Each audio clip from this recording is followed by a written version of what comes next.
Edelweiss, Edelweiss.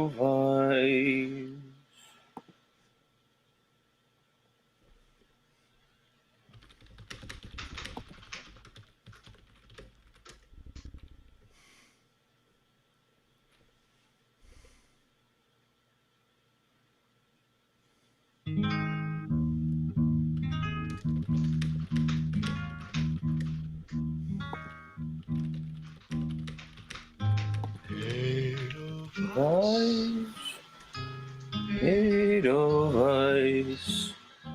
Every morning you greet me, small and white, clean and bright. You look happy to meet me. Blossom of snow maiden. All right. Let me turn Z off. Hang on, I'm not set up. What the fuck is this, by the way? Sorry, I didn't mean to do that to you. Actually, the main reason I went to him is I wanted to read the chat because I heard RT was spurging out about me. And then I saw it said stream taken down for policy violations or whatever. So as soon as I went to him, he came back. Yeah. Oh well. Bear with me, folks. We'll get there. Appreciate your patience. It's like every day I get a little bit worse at using a computer somehow. And highly suspect thinks I can do like he was trying to tell me about some lady he knows that works 4 hours a day and makes $2 grand a week online. Number one, bullshit. All of those people lie about how much they make. Number two, maybe she can. What's that got to do with me? I ain't got them skills, partner. What am I hearing? There's some audio from somewhere. Hang on, sorry. We'll figure it out. Figure it out, man. What am I hearing? Hello? Oh, we're echoing. Of course we are. How could we not be?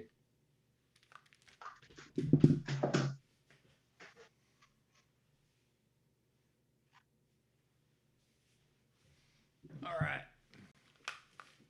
Hello? Thank you. Apologies, folks.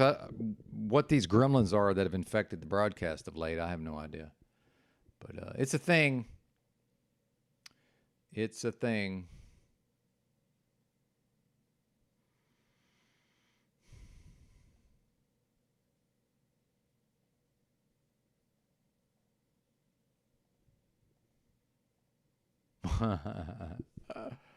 What's up, Snafu? Good to see you, brother.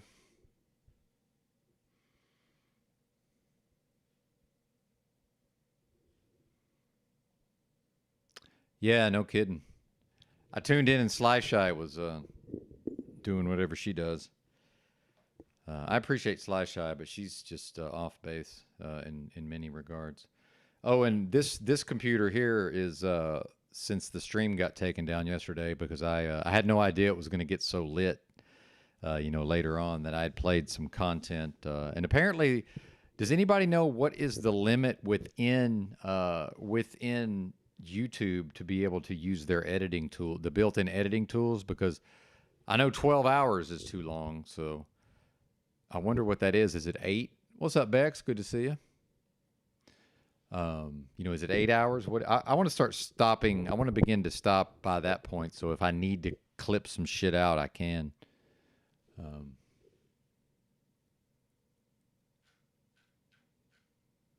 Yeah, the problem with the audio is I'm using a phone over there for my camera, which I do like this angle, as folks have said. I guess I need to just get me another webcam, ultimately.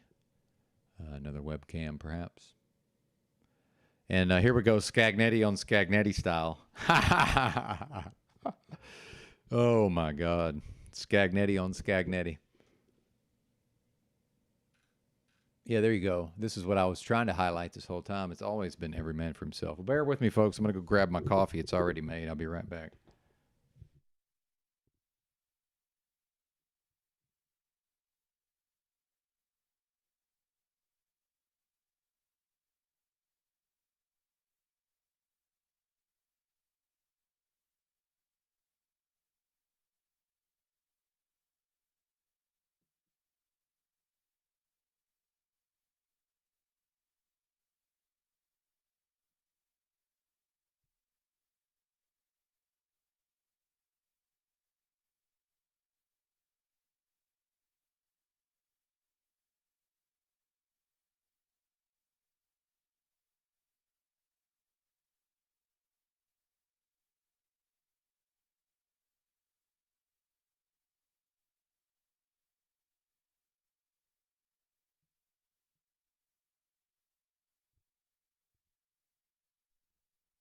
Here's a question. Can the algorithm pick up enough off of this screen to shut the stream down?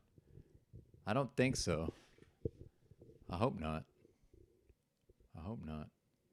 I'm trying to get logged into my StreamYard. Hang on, because I need to be in twice to be able to highlight the comments. So give me a second. Give me a second. Working on the fly here.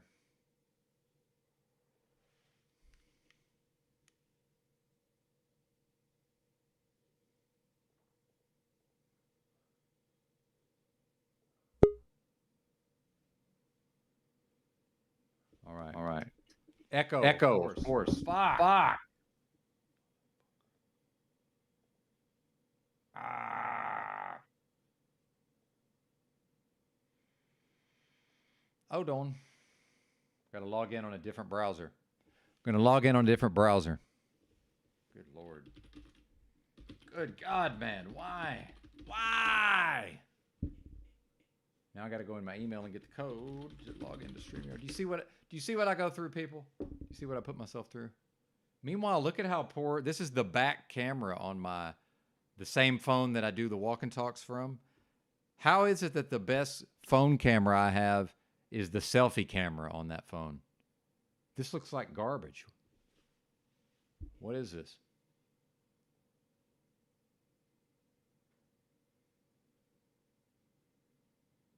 I see Sam Hyde dancing around back there. Probably going to get the stream taken down. All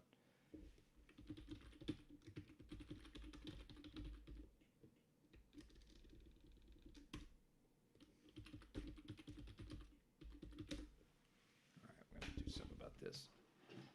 This ain't going to work, unfortunately. BRB.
Mic check. Mic check.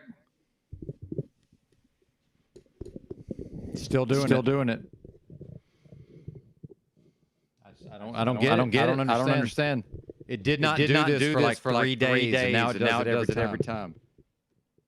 No matter what. Makes no fucking sense.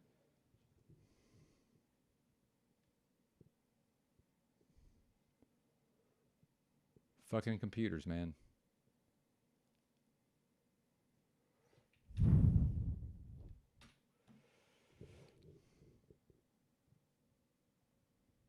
Yeah, this one too, right? What's up, Talsu? Is that right? Good to see you. Yeah, I don't know what's he doing over there. I haven't tuned in a while. I did kind of want to see RT spurging. See, this is another problem. I can't friggin' see. I can't see. It's not the split screen delay. That's not what it is. It's not. I have to log in. Here's basically what's going on. I'm using OBS, and I've got dual monitors. So on this monitor, I'm sharing the entire screen. So I want to be able to do this, and this is what you see on your screen. But now I can't see the comments, so I need to be logged into StreamYard a second time on this screen, which used to work perfectly, by the way. So that's how I read and highlight the comments. That shit decided not to work anymore. So now I'm going to log in on my laptop, and I'm going to have a crick in my neck from doing this all day. But then also having to turn my head back because I need to see through my bifocals. And no, I'm not doing progressives. Thank you.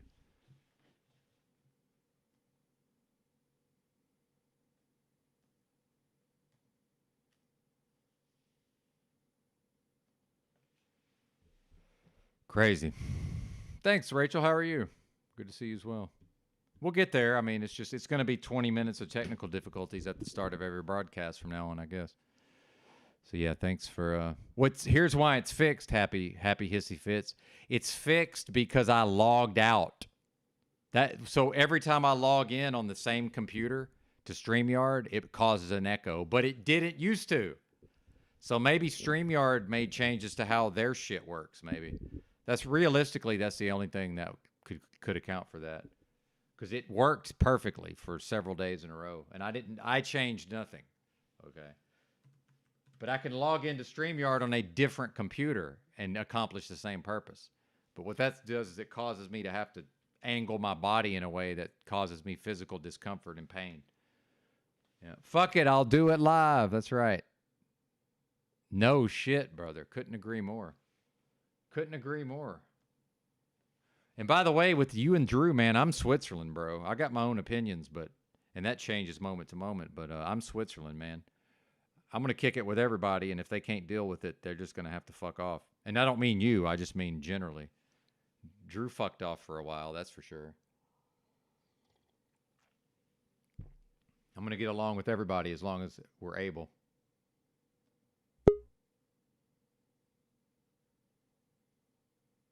All right, now we can full screen here, see? And now you folks get this wonderful experience of Benton on Benton, or Scagnetti on Scagnetti style. And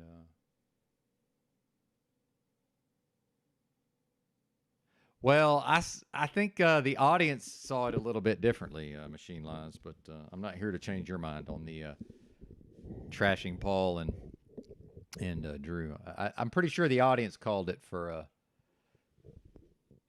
Now, here's a question. Can I install like a VNC? I bet I can install like VNC software, and I can probably operate the laptop from this screen, I bet. Yeah. Well, I'll provide you a little criticism, if I may. I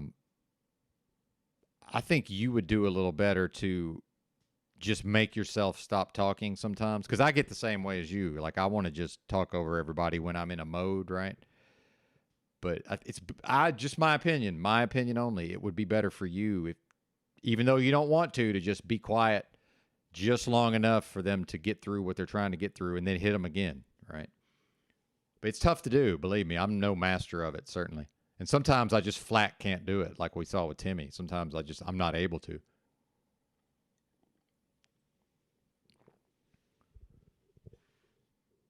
Uh-oh.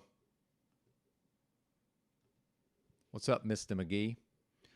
Hey, just so you know, Christos, I demodded everybody and as an experiment, and folks will most likely be getting their wrenches back, I'm assuming. But part of that is every time people start whining about the mods, I'm only ever going to back my mods, and I really need to have a little bit better idea of what's going on around here. So, because something may happen and I may not have a problem with it necessarily, but part of the issue is I get into my thing and I'm not even really aware. I don't read the YouTube side of the comments. I'm only looking at the StreamYard. The StreamYard doesn't tell me shit about what's going on with the moderation. Right. And really, man, I'll tell you what I want to do. I want to just go ahead and get the $50 StreamYard and have 2 administrators, really. Paul, and then 2 more slots. And then we'll just do everything on the StreamYard side. And then I can, at least then I can see what the hell's going on, if that makes sense.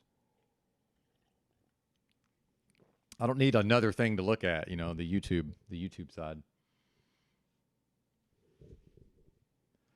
Oh, we're good, Rob. You know I'm good with you, Rob. You know I'm good with you, partner. I ain't worried about Rob.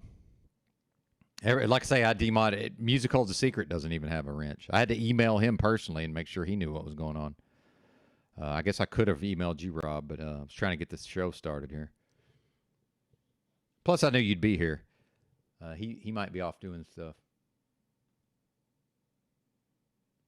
Yeah, well, that's what I mean. See, Paul doesn't seem to understand, and I took issue with what Paul said yesterday because he's trying to say that, if I can do it, you can do it. It's like, yeah, I understand that Paul might see me as having some level of skill, but I'm 48. I've been through the long bioweapon. I almost drank myself to death a year ago. Like, no, I'm not able to keep track of all this like he is. Not even on this smaller channel. I'm really not. So we're going to have to. Oh, okay. Thanks, Rob. You know all the comments are about me on some level. Yeah. Maybe I could learn to read the comments and not respond so quickly. All right. I'm even getting tired of the Benton on Benton here. So hang on. Let's do something about this. There we go. Much better. Much better.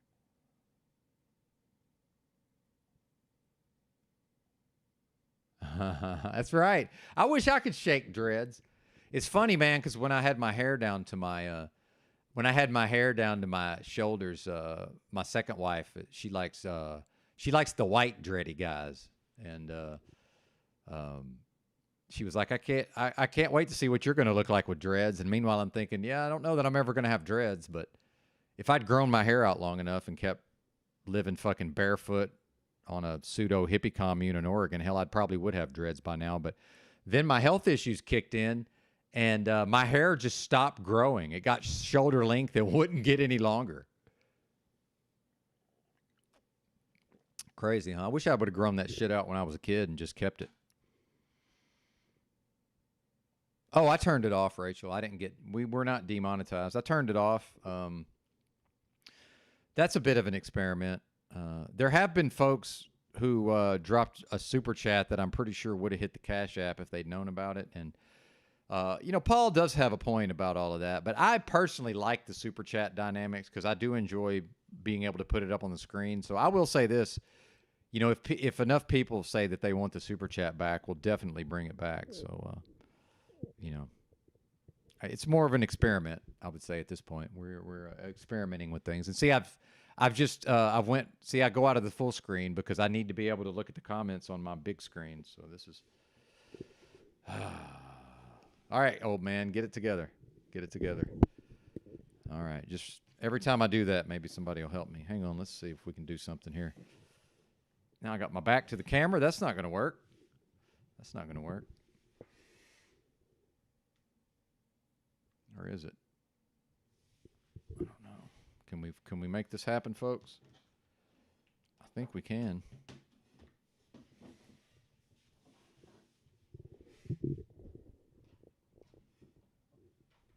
Oh shit, this might be better. Shit, this might be better. Shit. Although I need my keyboard and mouse over here, right? But then that monitor, I can't even see that monitor.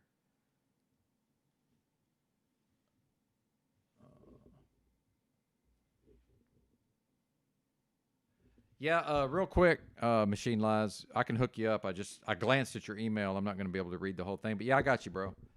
I got you.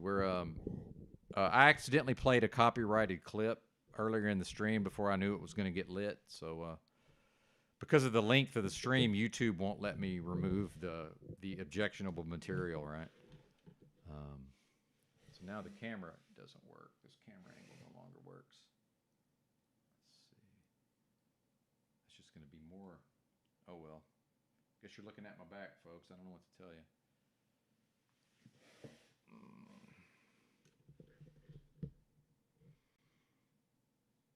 That's not good.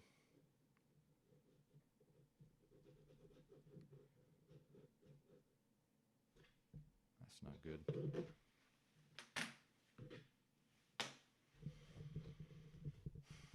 This is what I do when y'all aren't around, by the way. It's things like this. Like reconfigure my setup. No, I'm telling you, I played a copyrighted. I'll show it to you if you need to see it. I know you're making jokes down there, but I'll show it to you if you need to see it. I played a copyrighted video before you guys ever showed up. But we'll get it to you.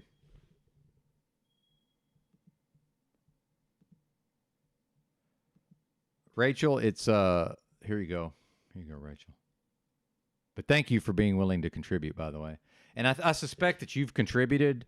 And here's the thing is, I'm never going to reveal, and this might be your real name for all I know. So, but what happens generally is a lot of times people's whatever they Cash App or Venmo with, and I'm not even able to get the Venmo yet. So Cash App would be the way to go at this point.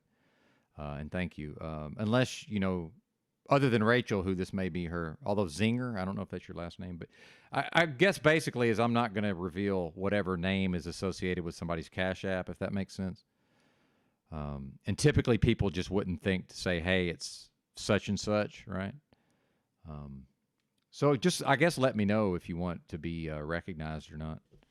And see, this is already complicated, and as we see, the super chat format definitely, you know, solves a lot of these dynamics, right? All right, let me try this. I want to see what this is like. Maybe this is all right. Yeah. Well, now we just got a view of my bed with all this stuff on it, and we can't see any of the screens. Yeah, I don't know if I like that either. I don't think I like that either, folks. But yeah, the Cash App is $sign Benton303, if one is so inclined.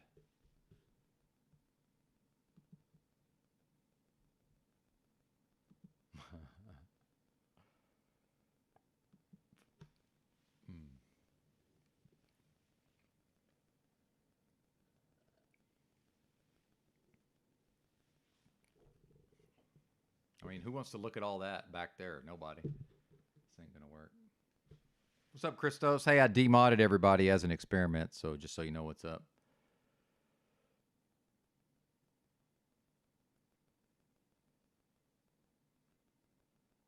But yeah, thanks, Rachel. If I'm pretty sure you've donated before, and that's my failing for not figuring out who's who. I really need to make a list. I've been negligent in some of my duties here, certainly. All right, we're going back to the old way. This ain't gonna work. Not gonna work.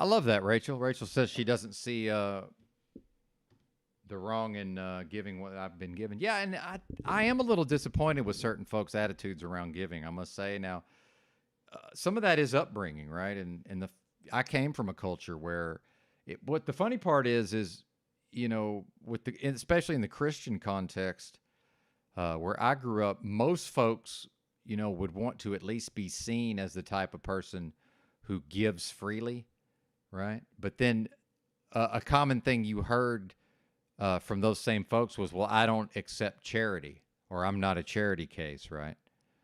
But it's like, okay, if everybody's not a charity case and if nobody will accept charity, then there's nobody to give to because nobody will take the help other than actual grifters, of course.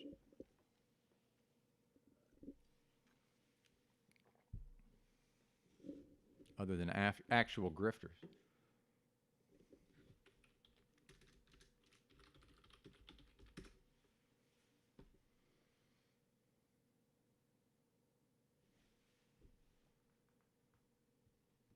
Good stuff in the chat, by the way.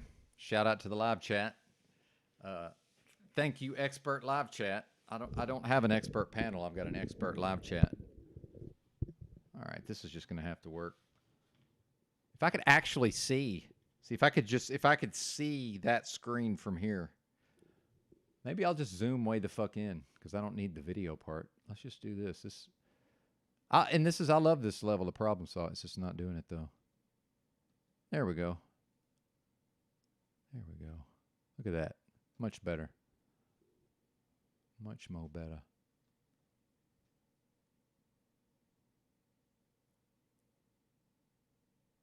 Oh, is Slow Boy in the house? Wanting to know, have I considered getting a job? I don't see Slow Boy. Where's Slow Boy? Not seeing Slow Boy. Slow Boy got me blocked or something.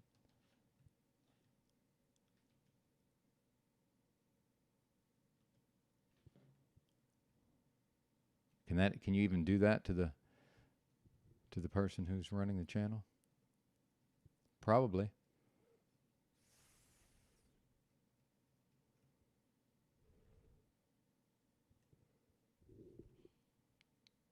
Thank you, Yeti Life, helping the broadcast. How's that, sir? Let me know. Mic check, mic check.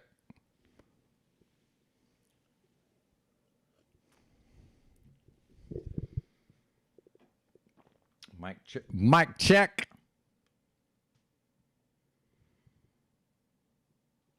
Oh. I saw Machine Lies said Slow Boy. Oh, no. Okay, well. Somebody said Slow Boy. Am I hallucinating? Am I hallucinating, folks? Broadcaster is losing it. Well, yeah, that's another thing. Maybe, yeah, the volume was fine. Oh, well.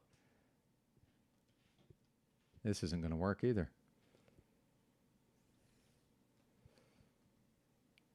Oh, motherfucker. Well, JG likes it better. Or NJ rather.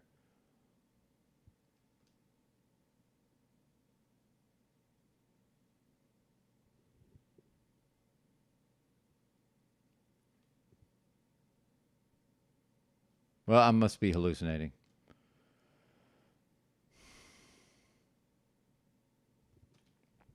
Satetic Warrior is a dark mason that uses black magic pertaining to sexual tantric ideologies, especially those relating to older single women. Yeah. Interesting. Interesting take. Perhaps.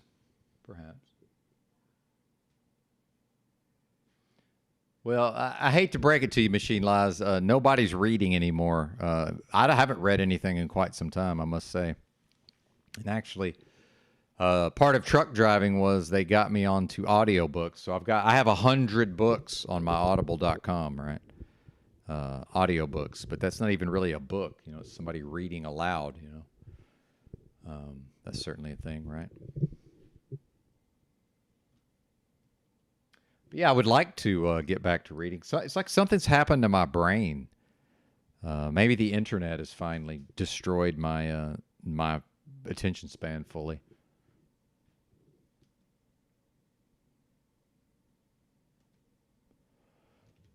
Yeah, we're good, man. We're good. The main thing is I'm running software on OBS that'll keep me from, if I get very loud, it limits it's a limiter. Yeah, it limits, actually a compressor. It limits how loud I can talk. If I if I start talking way louder, it limits how high that can get, how loud that can get, if I'm making sense. I don't think I am, but that's okay. What's going on with this Trump news? Not that I want to know, but I guess he's actually on trial now. This, whatever this mock fake fucking trial is. I saw something about it on Drudge. What's up, Carl? I do like the whatever color that is, the teal. It goes well with the purple around here, right?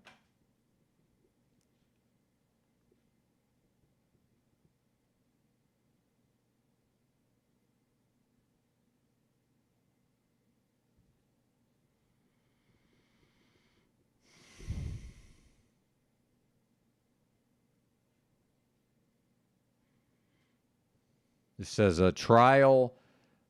Trump seethes through the start of trial in New York lawsuit accusing him of lying about his wealth.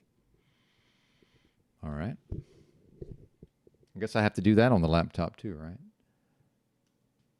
Yep. Yes, you do, sir.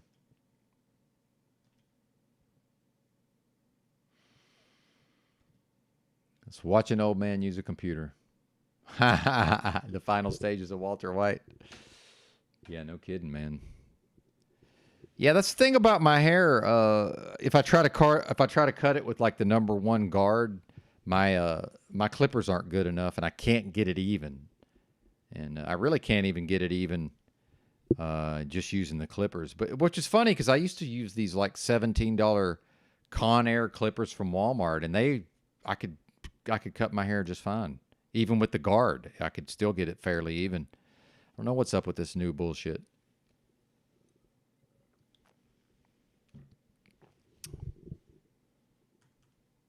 I can't call it.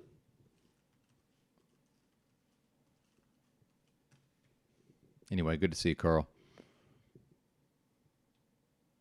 Any thoughts on the Trump? I have no thoughts other than, I guess if they're actually going to pretend to have a trial, I might as well, pay a little bit of it, just the barest amount of attention to it.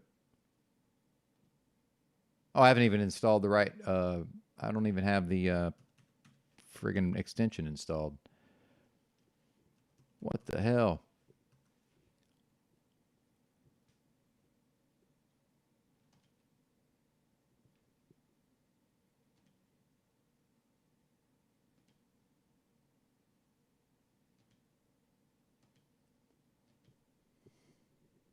All right, here we go. Try it again.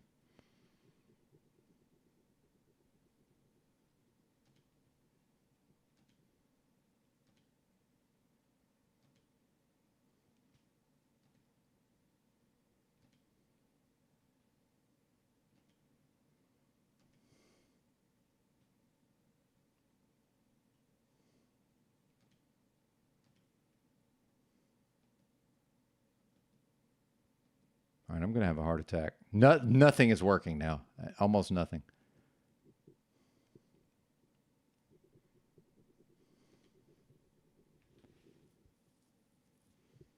There you go. That's right. That's right, Carl.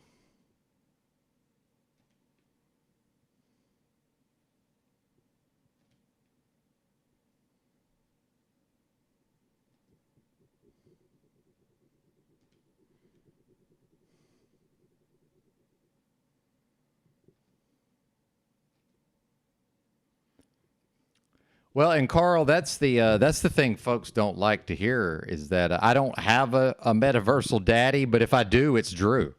That's what folks don't like to realize. But I don't have one, but if I did, it would be Drew. I mean, that's just how that works. He's the one that basically started my podcast or gave me an audience for the podcast, so that kept me from having to go build an audience. And you want to talk about live stream numbers? Well, we already have some of my folks over here that I built up through the podcast. Then we have we have some of the Paul enslaved folks, especially later in the day. When Paul's going live in an hour or two. But then when he's over here, they're all over here, damn near. But then let me get the CBO folks back over here. Although, I don't know. some of the podcast folks probably don't want the CBO crew over here. But, you know, because if I'm able to do this for any period of time, you know, why shouldn't I be able to talk to 150 folks or, you know, whatever it is Drew does, you know? Why not? Well, I don't think you can be broken, Machine Lies. I mean, that's my read of the situation. I don't think you can be broken. Thank you. Me either, brother. Me either. And you know, let's make it all about me, right? Let's make it all about Benton as I normally do. Is that what that's going to do? Let's make it all about Benton. You know, every once in a while when I was homeless, and I am homeless, shout out to JG, one of these college gals would take me on a date, but there was never a second date, right? And because I'm not willing to hide the crazy, because I don't care who views me as insane. That's their problem. It's not my problem.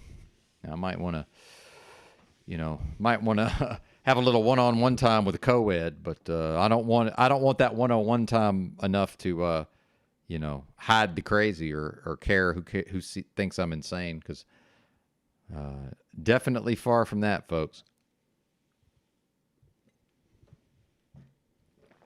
Fucking Trump, man. What a farce. I think this will work, man. I think I can actually pretty much reach everything now like this. Fuck. Can't see, though. Can't see that far.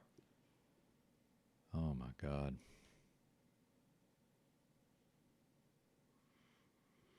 I've went and got old, folks.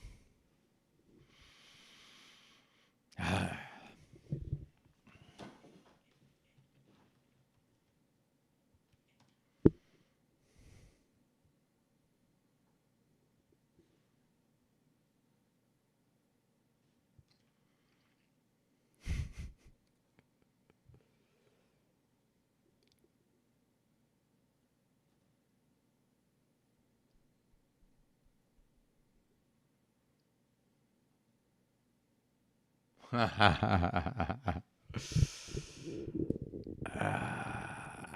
just say it, man. I don't see much of an advantage to anybody for going against Drew. Not that he's some, you know, not that he's some, you know, undefeatable opponent. I just don't.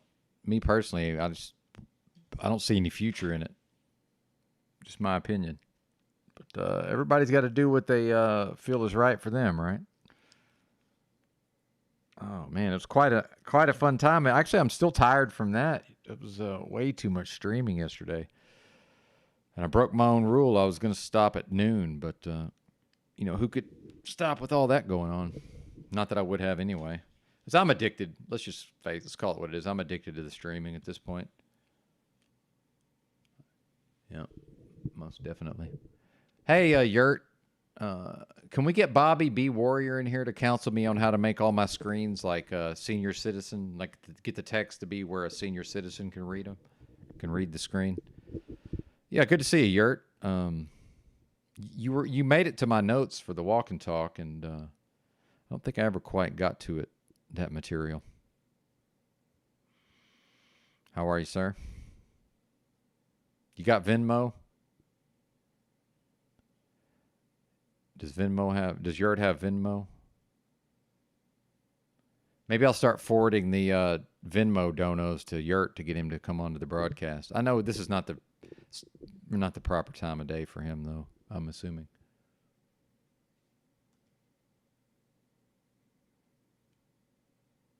Y'all better quit fucking with the Machine Lies. That's right. No, it's not what I said. You're not hearing me, Machine Lies. You're not hearing what I'm saying, sir. I said if I have a metaversal daddy and I don't, it would be Drew. And then I said folks don't like to face that. Like folks don't like to hear that. See? I have a daddy. His name's Larry Benton. He's a big scary motherfucker.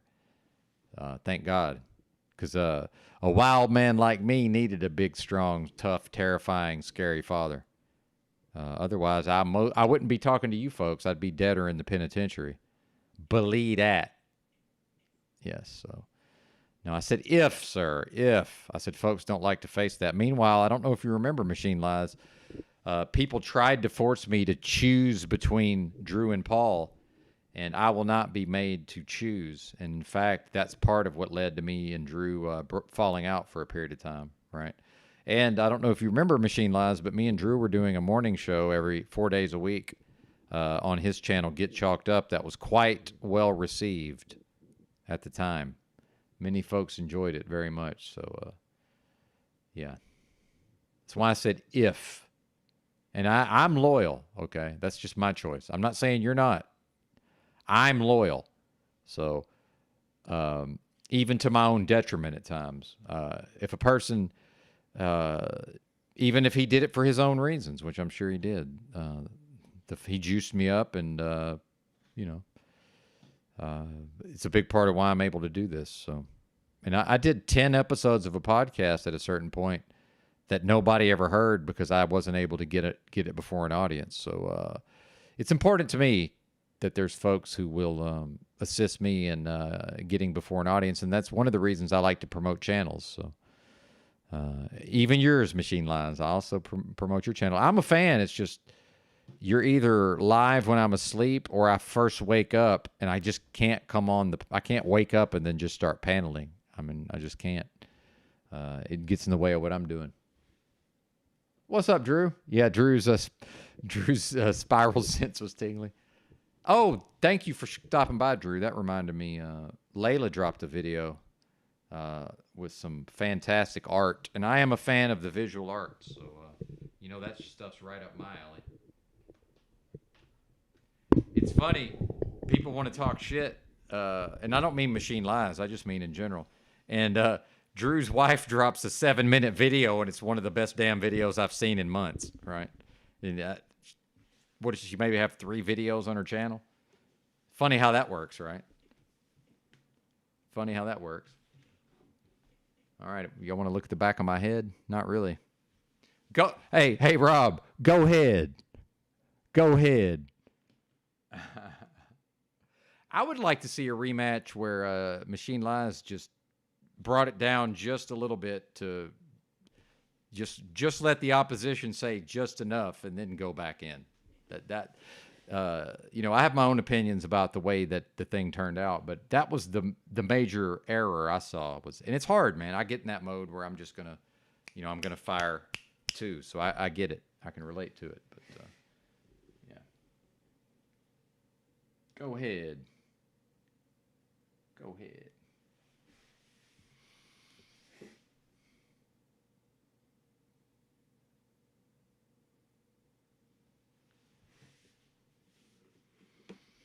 All right, Trump, you're blocking my head, buddy.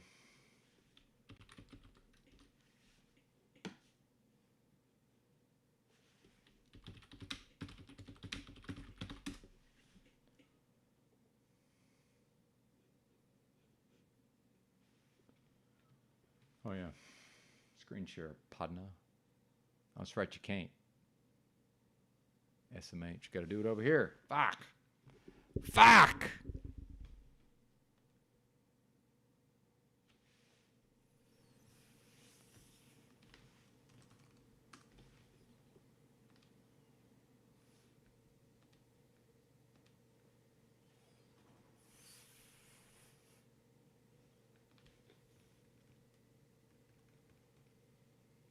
Aggrieved and defiant.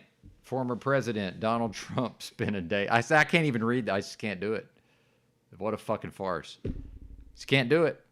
Can't do it. Can't do it.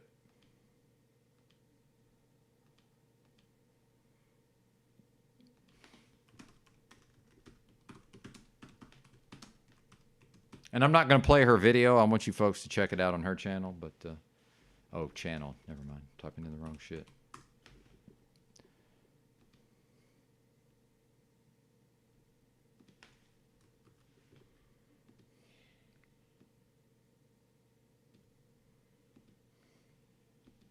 It's 6 minutes and 36 seconds. Definitely worth the watch, folks. Highly recommended, especially if you're into the visual arts as I am. And she was smart not to show the art in a form where I could, because believe me, I would screenshot every bit of that stuff, and you'd be like, "What are these thumbnails? Benton? What are these thumbnails?" It's like, yeah, exactly, exactly. What are these thumbnails?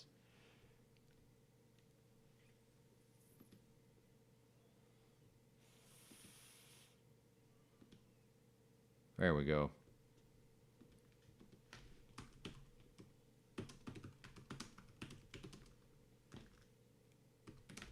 Anyway, there's her link, and now I'm the only mod, so I guess I get to do this, right? Yeah, check her out. This is his video that's Revelation. That's the one. Yeah, 2 videos on the channel, and she drops a video, and it's one of the best videos I've seen in at least a few months. So shout out to Layla. Definitely a big fan. I was clamoring for more content back in the day.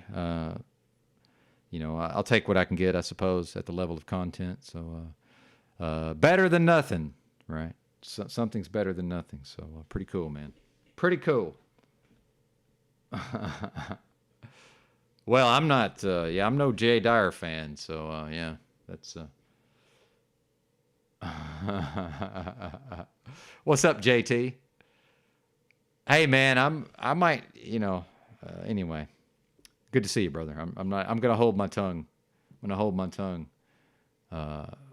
with respect to whatever that would have been.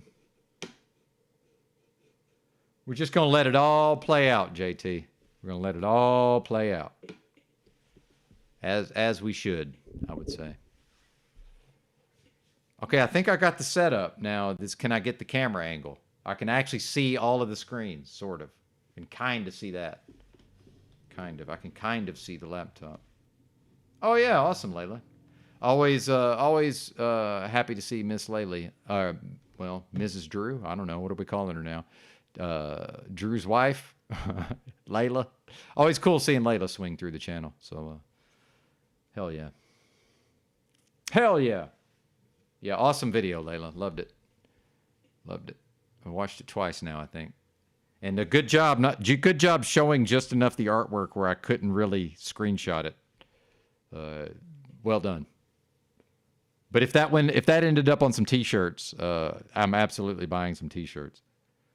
Especially if Mr. Drew there collaborates with some of the graphic design.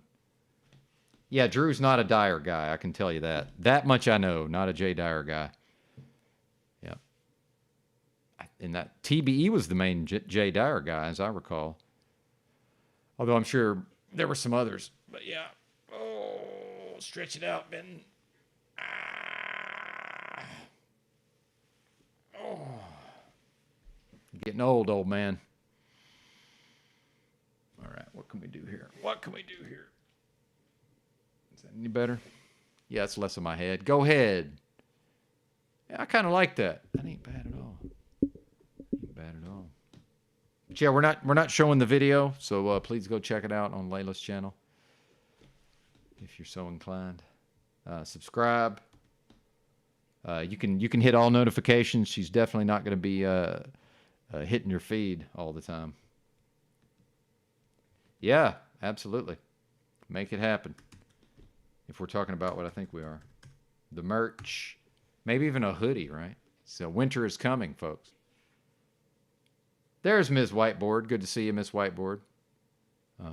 Wants to know if I've considered getting a job or working, rather. Well, I don't ever not work, but do you mean slave away for the corporation? Is that what you mean? Because can we face the reality that it hasn't been worth my time for a long ass time to work a job, right? Especially an hourly job. Although I will say this, I might, I could possibly get some sort of certification, but I'm only interested in what works for me, and what's never going to work for me is spending, a third or more of every 24-hour period slaving away for a corporation.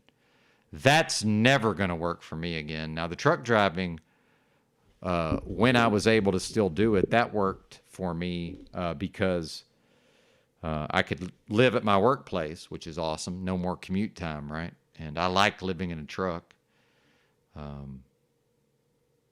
Oh yeah, nobody that's the thing. No, like literally nobody cares about that. I don't know or care. Like, and now that you've told me, assuming that's true, nobody cares. Like literally nobody. So I don't know what to tell you, Machine Lies. Again, I'm happy to see this, whatever this metaversal war is, play out. But sadly, you're on, well, I can't even say sadly. The reality is you're somewhat on your own. I'm not going to jump in on Drew's side. Not that he would need me to, but, I don't know how much help you're going to get. And I don't mean here, I mean anywhere. That's just how it is, man. That's what it means to be a one-man army, Machine Lies. Because I am that on some level, the one-man army. And part of that is when you choose a battle, you just already know that ain't nobody coming to have your back. That's just the way a one-man army works, partner. So I don't know what to tell you.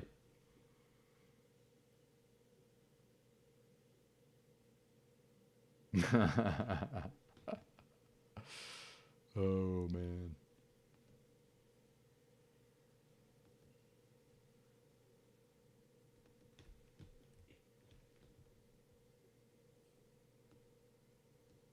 That's the point I'm making, Machine. That's the point I'm making. Exactly. I know you don't. I don't either, by the way. So yeah, we probably see that. I can probably see that in you as well. Yeah. Yeah, absolutely.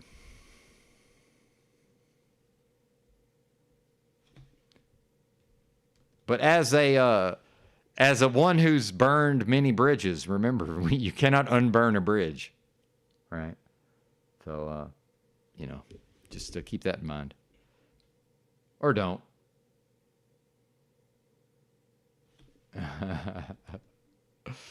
Oh man, I gotta say, I do. Part of me likes what I'm hearing from Machine Lies, I must say.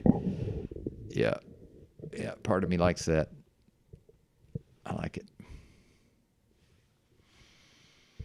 Yeah, my apologies, folks, for playing the copyrighted content. I should just know I'm not allowed to play clips, right? I'm not gonna lie, man. I kind of want some cot. I'm not even joking, because I've known about cot for quite a while. I wouldn't mind trying some.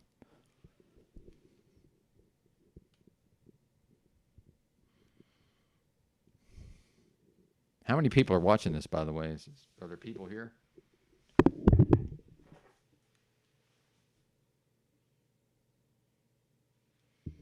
Yeah, see, we're down to 20. We're down to 20 folks, but that's all right. That's okay. Oh, fuck.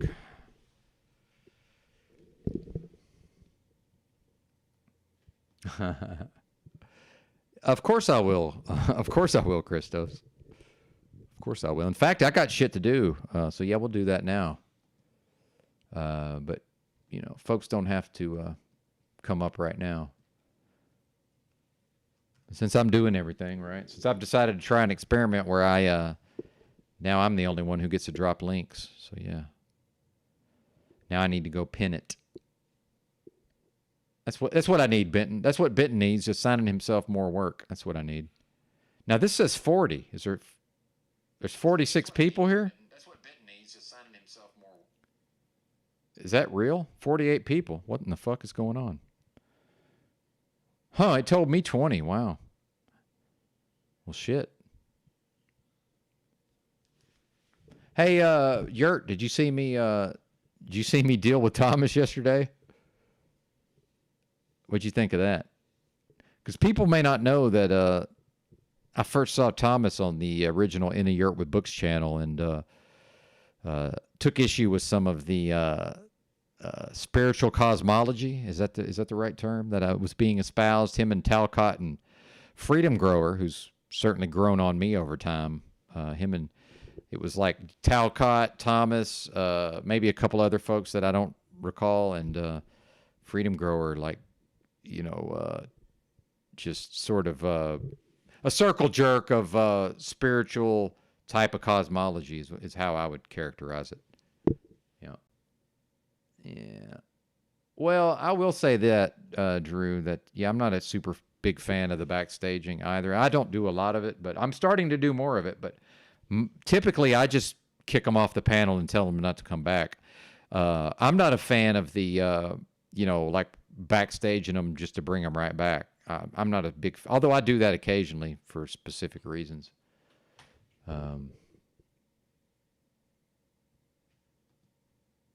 What's up, Lop? That's right. It's every man for himself, and it has been. And as Music Holds the Secret pointed out, it's always been that way, at least to some extent, right? It's just how it is here, man. It's how it is. Maybe we should play some beats.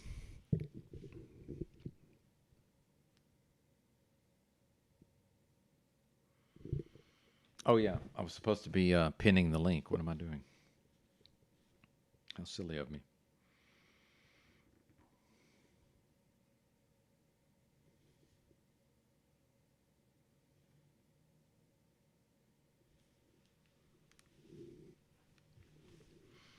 This is great numbers, though. 47 while Z's live. I'm not coming for Z. However, he's going to sink his own ship at this rate. Maybe that's what he wants. I don't know. I know the content is not what it was, certainly. And maybe the same could be said for whatever I'm doing over here. But Z seems to be in the process of sinking his ship over there. What do y'all think? Thoughts? Your thoughts, expert live chat?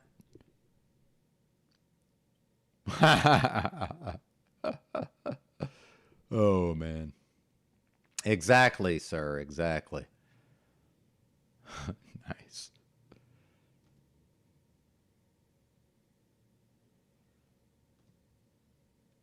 There we go. That's the one we're looking for. Oh, good. Yurt responded. Now I just have to remember, what did I ask Yurt? I did. Interesting crossover and encounters make for good shows. Something in the ether got a lot percolating in real life. Oh, I get that. Yeah, I get that, sir. I'm selfish, as you know. I'm a very selfish individual. So, trying to entice Mr. Yurt to return to the channel, Brother Austin, if at all possible. Oh, Thomas. Yes. Okay, thank you. Yeah. I want to like Thomas. That's the thing. But some of that shit is just never going to fly, especially on this channel.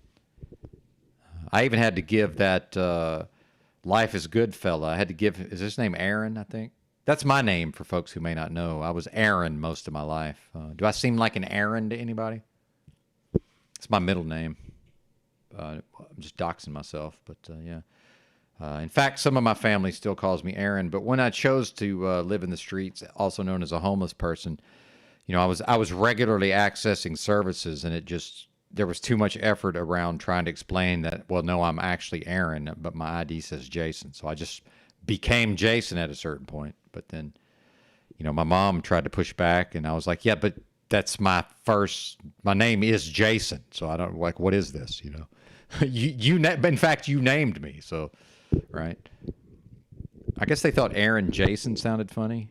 And I'm, by the way, thank God I'm not an AJ. Good Lord. It'd be a whole different person. Fuck, what a nightmare. That's like the pussy. That's like that pussy kid from The Sopranos, AJ. Good God, what a nightmare. What a nightmare, TBE. I'm gonna make TBE the co-host if things keep going like this. Yeah, the marathon continues. Wait a minute.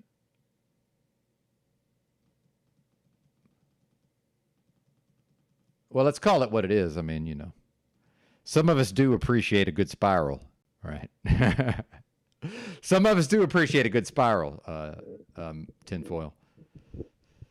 Yeah, I'm certainly one of those folks. What's up, Mr. Christos? Well, he dropped off. I'll go ahead and say this, man. If I've ever considered taking away the keys, it was as soon as I saw Paul pop in yesterday, because, Paul having the keys here, that's, I'm not going to let him have the keys and then tell him how to do his thing, right? Hey, you got some crazy background noise there, tinfoil. All right, give me 1 second. Yep. But yesterday when I saw him pop up, I actually considered it. But I know that if I take him away in that instance, he might just never come back. So that's like a damned if you do, damned if you don't kind of thing. It's usually in the description of all the videos, Divine Spirit. bentonja@protonmail.com. So I guess I could put it on the screen. Does the Cash App require it? See, I don't know how this shit works. Do you have to have I honestly don't know. Do you have to have my email to send me a Cash App, or is that what you're trying to do, or do you just want to email me, which is fine, by the way. I love getting emails from the audience. So should I just go ahead and put it on the banner? I guess so. I'll just do that now.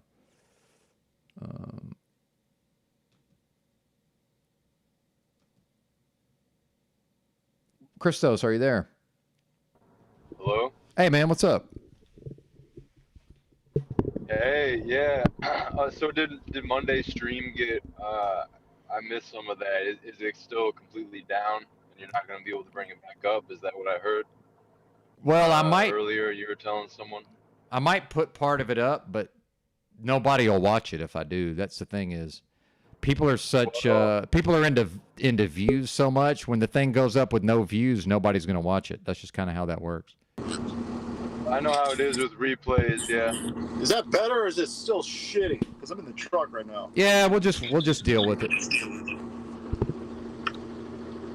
Yo, AJ Soprano, they really wrote that character really well. He was such a fucking retard. Yeah, he was so annoying. That's when you know, like, the characters are written so well. Is like you have this sort of like emotional, like kind of like contention with them. Like, yeah, absolutely. The mobster's son is a total pussy. Oh, what a disgrace! Yeah, absolute disgrace. You know the baddest person in that whole show was his mom, actually, in my opinion, anyway. Oh, fuck her, dude. She was, you know, the problem with Carmela was like... No, Tony's mom. Sorry, Tony's mom.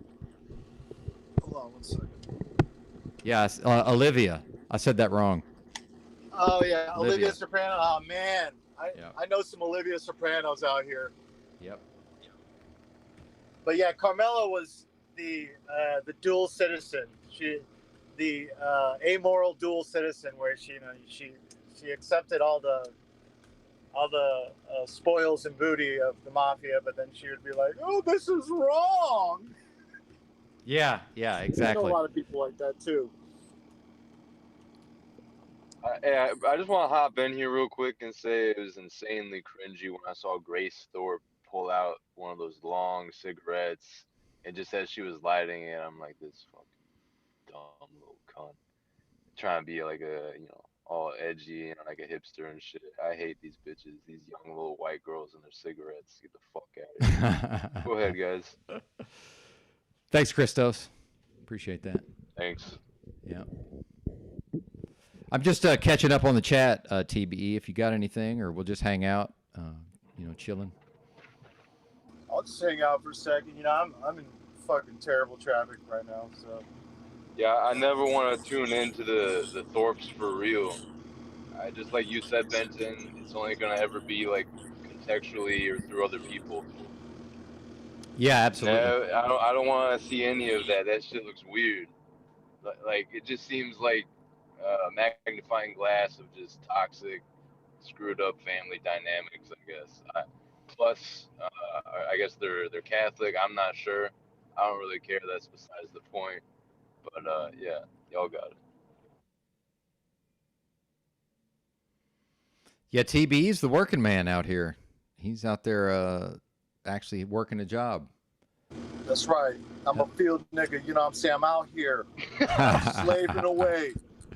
Slaving away, wages. I'm a wagey, bro. Oh, man. Get it? Ouija? Wagey, bro? Yo, Ben, what was a better show in your opinion, The Wire or Sopranos? Well, now I'm about to get the business. I never got around to watching The Wire, and I know that's blasphemy, but I haven't seen it. I think people watch Sopranos first, and then they get to The Wire. It's kind of strange, but yeah, you should definitely check out The Wire. It's definitely a brilliant show. I've been meaning to, and for whatever reason, it hasn't happened. You know, for for what TV is worth, you know, it's like, you know, give credit where credit's due, I guess. There's good messages in there about the whole system at large, honestly. Okay, well, I definitely need to see it now.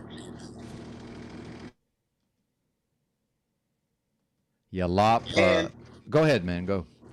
And this, you know, I was told this before I even watched the show, but yeah, like all the seasons are they're centered around different parts of the city. Like the first season is, you know, the pit where, you know, they're dealing drugs. The second's like the port where the drugs come in, I guess. And then I think the third is the schools. But it's pretty. They tie it all together really nicely. Well, and I'll tell you why I would like to watch it is I've been to Baltimore truck driving several times, and it seems like an interesting place. And you know, in the daytime, it never seemed as more unsafe than anywhere else. You know, obviously, I wasn't there at 2 a.m. or anything, but yeah. I think, like, you know, from what I mean, I've been to Baltimore too, and I believe this is where Uber really got their idea from, because in West Baltimore, no cabs would go over there because it was so fucking dangerous. Oh, wow. Shit. They had a system, it was called gypsy cabbying, where people were going in that direction, and, you know, it was, you know, like hitchhiking, but people in the community and whatnot. Oh, wow. I had no idea. Yeah, they would get rides into the city because no cabs would give them a ride to or fro back home. You know? So maybe that's what I think. You know? Well, so maybe that's a place where it's, you know, so compartmentalized that as a truck driver, I was probably only going to the more, you know, well protected parts of the city, I'm assuming. You know, when I was there, the big thing of like crime was these kids on bicycles that were strapped running around and carjacking people. Yeah, I guess they know to leave the big rigs alone. I'm not too worried about them climbing up on the rig. Yeah, exactly. Fuck.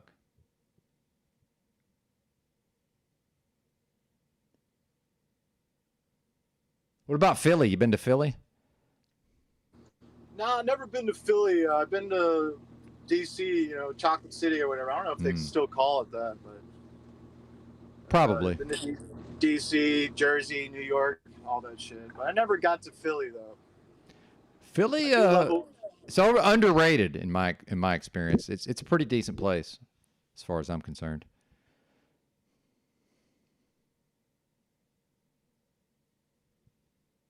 Yo, they got those fucking whoopie pies up in Philly. Those things are so good. The hell is that? It's like I had friends that brought these for Christmas one year. It's like a Oreo. It's like a big Oreo cookie, but it's soft. Oh, it's amazing. Huh? It's amazing. Good stuff. Good goy slop. Only the best. But it's not. But you know, some of it's made in factories, but you can make them at home. So. Yeah, I don't know how loud my truck is. Oh, you're good, man. Your mic was just up too loud was the main problem. It's not bad. I think. Why is there two of you on the screen? That's a good question. There's a video of you, and then there's the I know. The uniboomer. The uniboomer. I love that. I'm going to make that my text. I like that, uniboomer. Hey, because I got my phone. Is this camera I'm looking at? That's my phone. And then the way I have this set up, I have to use I can't use the phone audio since I'm trying to have this microphone. I like things as complicated as possible with the tech for some reason. Yeah. Yeah, sometimes you got to jerry rig it like that. Yeah. That's what us kids, us 80s babies and 90s kids knew how to do, I guess. 100%.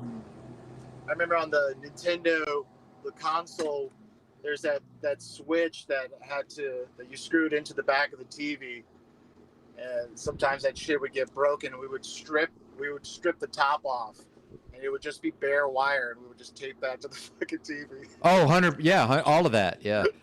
Oh, to this day, I can pull the the insulation or whatever off of wire just with some scissors, you know. Yeah. Get in there with the scissors, pull that shit off with my teeth. Yeah. Oh yeah. Hook up the speakers. Hell yeah.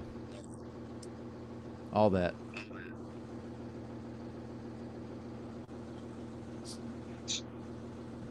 Well, what do you have planned for your show today, buddy? I have no idea. That's a great question. I guess this is it. This is audience participation. You know? Hey, the more the better, because, yeah. I don't know. Ben can't do all the heavy lifting, right? Not anymore. No.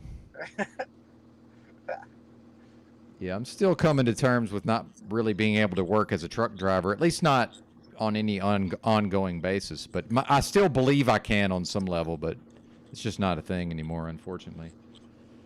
So Wait, why'd you stop driving trucks? I'm just fucked up, man. I'm sick, and I don't like to talk about it and whine about it. But, Okay. dude, I weigh 120 pounds now. This is not good. Yeah, Word. it's very bad. But it's okay. I've accepted it. Everything's fine. But I'll find another way, as I always do. That's what's up. Yep.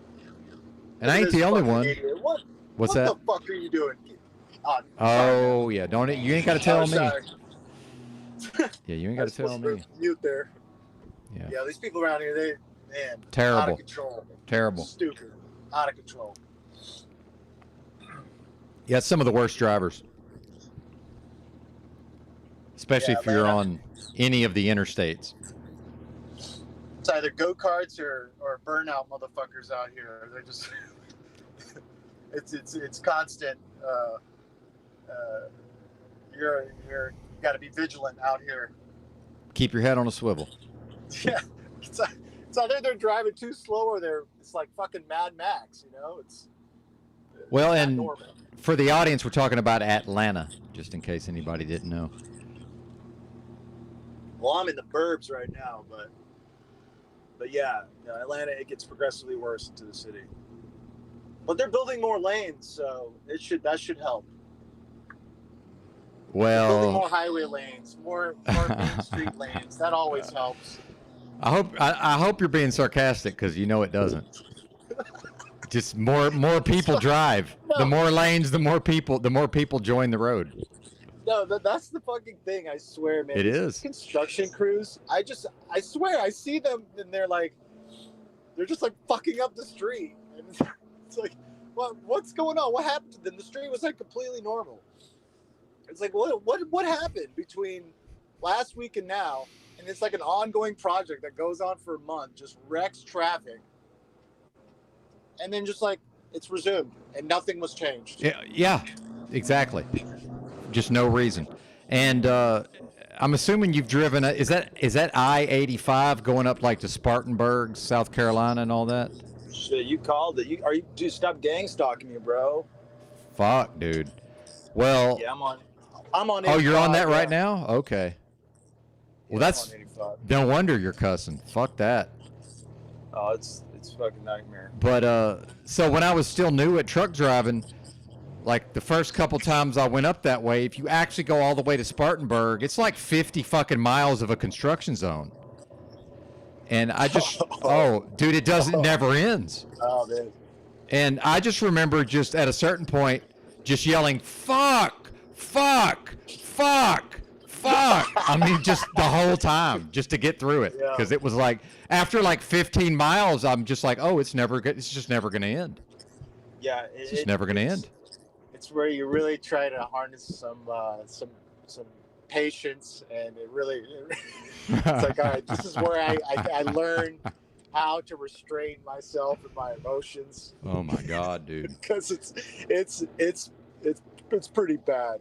And it seems like we're being dramatic, but no, it's really not. It's very vexing.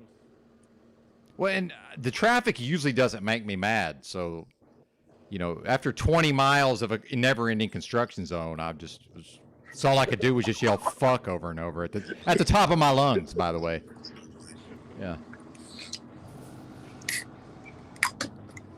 And people tailgate really bad. Once you get up into that part of the country, like past Spartanburg, it's nothing but tailgaters. like all the way to fucking Really? Virginia. Yeah, everybody tailgates just like they're just obsessed with tailgating. I mean, I've talked about this before, but man, man, those left lane campers, like people, they're the absolute worst. Going like the speed limit in the far left lane. Oh yeah. And they're confused why you're like, why don't you get out of the way? I've had a few people have meltdowns and chase me down the road that way. Oh really? Oh yeah, man. Wow. They're like confused, like, what are you doing? Why are you on my ass? What are you doing? Flailing arms like a monkey behind the wheel. Yeah. Dude, I make people spiral on the road, not just the internet. Nice. Yeah, I used to road rage in my 20s real bad, and I finally it got so bad I just chose to not road rage anymore. I finally just said, "Hey, buddy, you're done with the road raging." And I haven't road raged since. I'll get mad and just yell at myself and stuff, but I will not interact with the other drivers whatsoever. Yeah.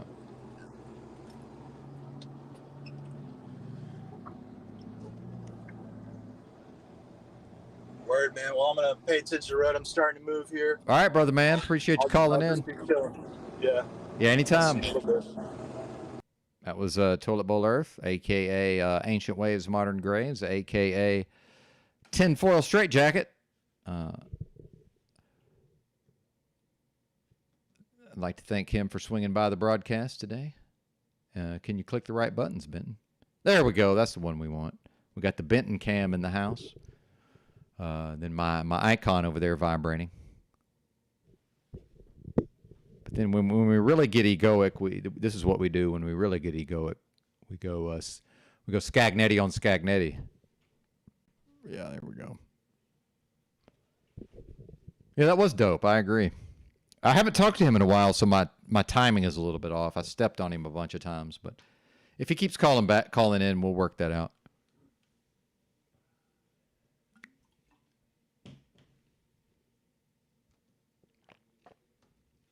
Hey, what's up, Dallas Don Juan? We just had a fellow truck driver up here on the panel. Toilet Bowl Earth was just up here. He's a straight truck. He drives a straight truck, as far as I know, but we won't hold that against him. Although he might be in a fifth wheel by now. I don't know, but good to see you, brother. I've been thinking about you lately. I realize it's probably time for me to give you a call, but I just haven't done that for whatever reason. But for those who may not know, I know Dallas Don Juan here, IRL. We used to work for the same trucking company. And I know he's told me before that after a certain period of time, he knows it's time to move on from that company, but whichever company it may be in truck driving, 18-wheeler, big rig truck driving, of course, Class A. Yeah, well, no. Hey, wait a minute. I promise nothing. I promise nothing, Big L. But yeah, also known as Big L. Yeah, I promise nothing.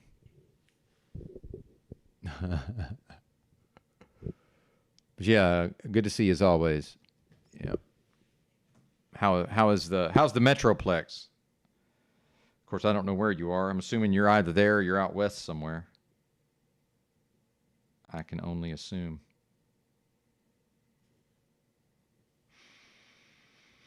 Shout out to 40 in the house, loving it, man. This is just about the right number, I feel like. Well, okay. Well, that gives me some hope. That gives me some hope. Music Holds a Secret drove a straight truck for years before an 18-wheeler. Okay. Yeah, what's happening, partner? What's happening, partner? Ain't nothing to it.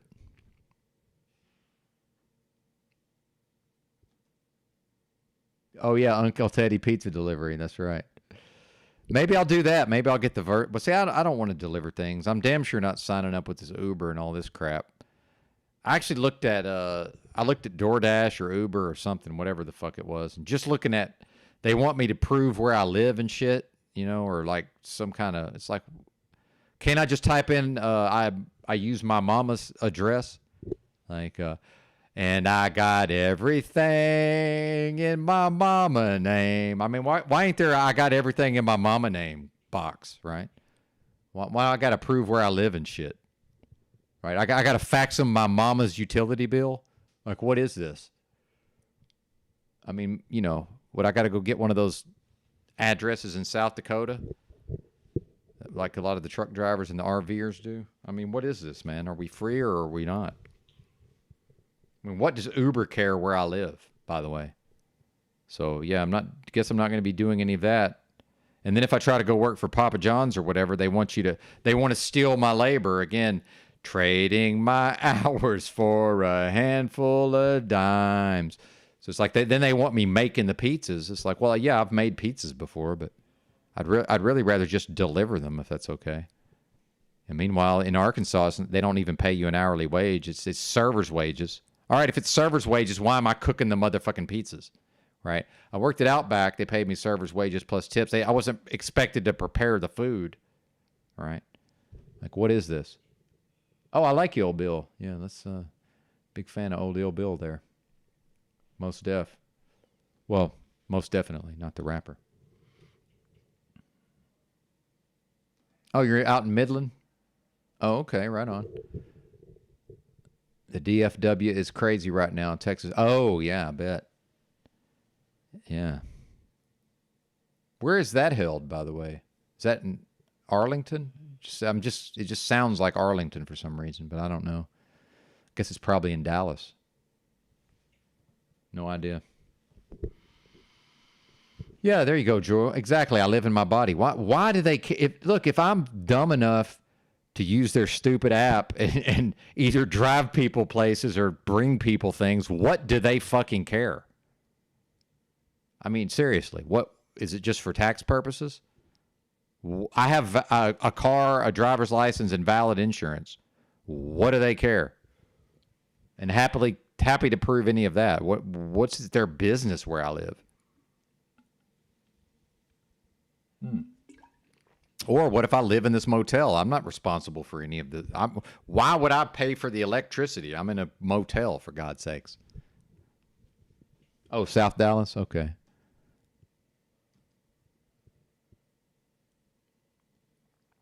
What's up, Big Drink Tea in the house? Living his best life, as we know.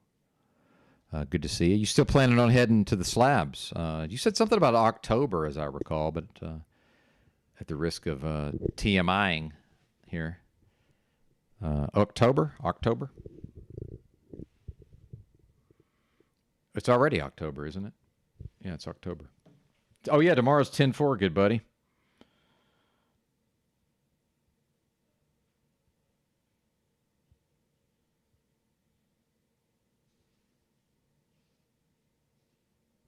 All right.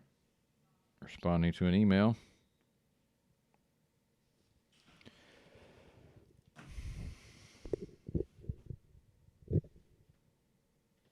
Oh, okay. Huh. Oh, yeah. I think I know that. I just never bothered to pay any attention. Yep.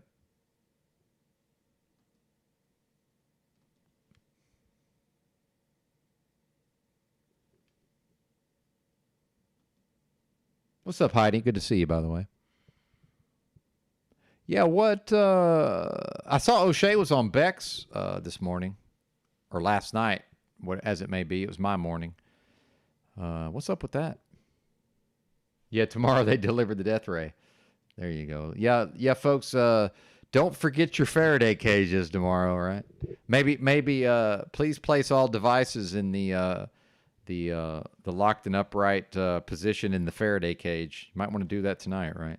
Of course, I'm just going to ride it out. I mean, let's see, 1, 2, 3, 4, 5, 6 devices in here, right? Well, 2 of them with SIM cards. So yeah, we'll see. No, 3. My apologies. So 7 technically. I forgot about we got the what is that? T-Mobile home internet. Blazing fucking fast, by the way. Shout out to T-Mobile. Thanks, man. Yeah, awesome. Appreciate that. Yeah, we got the dual monitors here. So we got 2 monitors. You can only really see one of them. Then we got a laptop here. I got another laptop, but I'm out of outlets, and I'm too cheap to buy another power strip. Funny how that works, right? I need another power strip. Too cheap, rather, to buy another power strip. So the other laptop's across the room. It's actually It's screen recording the broadcast from yesterday that got taken down. So, and for what Christos was asking about, yeah, portions of that will return to the channel, but I haven't quite decided how I'm going to do that yet. So, you know, be warned. Just be aware that if anybody wants to check out yesterday's show, and again, folks, why not screen record? You know, if a person has an old laptop, you know, maybe the Windows software got fucked up on it. Super easy to throw Linux on that bad boy and set up a screen record software and just why not?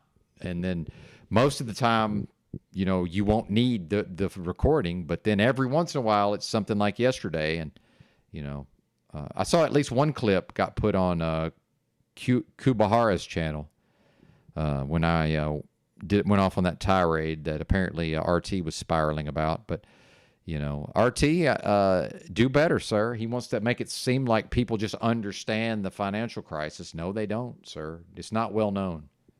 It's not well known. Oh, really? I had no idea. Huh. Yeah, $1.25 tree sells. Okay, I'll probably swing by there. There's not one. Yeah, there is. There's actually one within walking distance. And hell, it's not like I don't need the exercise at this point. So, yeah, if I can manage to hang up from the live stream, perhaps I'll cruise down there. Of course, they don't open till like, 9 at the earliest. Eggshell Pizza Head. What? Oh. I saw pizza, and that used to be one of my favorite foods.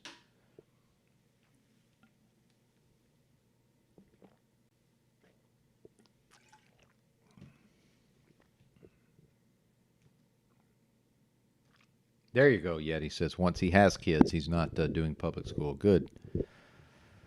Glad to hear it. They taught me nothing, by the way, in public school. Of course, I'm from Arkansas, so, you know. But once they taught me reading, writing, and arithmetic, they effectively taught me nothing beyond that.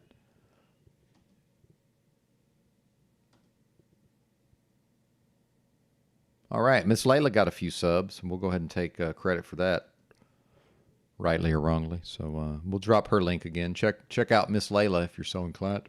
Excuse me. Pardon me, I'm full of burping this morning. Interesting number if these numbers are randomly assigned, but then, you know, do I even believe in... Apparently randomness itself has never been proven. So, 2622, interesting. Interesting number there. I got the 668, which I kind of appreciate that. And I kind of hope I never get into a beef where the shape of my head it gets involved. Because look at, I mean, let's just take a moment to. I almost look. It's almost Sam Cassell, and then I bumped my head. I actually put a. This is normally quite this bad up here, but it's just a little swollen. I bumped my head, but I mean, what is this, dude? Is this what white people's heads look like, by the way? Look, what is this, man? And this is basically flat back here. Like this is just, it's very, very strange being bitten sometimes. Like, what is this? And then so this kind of goes up, but then it sort of flattens off, and then it goes up again. But then whatever's going on up here, of course, like I said, I got a knot right there, so it's not normally quite this bad. It's just very bizarre, just bizarre. So yeah, this is why a lot of folks don't shave their heads, by the way, because it's just the shape of their head can freak them out. But I'm used to mine by now. So yeah, the shape of the domes. That's right. Oh, that's a thumbnail. Hang on, that's a thumbnail. Let me get my head sideways again. Wait, I hit scroll lock. Not scroll lock, sir. There we go.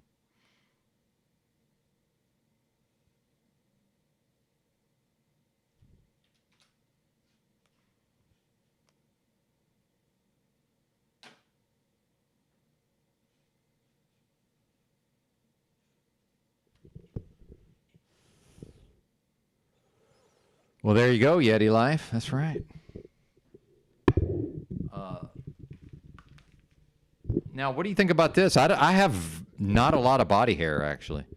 And I used to have some on my legs, and as I've gotten older, it's just gone. Like, it's just, I have very little hair on my legs, but I used to have a lot. Like, what is up with that? And I've never really had chest hair at all. And I can barely grow a beard. And the only part of it that really grows is this underneath part. Because I did have a long beard for a while, like probably down to here, but it's mostly this part. And like, you know, patchy here. And hell, I couldn't really grow a mustache till I was way well into my 30s. And that's why I already look so much like a cop. That's the main reason I have a mustache. I think it's funny. Like, I just find it humorous to look like I do and also have a mustache. Yeah, it's kind of a joke that I tell to myself, if that makes sense. Yeah, that's right. Oh, man. I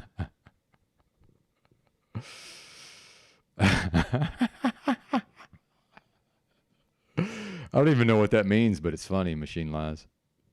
What's up, Sunshine Time? Good to see you. We're making fun of the shape of my head. It's really funny when I used to have these silver headphones. I finally tore up the cable. So I got these headphones that they're not very comfortable and they don't sound as good, but they have the detachable cable. The cable actually comes out.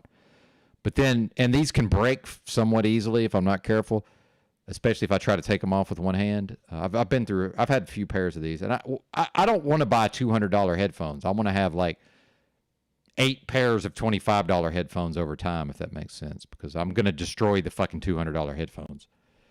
And there's some headphones that are silver, man, and they're Behringers, and they're damn near indestructible, but the cable doesn't detach, and the fucking cable tears up. I'm like, what is this?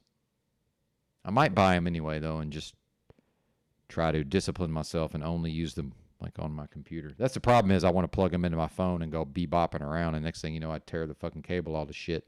I'm rough on stuff, man. I just destroy. I can tear some stuff up in short order. Oh, man.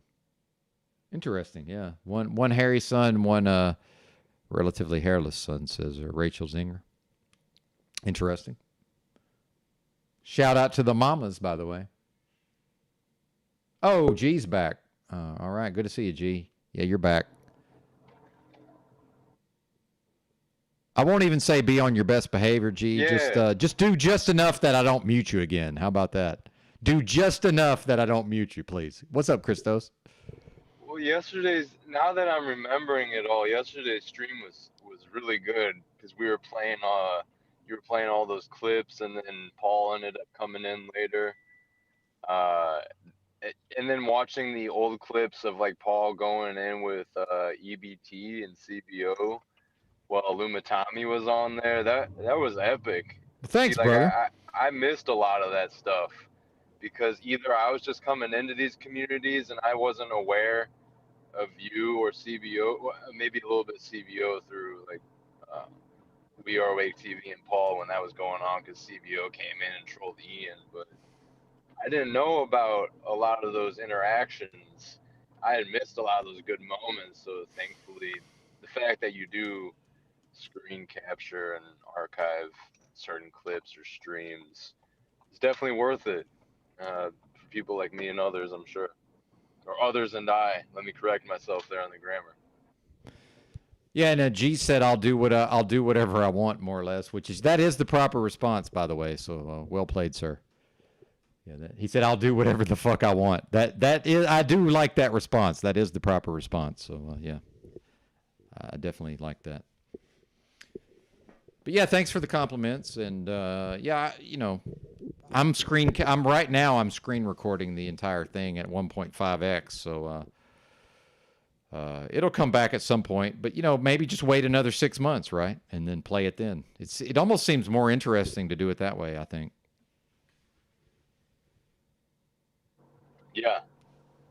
In fact, I've spoke about this and I haven't done it, but it's definitely going to be one of the first things I do with the stream is review that Ian stream. that I was on. It was like a 9-hour stream, and then within the last couple hours, that's when I had the DMT trips, and then I did 2 live trip reports. Oh shit. Um, yeah, Sovereign Soul Dave was there, Cage was there, Pineal Power, OTW, a couple different people were falling asleep. But it was like this. I don't share the same feelings towards Cage that you do, but I definitely do understand and share somewhat of a irritation and contempt, and stay away from his channel actually at times because of how he acts so pretentiously, and it seems to be completely unaware at the same time. Can you hear me? All on top Yeah, of you're here, claiming what he Damsel Medic. claims. Sorry about that. Hello. I can see it, but I can't see it moving. Yeah, you're good. But I can't hear you.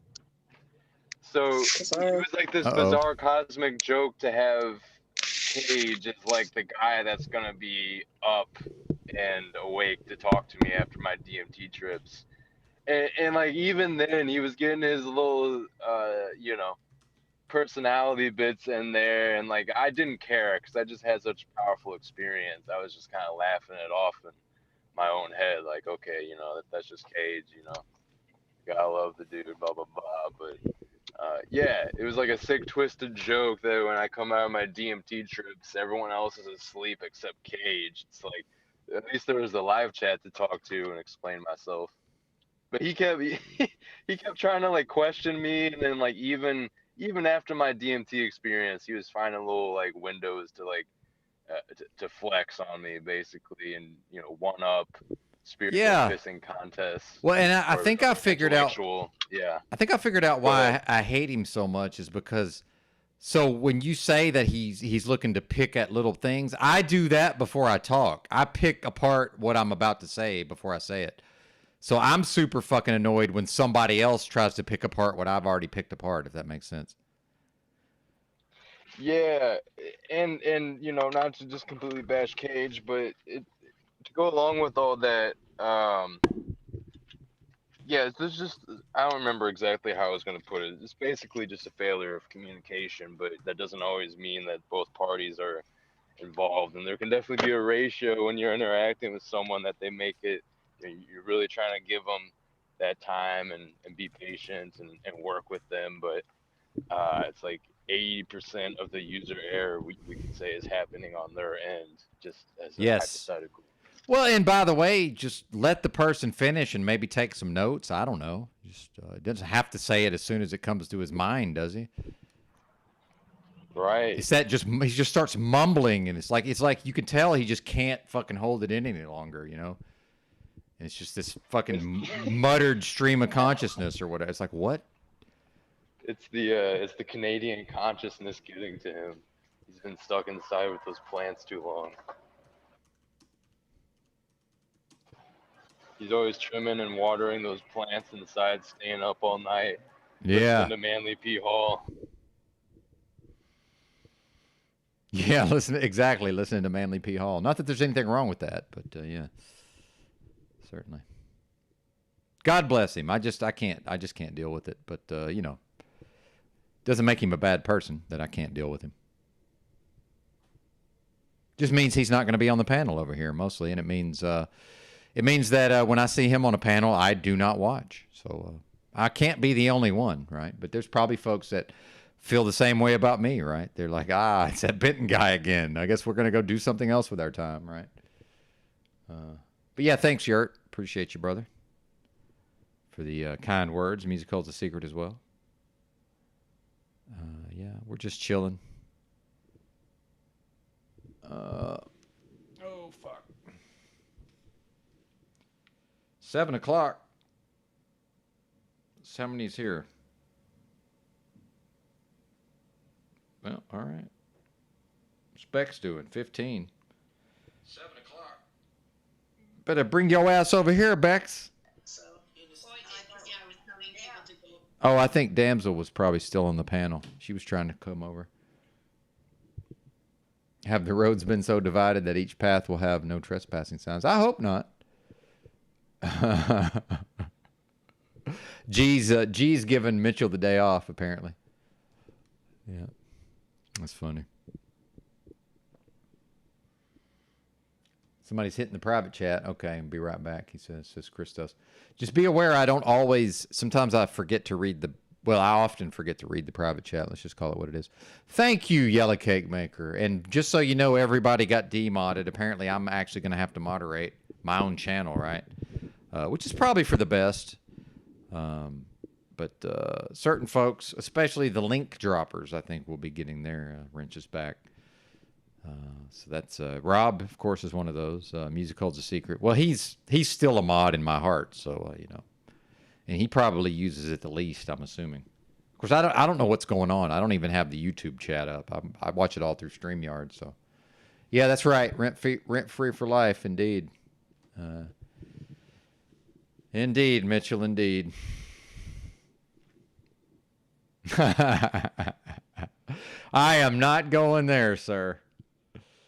I am not going there. Shout out to the expert live chat. We don't have an expert panel around here, especially when it's me and me. Especially when it's Scagnetti on Scagnetti. Oh man. Let's call into that's what we should do. Maybe we should just call into Bex.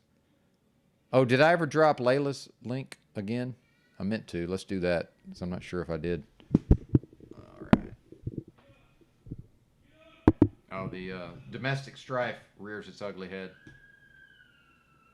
Some poor child's being traumatized. Yeah, some poor child is right now undergoing the process, you know, whereby they will, if they're still here 30 years from now or whatever, they'll be, you know, dealing with whatever this is that's happening. Being the adults yelling, right? Well, I'm sorry, the adults yelling.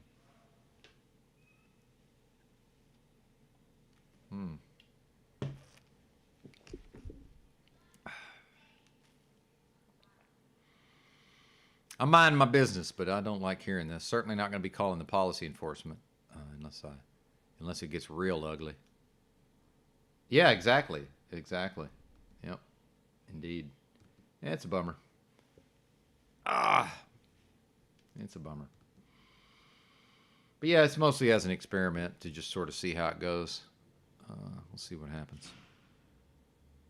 What was I going to do? Oh, yeah, Layla. I think I did, but we'll do, what the heck? We'll do it again. She dropped a very interesting video that I'm not going to play. Oh, let's talk to Christos about that. Hey, Christos, have you seen Layla's new video, Drew's wife? No. It's a pretty cool video, man. It's one of the best videos I've seen in a while, actually. I'm not going to... I just want to... Go ahead, man. Go. I just want to say earlier, I did put in the chat, and I meant to say it yesterday, I do appreciate the aesthetic that CBO, and I've mentioned it before with others within kind of that community and sub-communities, but I do appreciate he had Vince McMahon making that face when he gets punched in the balls or whatever, and having the little label under his name that says the People's Champ. Like, even within just a thumbnail and that little label, like, you can get an idea for like the taste and aesthetic that someone has. Yeah. And you know, there is an element of like internet culture to this, and it can be a beautiful thing. It's just there's some people that take it to extremes and it gets cringy with like the 4chan and Reddit stuff, you know, and like internet dwellers for real. Hell yeah. But there are, you know, there's the Sam Hyde, you know, which side of things which may be seen as just as cringy, but I think there's definitely to it for sure. Hey, you switched over to your other Bluetooth, and Mitchell's in the house real quick, and I need to take a real quick break, and I'll be right back, Mitchell, if y'all got anything you want to talk about. I need about 5 minutes, if that's cool. Yeah, I'm good. All right, Christos dropped off, so I'll wait till he comes back. And if you got anything on your mind, feel free to fire away. If you got anything on your mind, feel free to fire away there, Mitchell. Nothing in particular. All right, cool, man. Hope you're doing well today. Likewise. Thank you, sir. Yes, I am. Indeed. Shout out to Carl in the chat. Yeah, Christo's talking about cringe is peak self-awareness. There you go.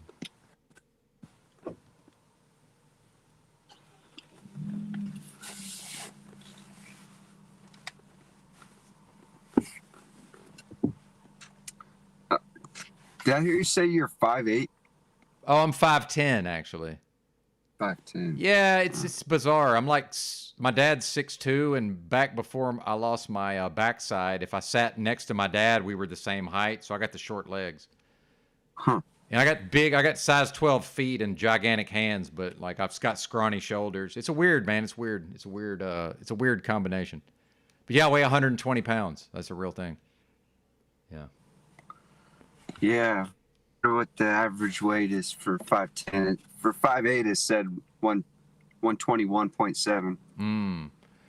Well, I'm like, would be considered medium frame, I guess. So the BMI chart that I looked at said for 5'10", 136 is the least I can weigh. And that's about what I weighed when I graduated high school when I was 17 years old.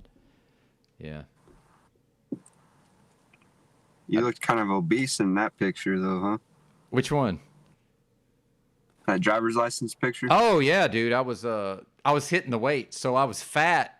So I was fat in my 20s with like no muscle, and I didn't realize this, but my first wife really wanted to fatten me up for whatever reason. And I ate a really bad junk food diet most of my life, but I was super active and athletic. So when I started sitting on the couch smoking pot, I got fucking fat, got up to a size 40 waist, then got all into fitness, lost a bunch of weight, got down to like 140-ish, and had no muscle. So then I started hitting the weights and put on a bunch of muscle. So I think that picture was either peak fatness or it was peak like bulking from lifting weights. I'm not exactly sure. I mean, it didn't look like muscle, but it probably wasn't. It probably wasn't then, Mitchell. It probably wasn't. it says underweight for 5'10" is below 128. Wow. Okay. That's probably for the one I saw had a small, medium, and large frame though. So I don't know. You picked a large or something? Yeah, because like it's gonna sound kind of silly, but for people my height, I'm just a little bigger. I don't know. It's hard to explain. If you saw me in public, in person, it'd make more sense. Yeah. I don't know. We're all built different, you know. Oh, I agree. I just, yeah. Just curious. Yep. Well, and I think the high school weight is important because like I was pretty scrawny as a high schooler, and I was 135. So, and I can put both my hands around my thigh. Like I've never been able. I was 14 and couldn't do that. Go ahead. So you were scrawny, and then when'd you put all that weight on for that driver's license picture?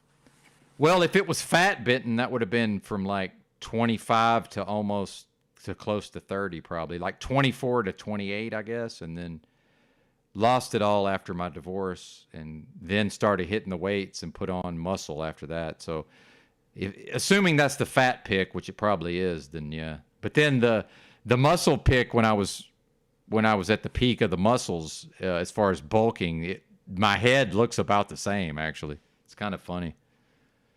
My head, dude, when I gain weight, my head just fucking blows up. Yeah, I don't know why that is. Very strange. And I know I'm giving Mitchell a lot of ammo here potentially, but I don't really. It's fine. I don't really even care. You know. No, I'm not taking shots. It's just whatever. The truth is the truth. Yeah, man. Yeah, and yeah, exactly. I don't need to paint any narrative.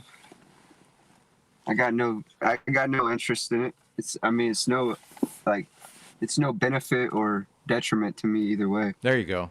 I like how you said that, certainly. But yeah, it's just been a bizarre. It's a bizarre experience at times. Because I can't speak for you, Mitchell, but I suspect maybe you have kind of the same thing. Like especially as a younger man, like when I get full of whatever that is, you know, full of my spirit, like I seem like I'm just bigger than everything. Like I feel like I'm like gigantic, even though I'm not a big dude, right? And I still have that to this day. Like if I'm around people and you know shit starts popping, and I'm not violent, dude. I don't fight people. People have tried to attack me. I don't attack them back. Like I'm not violent, man. But if some shit goes down, I just feel like I'm just like 10 feet tall, man, and bulletproof. I feel that way. Yeah, no, I've been underweight my whole life. I'm pretty scrawny myself, but a lot of it's from malnutrition. We grew up poor, you know, and my mom was not an expert at using the welfare system like some others. Yes. Well said. And just for the record, my folks, I grew up affluent, but in Arkansas, so certainly there was no government assistance involved. But yeah, that was my choice as an adult. I had food stamps for several years. Yeah. But I will say this, Mitchell. I was quite happy when I got my CDL and got off the food stamps. And if I end up living some version of homeless again, I'm not planning on getting food stamps. So what did you mean by you were really good at accessing the welfare system? I don't remember that I said that, honestly. I don't recall saying that. I do. Okay. I don't know. I will say this. I can just sum up my experience was, okay, I used a lot of homeless services. Like, say I was in Portland, Oregon, it's just free food, man. It's like, it's super easy to just go get in line somewhere and get a free meal. Like Eugene, Oregon, they have an actual free restaurant. It's a sit-down restaurant where they come and wait on you. It's West Coast is a different, different beast in that way. But, and I know in Austin, they had something called a MAP card, I think it was called, and you could get medical care. City paid for medical care, and I know I got an eye exam and a pair of glasses.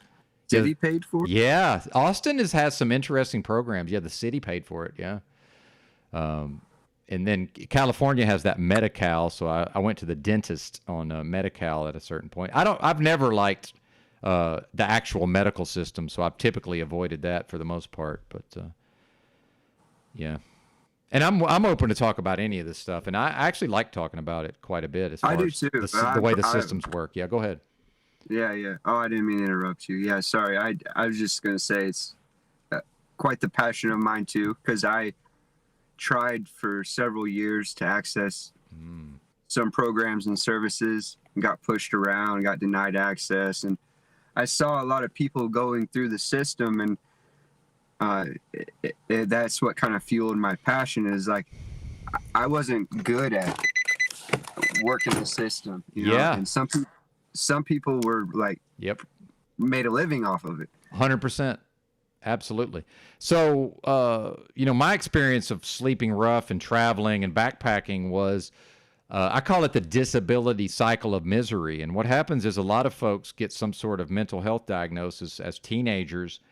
And, that's the so-called crazy check. And in certain neighborhoods, in certain areas, the local people all know when their kid reaches a certain age, if they can get a diagnosis, then that kid will more or less get a check for the rest of their life. But, as we know, it tends to hobble that person because now, even if they can get a job, they can only really work certain hours. They're not going to be able to make more than a certain amount. Now they're waiting for the first of the month or the end of the month. It's typically like the 28th through like the 7th, right? And then, a lot of these folks that live in the streets are drug addicts. So what I noticed is, in the more affordable parts of the country, a person that gets a check, especially if they have a partner that also gets a check, they basically have enough money to get an apartment or stay in a motel, right? Or and then have almost no money left after, and then still have to go to food banks, still have to access the local charities just to eat. And then because you get almost no food stamps if you get a check. It's like $40 or something on food stamps. Well, it depends on. Yeah, go ahead. It depends. It depends on what. There's a lot of. Well, I'm speaking generally. I'm speaking, very broadly. Yeah, there's a lot of variables there. Yes, that's correct. Yes, I'm speaking more broadly, just as from what I've saw. But you're absolutely right. You can get like $1,200 and still get the full $200 in food stamps. That would probably be minor children involved, I'm assuming. But no, really, wow. See, you're, and I'm not. If minor children are involved, it's a minimum of $400. Wow. If there's one child. And then I believe it goes up to $500 or $600, up to $1,000.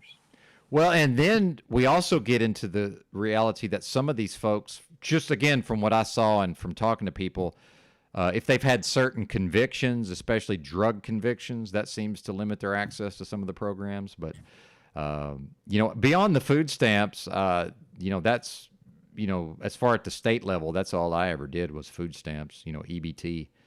And then Medi-Cal in California, and that Austin had the city paid for, the MAP card or whatever that's called. And then Goodwill sent me to truck driving school. But man, trying to negotiate that program, I basically had to just get very forceful with my case manager because he wasn't doing his job. Go ahead, sir. And then the Salvation Army too, right?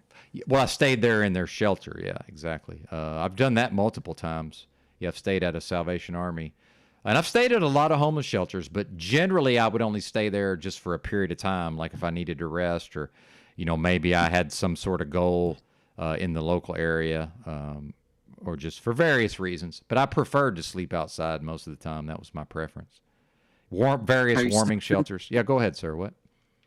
Are you still thinking about going back to that lifestyle? It's possible, man. I would prefer not to overall, but it certainly has some advantages. And especially I actually met a lot of people back then that wanted to help me as far as, especially if I was willing to work a job. And at the time I wasn't. I was dealing with my own stuff. And, it's when I was ready, I went back into the workforce, right? That's what I chose to do. But I like to work, Mitchell. I have a strong work ethic. I enjoy working, but it's got to work for me also, right? I'm not going to just go out and I know you're not a believer in wage slavery anyway, as far as I understand, but I'm perfectly good with making a living by providing goods and services for fair trade. Yes, but yes. I'm not against that at all. It's all about that, but I think everything is provided in abundance, but if you want more, you got to work to get more. But absolutely, Mitchell. Could not agree more. Go ahead, sir. Go ahead. I did have a concern. I heard you mention earlier. You said that you quit your job because of your illness. Yeah, absolutely. That was the main reason. Although, and if you're trying to get into. Look, we can talk about the dispatcher situation and all of that. I feel like you may have misunderstood some of that if that's where you're going, but we can get into that. Well, I'm happy to. Yeah, it was. I'm pretty sure it was presented as you quit your job because of the foreign accent. No, well, the thing is, Mitchell, I do this thing where I blow off steam, and I actually probably threatened to quit over that many times. I'm not I'm in no way xenophobic. I know I might sound like a person that is, but. I'm in no way xenophobic. I have no problem with people from other cultures. But, when I'm blowing off steam, I am prone to saying some shit I may not mean. And that's a me problem, obviously. But part of it was just there is a cultural difference that can cause some problems. But truck driving, man, is just it's not a good industry, man. It's very exploitative industry, certainly. Yeah, my dad's an owner-operator. I know how it works. Yeah, then. So, yeah. But, yeah, there was – and I do want to – at the risk of making excuses, when I was working that hard and also that sick, I was not in a good space, right? And you see how I am just sitting around getting proper rest. I'm still prone to getting a little agitated here and there. So we played some of the old streams when I was truck driving, and I was just like, man, I'm so fucking cranky. And I can hear it in my voice how cranky and irritable I was. So do you think you're living a healthy lifestyle? Well, see, here's the problem. I'll go ahead and say this, that that's an interesting question because I know I'm talking to Mitchell, so I want to choose my words carefully here. So I can say in some respects, yes, right? Where I'm not is that I'm not able to eat enough food without becoming ill. So this morning I was very hungry, so I usually have 3 meals, and I actually ate 2 of my meals at one time, and then I had like an hour of like intestinal cramping, and it just hurt. But we're tough, right? So I just wrote it out, right? But it's difficult for me to eat enough food, and then sometimes my food makes me sick. Just eating makes me sick sometimes. And so you may be dealing with some of this as well. And part of the problem for me is that historically I could just eat whatever garbage food I wanted to, and not that I got away with it necessarily, but it didn't make me directly ill in the moment. But then, as we know, there's a cumulative effect over time, and then we get into I intentionally ate like almost 6,000 calories a day for probably close to 4 years to intentionally put on weight, which was a terrible idea in retrospect, right? So Yeah. a lot of what I've done is self-inflicted, and then I think there's some genetic factors potentially, and alcohol certainly played a part. It didn't directly cause the issues themselves, but it certainly exacerbated them. And at the risk of giving, again, at the risk of providing ammo, I chose to participate in a medical research study in Austin, Texas. Have you heard me talk about that? I have. And didn't you say you had the worst diet humanly possible? Well, as a young person, not now. As a young person. Well, I didn't. Yeah. I said did, like as in past yes, tense. in the past. Yeah. Now, at that time, I was homeless, so I had the food stamps. So I never sold my food stamps, and I only got good food with the food stamps, but I was still eating like $5 Little Caesars pizzas, and I have a mental health thing where, real quick, Mitchell. On top of like $200 a month?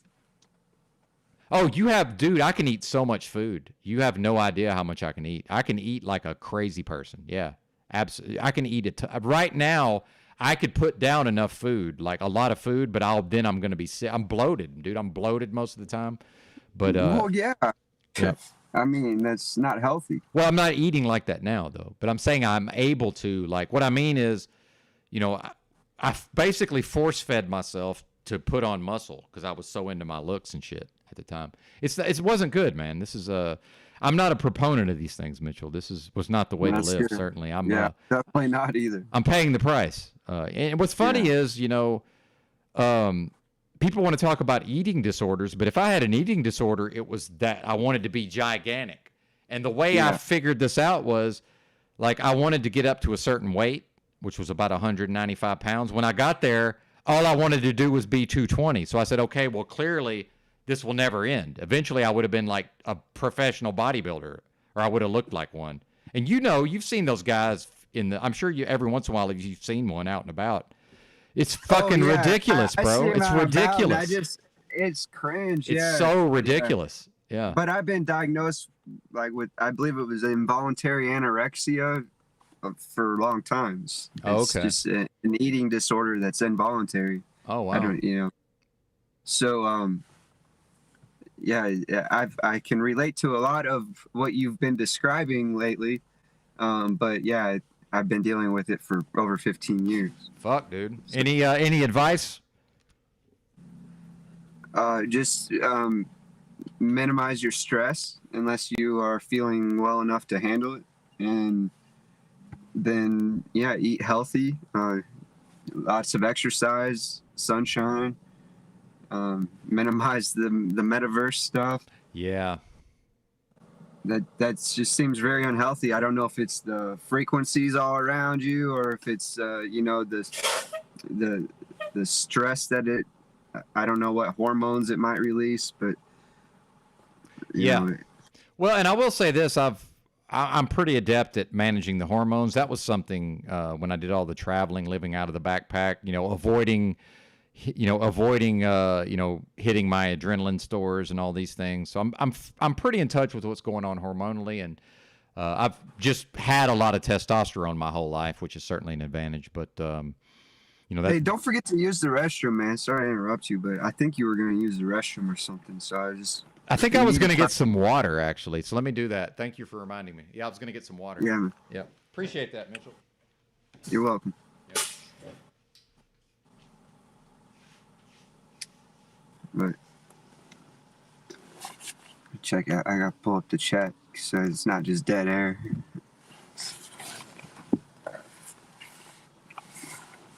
Yeah, looking for a gotcha.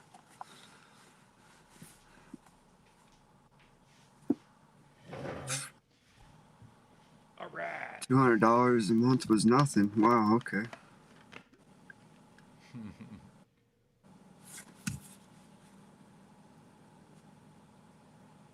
What the hell are these people eating? $200 a month is nothing. Like, I could get so much food with $200, especially if I'm on a budget, Oh, I missed that. What was that last part? Oh, I was responding to Chad just to kind of keep it from dead air, but I was just saying, like, $200 a month on food, that can go a really long ways if, you're buying on a budget, getting bread and lunch meat and peanut butter and jelly, you know, milk. That shit will last you a long time. I know. Especially if you hit a food bank or two in between. Yeah, absolutely, Mitchell. So, you know, another thing with whatever I'm going through is certain. If I don't eat specific foods, I get sick. I mean, that's just so like I haven't been able to eat peanut butter in years. Yeah, I have that problem too. There's a list, a lot of things I haven't quite figured out what it is, but just a lot of things I've had to learn to avoid. My diet's very simple. I got to stick to what I know works, you know. Well, and I want to say this just so people know, because I'm seeing the comments come in. I sleep great. Now, lately it hasn't been quite so good, and some of that is I respond very well to magnesium. So I've actually, just because of money, I've been taking less magnesium, but I've started taking it in the evening because I prefer to take it in the morning, but because it is good for my brain, obviously. But especially as a truck driver, even if I only get 4.5 hours, it's a quality 4.5. I mean, certainly. So sleep is not my problem, and I go to sleep about 6 o'clock. Like, that's not an exaggeration. I'm typically asleep by about 6 p.m. So yeah, sleep's not an issue, but for a lot of folks, that does cause all kind of problems. And as we know, sleep. Sorry. No, you're good. Yeah, go ahead, man. Yeah, that's all I was gonna say. Carry your thought, please. I was just gonna say, yeah, sleep's a big problem for me. Yeah, and you know, I'm not going to give anybody advice, but what I've found beneficial is just going to sleep the same time every night as much as possible. I think that's the number one thing, personally. Getting that circadian rhythm in check, you know. Yeah, absolutely. But yeah, I'm always open to people's feedback and input, as long as it's coming from a constructive place, certainly. Which I can tell that Mitchell's is, and he has some similar issues. It sounds like, so, you know, that's also helpful. What it kind of attracted me to you in the first place. Is I can relate. To a lot of, you know, the homelessness and stuff like that. Yeah, absolutely. Well, and you know, when I first started streaming and you were coming around, I was about 135 pounds back then. So and it was mostly muscle. That's 15 pounds of lean mass. So just that's a big difference. Because sometimes I'd have my shirt off, and you know, when somebody has a little bit of muscle and they're at low body fat, they look bigger than they really are. And some people are like, wow, Benton's fucking jacked. And I'm like, no, I'm not. If you saw me in a t-shirt at 135, imagine what I look like at 120. And I've never done meth. People can believe what they want to believe. I've been accused of that a lot. Yeah. But it's just so hard for me to gain weight. I feel like I lose it pretty easily if I'm not real careful, and it's just so hard for me to gain it. I tried. Yeah, absolutely. I'm trying to find a picture. I know I've got a picture on here somewhere of what I look like in the weightlifting days. Not that it's that impressive, but I can at least show you what we're talking about if I can find this picture.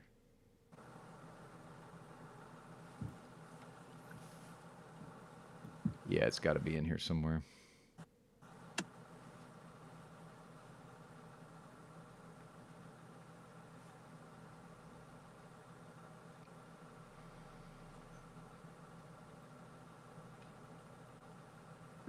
But as far as the whole, go ahead, sir. Go ahead.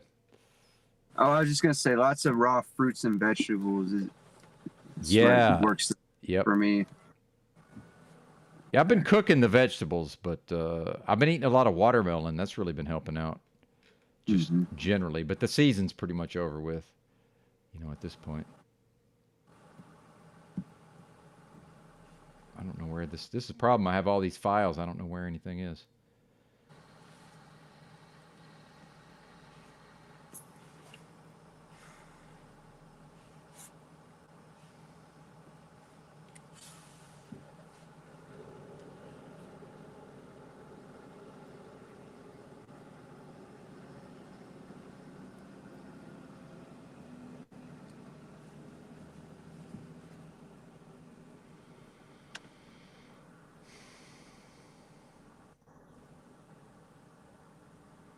Well, and, you know, other than, you know, your actual health issues, I can tell you as somebody who was naturally skinny, I was able to gain weight. I just had to eat basically like I thought I was eating a lot, and I had to more or less double what I thought a lot was, which sucks, man. I just don't like eating that much.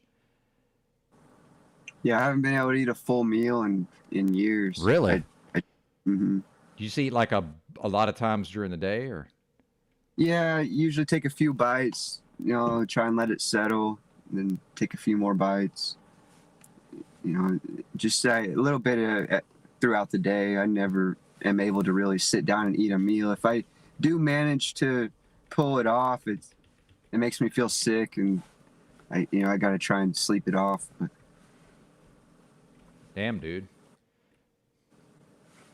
yeah, it's annoying. It's annoying. My mom struggles with it too. It's real bad. She's not even 100 pounds. She struggles. She gets up to 100 pounds and she celebrates. Damn.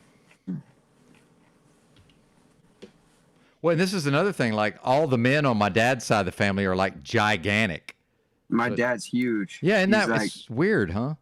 He's like 280, 6 something. Yeah, so it's just bizarre to me. Like, what? I just don't understand sometimes. I have a sister that's taller than me. Yeah, my sister's quite a bit bigger than me. She's not fat. She's thick, Hmm.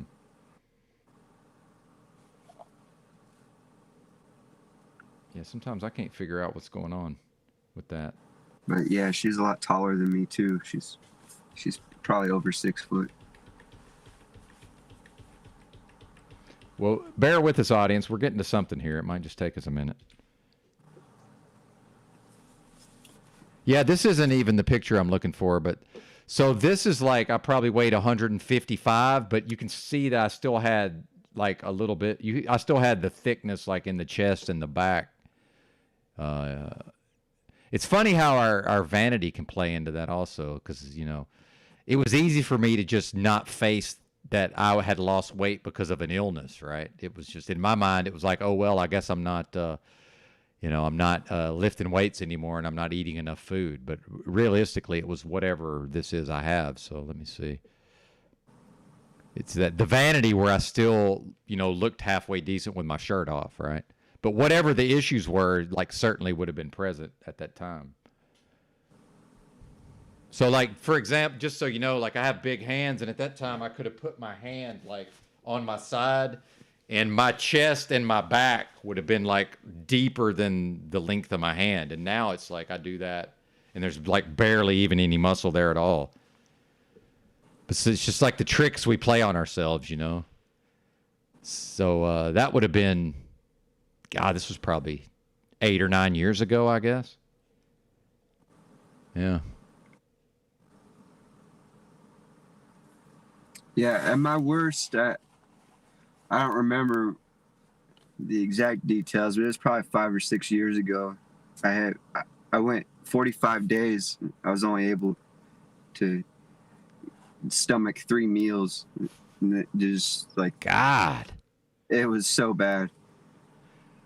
But yeah, yeah. And then you get so weak, and then you don't feel like eating at all, even more. It's like, and then you don't have the energy to even pull something together. It's shitty, man. That's why I got to stay on top of it, because if I don't, it just keeps going worse and worse and worse. Well, and just for the record, I don't ever just not eat. Like, I eat every day. I'm eating food every day. But now what you're describing, though, from a scientific standpoint, that would be considered fasting, and it would be considered also associated with healing. So do you think there's a chance that your body was healing in some way during that time? Yeah, probably. That makes sense, because I was doing really, really bad. And since then, I've been on an upward progression. Because I've had an idea for a while now that I'm, whatever, if I'm going to have a heal as much as possible, I know it's going to involve some version of extreme fasting, which, even though I eat every day, I'm in such a calorie deficit because basically I'm assimilating just enough calories to maintain my body weight. I've been 120 for like a couple of months now, but I got down to like 116, and then I was like, oh fuck, if this continues, I'm going to be 100 fucking pounds. So I was able to get back up to around 120, and then I've held it there. So if I can stay here for the short term, I feel like I'm okay, and then hopefully build. If I can get back up to 140, I feel like I'll be all right if I can stay there. So you know what it's like, and I'm new to this, by the way. I've never dealt with this, so I'm very new to these dynamics. Yeah, I'm gonna respond to chat real quick if you don't Yeah, mind. man, do it. I need some time to find some stuff anyway. Yeah, go for it. Mr. McGee asked if I've tried a raw milk for weight gain. Yeah, I have. It's hard to find, but I actually did have a good supply of some raw goat's milk that was, I guess it's considered a complete nutrition. You can technically live off of that alone, from my understanding, but that helped me a lot.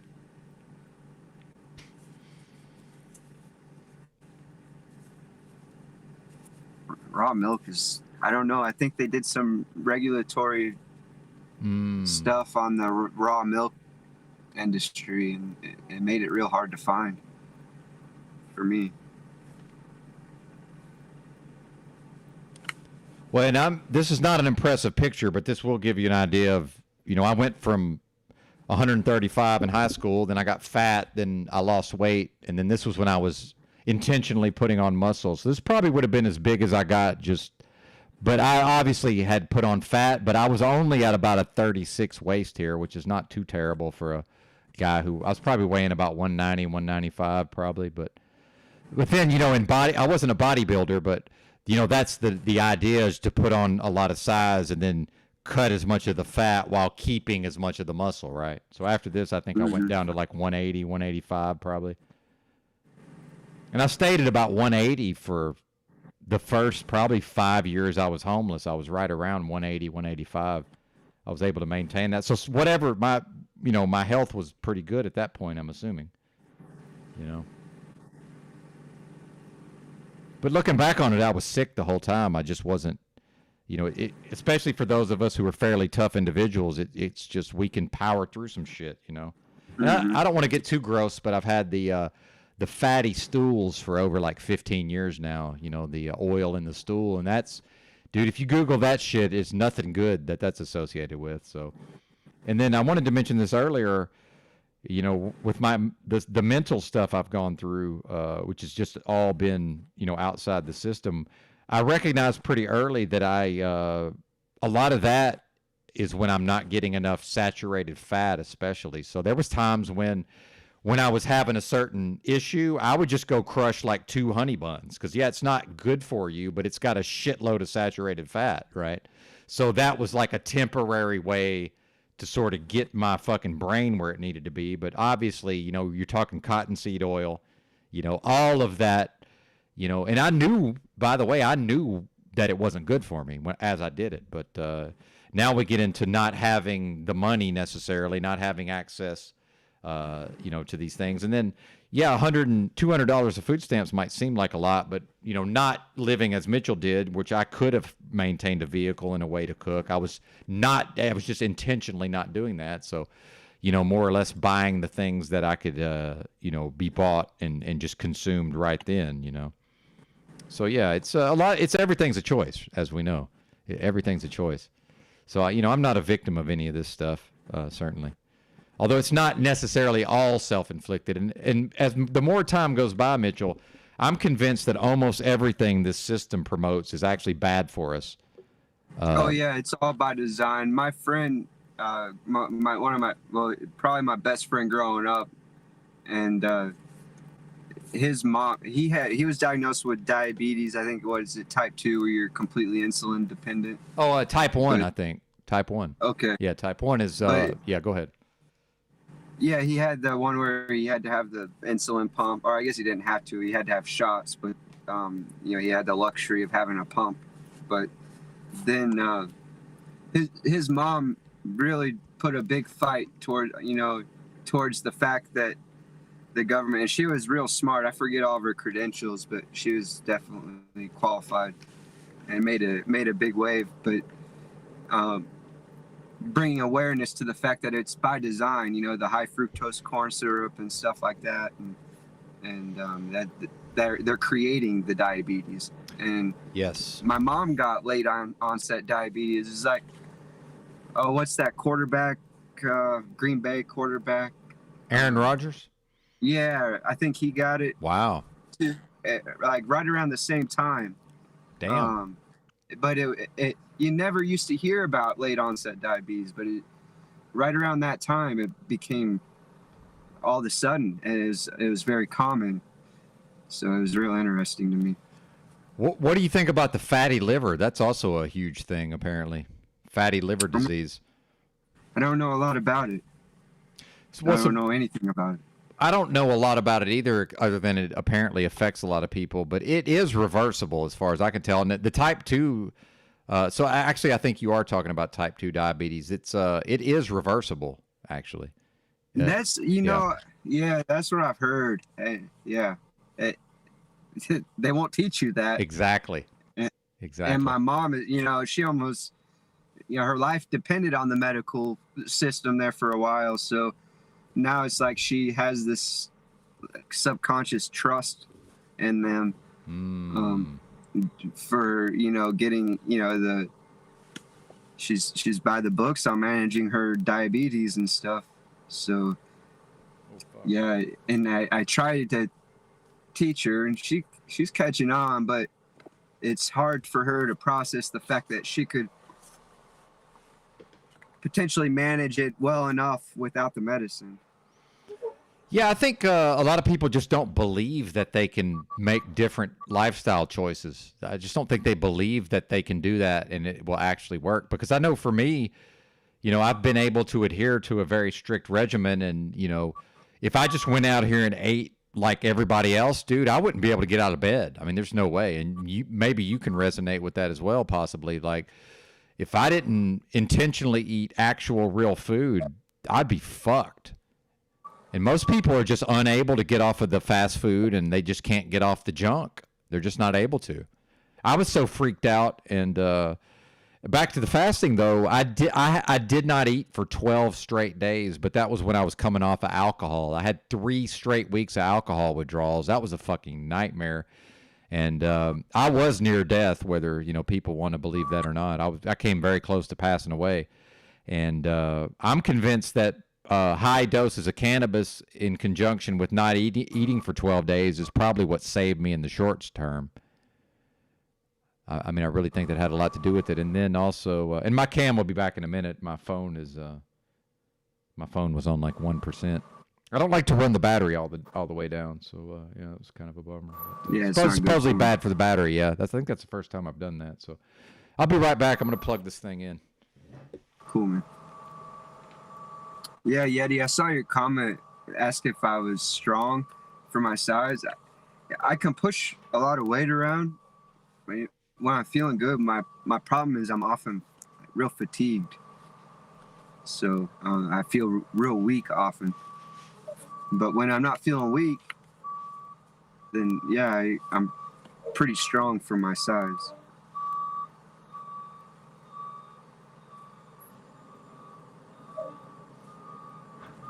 I've had some pretty strenuous manual labor jobs and stuff that used to handle no problem. Yeah, I have my days. Every now and then they're kind of few and far between, but I have good days.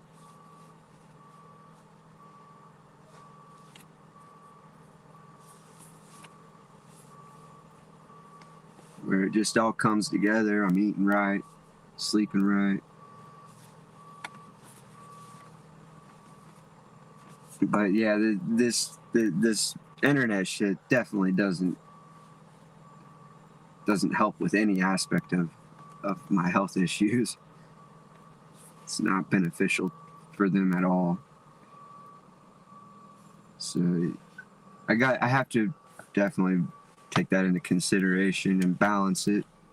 I guess that's why I have no problem just completely detaching and walking away from it. Now I can go away for weeks and even months. I've done no problem. Just completely disconnect.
Yeah, I thought I heard you talking a little bit about the YouTube addiction stuff, and that's all super interesting because, you know, I have a little bit of an advantage. I was an early adopter of the internet, and I was a computer nerd, and I made my living in IT right around the year 2000 for several years, and so I had an actual full-blown internet addiction, and I came out the other end of it, and then I also like had a compulsive gambling problem, probably around 2008, maybe somewhere in there. And I came out the end of both of them, came out the other side, you know, relatively unscathed. But so I'm certainly quite aware of the dynamics with me spending so much time on YouTube. And then, in fact, I'm one of those people that used to say, oh, I don't watch TV. And that was true. But, you know, now I do. It's just YouTube, right? This is television now. So they, you know, just when I thought I was out, they pulled me right back in, you know. But I mean, that's a real thing, though. You know, the system is like, oh, okay, buddy, you don't watch TV. Yeah, we'll just bide at its time, and next thing you know, I'm all day, every day on a fucking screen, right? So, except now I'm the television, or we're the television. So, and a lot of folks, man, you know, this is kind of the thing we don't talk about. How many of the folks that come to these broadcasts are also addicted? It's got to be pretty high percentage, I'm assuming. Oh yeah, I'd say very high. Yep. And by the way, I've approached this non-judgmentally. I'm not in any way being judgmental, but it's not, you know, I'm not going to be in denial about it either. So that's probably another thing about going back into a certain lifestyle, at least for a period of time.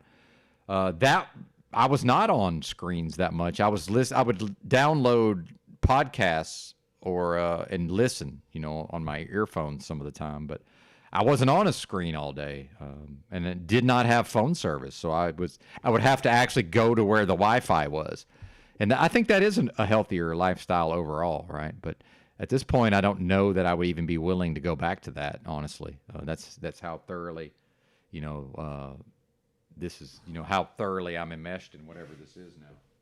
It seems like.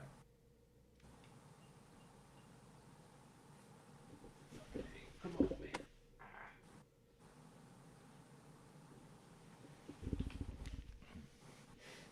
And I enjoy it. You know, I really I like talking to people. I like you know, whatever it is I'm working on skill wise, you know, I do enjoy it too. Right. So I guess maybe it's a matter of striking that balance. But then we get into the vanity aspects, whereas, you know, I'm always going to have the most, well, not always, but, you know, there's more live viewers if I do these every day than there is if I just do it randomly here and there, right? So now we get into the vanity around seeing a certain number of people here, and then, oh, I'm so great, right? You know, that's not necessary. That's part of it, maybe, arguably, but it's also that these folks are going to be somewhere in the YouTube, you know, they're going to be on YouTube somewhere. So, you know, it's not necessarily that I'm so good at what I'm doing. I wondered if you had any thoughts on any of that. I honestly feel like the platform's kind of dying down. Interesting. Yeah. And I think that, yeah, I have a theory. There's no way I can prove it, but, you know, maybe they have published their reasoning for it. But I think that's why they're loosening up their standards for monetization and stuff. Yeah, that makes sense. However, you know, one thing I've noticed is by the time the general public finds out about something, it's pretty much over with. And the live streaming is about to get to that point. I think it's really about to blow up where, you know, there's a lot of channels I watch that just do these really slickly produced, prepared videos. And I've heard some of those guys start to talk about live streaming. And the more that just your average YouTuber who's earning a living starts moving into the live streaming, I see that. And again, it's just my opinion. I see that as a, you know, it's going to enter the zeitgeist where, you know, my mom's going to be talking about some live streamer she watches, you know, and that happened with TikTok at a certain point. I was listening to my mom and she's like, oh, and I learned about it on TikTok. And then I've, you know, gently over time, I was able to impress upon her that it's probably not good for her to be on TikTok because I won't do the vertical scrolling, Mitchell. I don't know about you, but No, I won't do it. When my folks got on Facebook, I about shit my pants. Yeah, exactly. Well, and I found Facebook when you still had to have a .edu email address to even sign up. And my thing was by then I was out. I wasn't in school anymore because my first email address was I was a student at the University of Arkansas. So by the time Facebook became a thing, I was like, oh, they don't want me. Well, fuck them. And it's garbage anyway, right? Their software it's just I can't believe people use it. Honestly, I don't even it's totally different. I joined in I think it was 2005 or 6 when it was college email only, but yeah, that's it was way different. The dynamics of it were way different. Mm-hmm. It was just like a kind of a convenient way to message your buddies, you know. Yeah. And share some posts or whatever. Share your quick thoughts. Like it's like I don't know. It was a lot different. Now it's all the memes and shit, and all the political bullshit and all the groups, and it's real effective for businesses and stuff though. I tell you what, if I had a business, I'd probably use it. Yeah, I could see that, certainly. But it's have marketing or whatever. I'm just rambling. Sorry. Oh, you're good, brother. And you know, with the YouTube shorts, see, I will watch a short, but I will not do the vertical scrolling through the videos. I took one look at that, like the TikTok style. That's terrible for the brain. I could just tell. So I just will not. I will never use TikTok, certainly. But it's funny. TikTok videos do sort of filter out into other parts of the internet, certainly. So we've all seen it, whether we wanted to or not, I'm assuming.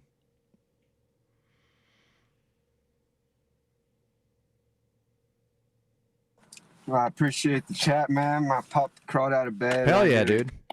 Take her from the potty. But awesome, man. Thanks for cruising by, and I will see you later, brother. All right, later, man. Later. That was Mitchell.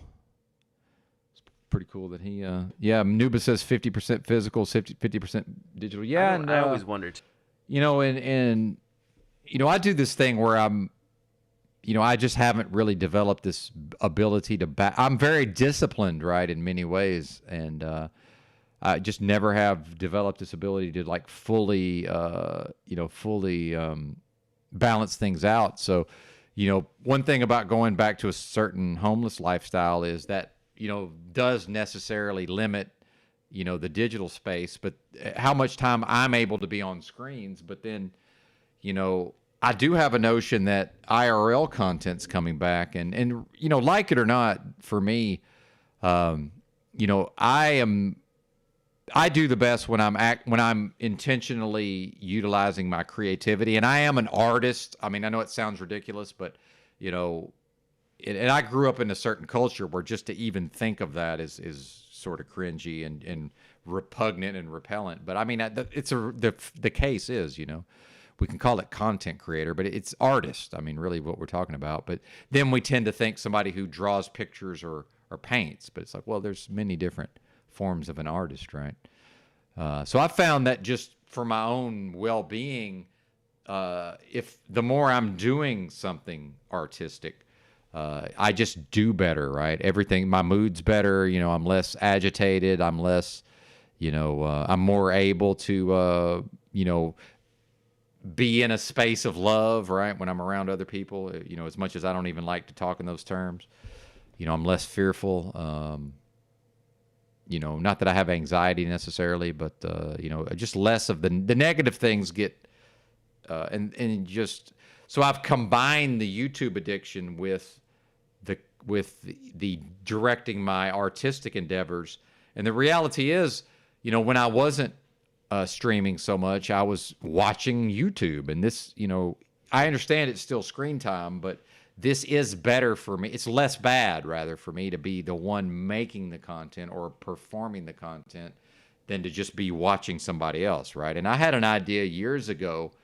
You know, I've been shown specific things or bestowed wisdom, because as far as I can tell, wisdom is granted or bestowed. It's not attained. I mean, it's my view of it. Doesn't mean I'm right, but that's how I view it. What is this? What is this? What is this on the? Is that that must be a cable or something? What is that? It must be picking up this. Oh, it's the side of the cage that this thing's in. That's what it is. Trying to figure out what's going on, but I figured out years ago that I really need to be creating way more content than I consume, and it took me many years, or several years at least, to get to that point. So I've achieved that, where I am, you know, the content I want to see in the meta, which is a bit of a tongue-in-cheek thing. Like, it's not a literal thing necessarily, but I hope I'm making sense here. I feel like I am on some level. I also feel like I'm repeating myself. Also, shout out to somewhere around 50 in the house, I believe. Miss Bex maybe is getting some rest. I don't know. She's always welcome to join us if she'd like. I see the ladies in the chat. Shout out to the ladies. I think what I've noticed over time is the percentage of the female audience just goes up and up. So I know I'm doing something right. You know. Or maybe y'all are somebody's doing something right, whether it's me or the ladies themselves. I may not know, but yeah. Shout out to the ladies and the fellas. Oh, by the way, I never got to talk. Why didn't I get to talk to Crunchy Bee the other day? How did I get distracted when Crunchy Bee was here? I hope you're doing well, Crunchy Bee, if you're listening. I'd like to see you hop up on the panel sometime if you're. Oh, he got what? Oh, that's a bummer. Yeah, playing all that copyrighted stuff. Are people reporting him? I'm wondering. People may be reporting him. And by the way, how bad is this that I'm on? I mean, I'm just curious. I'll ask Christos. Christos, when there's two of me on the screen but nobody else, is that bad or good? I can't tell the difference. But go ahead, sir. Go ahead. Oh, that's dope. Okay, cool. Thanks. That's what I needed to know. Yeah, it's cool how you do that, and then it also looks good when you have, like, sometimes you don't have two camera angles, and you have just one camera on, the other's turned off. Yes. It's good, and then you can switch between the two of what you want to show, or show both at the same time. Hell yeah. Yeah, it's dynamic. Thank you. So, yeah, I was just kind of pondering some thoughts as I'm about to arrive at work here. And so it's like micro to macro, especially with some of the DMT energy recently I've been tapping into. Think about how people may joke about, let's say someone has a bad computer on here, and let's just say, you know, either they joke about being a toaster, or they use kind of like the analogy or the you know, visualization or whatever of a hamster and a wheel, you know, powering the computer type thing. So let's take what we could imagine to be the opposite end of that hamster on the wheel powering the computer. And what I see us to have is possibly some type of titan being, some type of godlike deity being, almost a Sisyphus types, that's running through the cosmos and empowering the existence of the universe, or this realm, or maybe of other ones. Because I've heard multiple people talk about on ayahuasca trips and other certain types of trips that they see that there's this godlike being that contains like all of existence within itself, and it's just like this deity avatar just running to power life. And so I just kind of wanted to throw that out there as a means of, using, I guess, like juxtaposition to figure things out, and starting with certain analogies or hyperboles or certain phrases and sayings and things we use, kind of like I just brought up the hamster wheel powering the computer, and thinking, okay, what would be the opposite end of that spectrum per se? So I just wanted to share those thoughts, and I had something else actually as well I wanted to share, but I'll just hand it back to you. I'm about to arrive at work anyway, so I will be hopping down and back up once. Cool, man. Yeah, appreciate that. Here. Thanks for stopping by, sir. Yeah, thank you. Well, you just made my point, Chud. Lawyers are garbage, sir. They're birds of prey. They're complete trash, sir. So you've actually made my point. Yeah, I absolutely could have gone to law school and gotten a law degree and made a lot of money as a lawyer. There's no doubt about that. I have the brain to do that. However, what I don't have is the ability to remove my own integrity in order to earn a high hourly rate as a lawyer. So you're making my point, Chud. You're actually making my point. Although you don't realize that you are. The reality is that the system will not pay me enough fiat to compel me to trade my valuable time.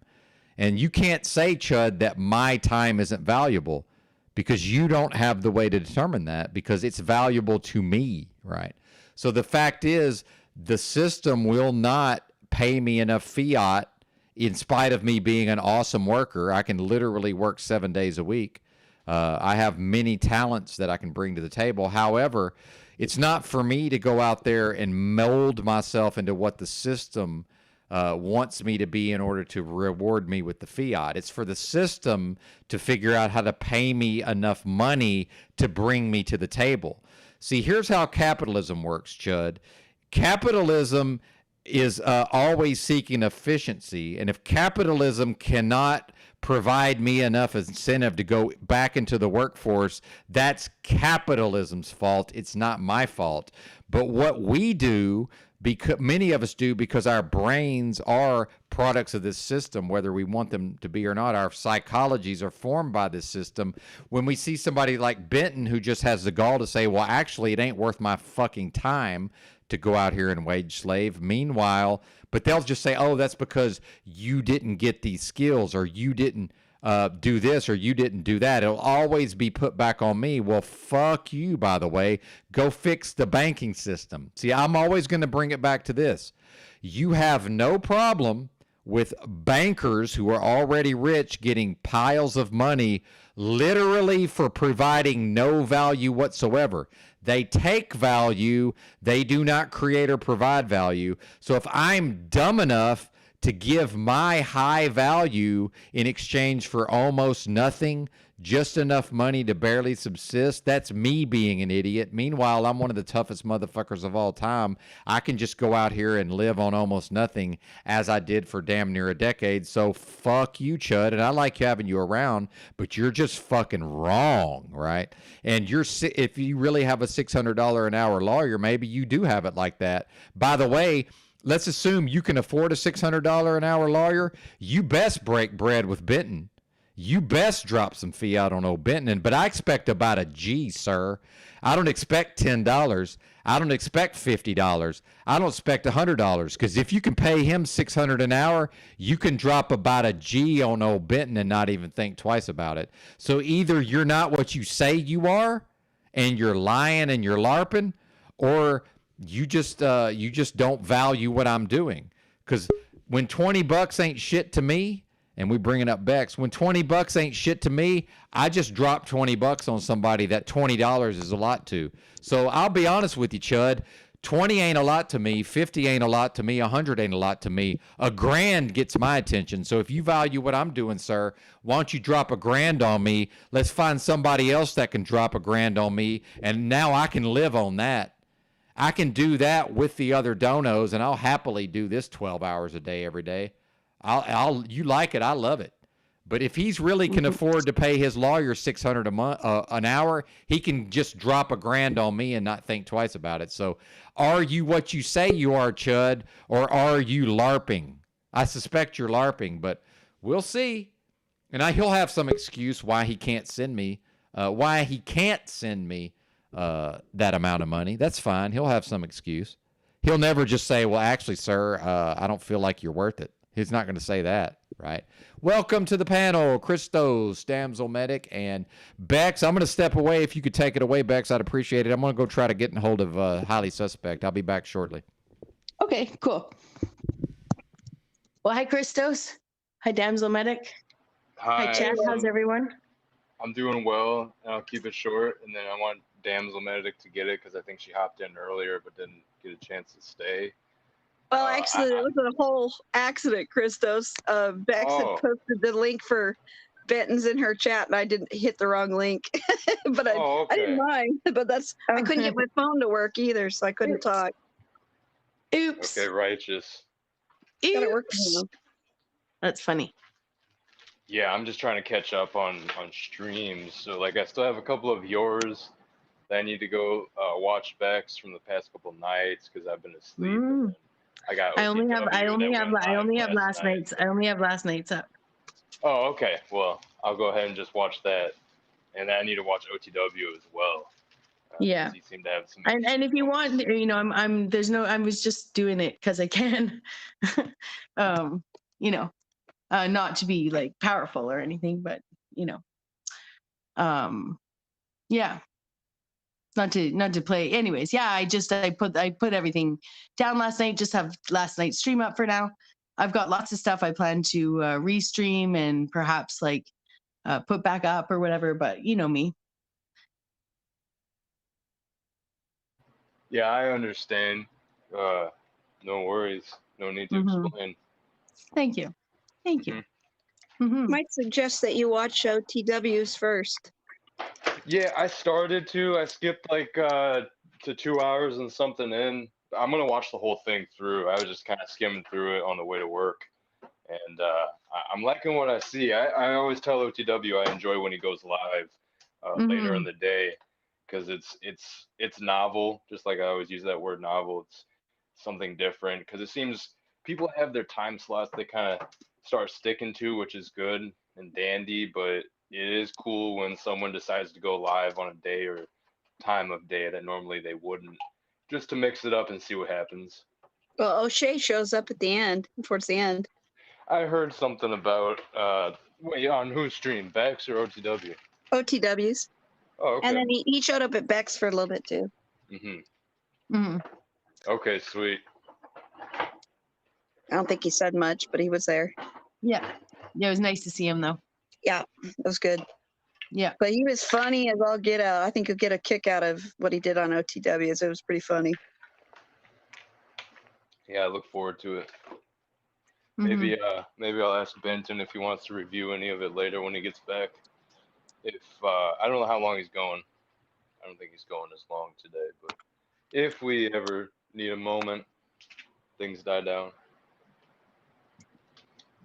Were you both there when he was playing all his saved stream bits yesterday? Yes, I caught a lot of them, mostly listening. I couldn't watch a lot of it just because I was working at the same time, but I caught a lot of by ear, so it was pretty good. Well, and I Christos, I've sometimes, only a couple times so far, I played the sort of, you know how Benton has done the last couple mornings. Once was like a sound check thing, and the other one, but he's done the what was I calling it, in a mime experiment, in a charade experiment, where he didn't have any sound on for quite a while one morning, and so. Oh, where was I going with this? Oh, so I was at OTW's, but I didn't have the sound on because I was on the phone with the Yellow Cake Maker. And so we were on the phone and we were just watching the chat. And I put a disclaimer in, like, I'm hanging in the chat, but I can't hear anyone, you know, just chatting. So we did that. Catching up on some of the lore, some of the things I hadn't seen, like Mitch's video of his encounter with that guy and things like that. I hadn't seen it. I'm sorry. Oh, I just hadn't caught up with that ever. I'd never caught that episode of him involving himself with that guy that took his phone. Yeah, did he replay that at OTWs as well? No, I just played that on Benton's. Oh yeah, here. Yeah.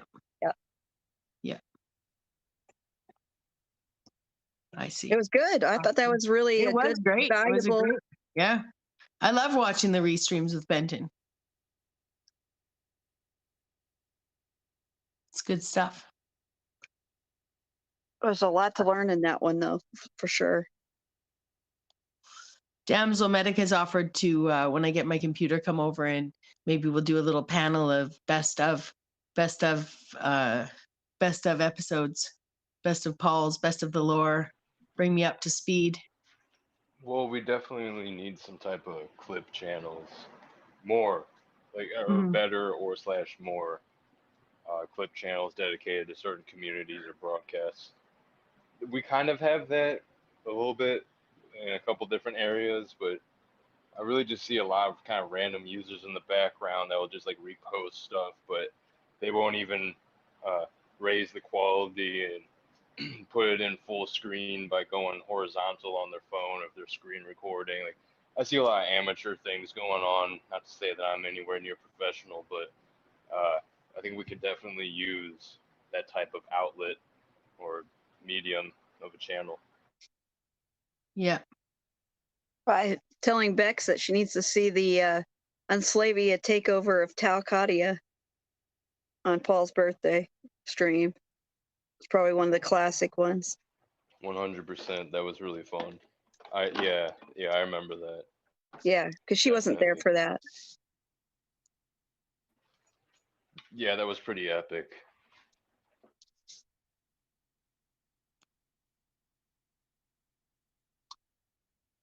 Oh, nice. Smith is in the house.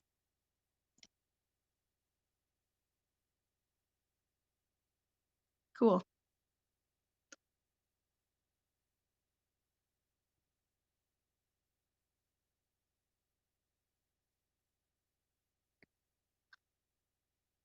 I popped in earlier. I didn't realize what was going on. I apologize for putting random comments in. But my little eyeballs when I pop in here, if I'm just because I mean to end my stream sooner, and it's my way of being like, hey. But it's been an eventful morning for Benton and I like chat. the title. The title you had was pretty good. Mine or Benton's? You. Oh, thank you. Benton's is a good title too. I didn't catch Benton's. What is it today? It says, it's been every man for himself for a while now. Oh, that's a copy and paste of his. That's a good one. And mine said, yeah. Mine was late night hangout, haters get free balcony seats and binoculars.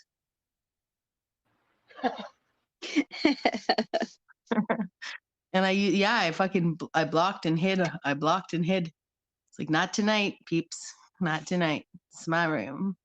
I'm not one that censors my, I'm much like Benton that way. Like there's not a lot of censorship except for self-censorship with people who block each other or whatever, if that's going on. I don't know how that works for me as I see things. I don't know. It's just the people that have blocked me, right? I don't know. I don't know how that works, but doesn't matter. Point is, I don't usually censor unless yeah.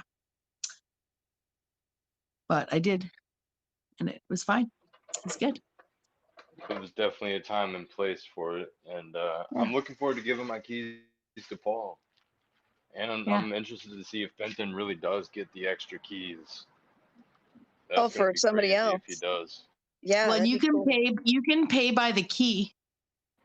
I think Yurt should get one. you can buy extra keys. I don't know if it's at the next level up or if it's at this level. But I'm pretty sure once you start paying, you can add members and you can pay for extra keys. Yeah, that's what I was talking about. Yeah. Mm-hmm.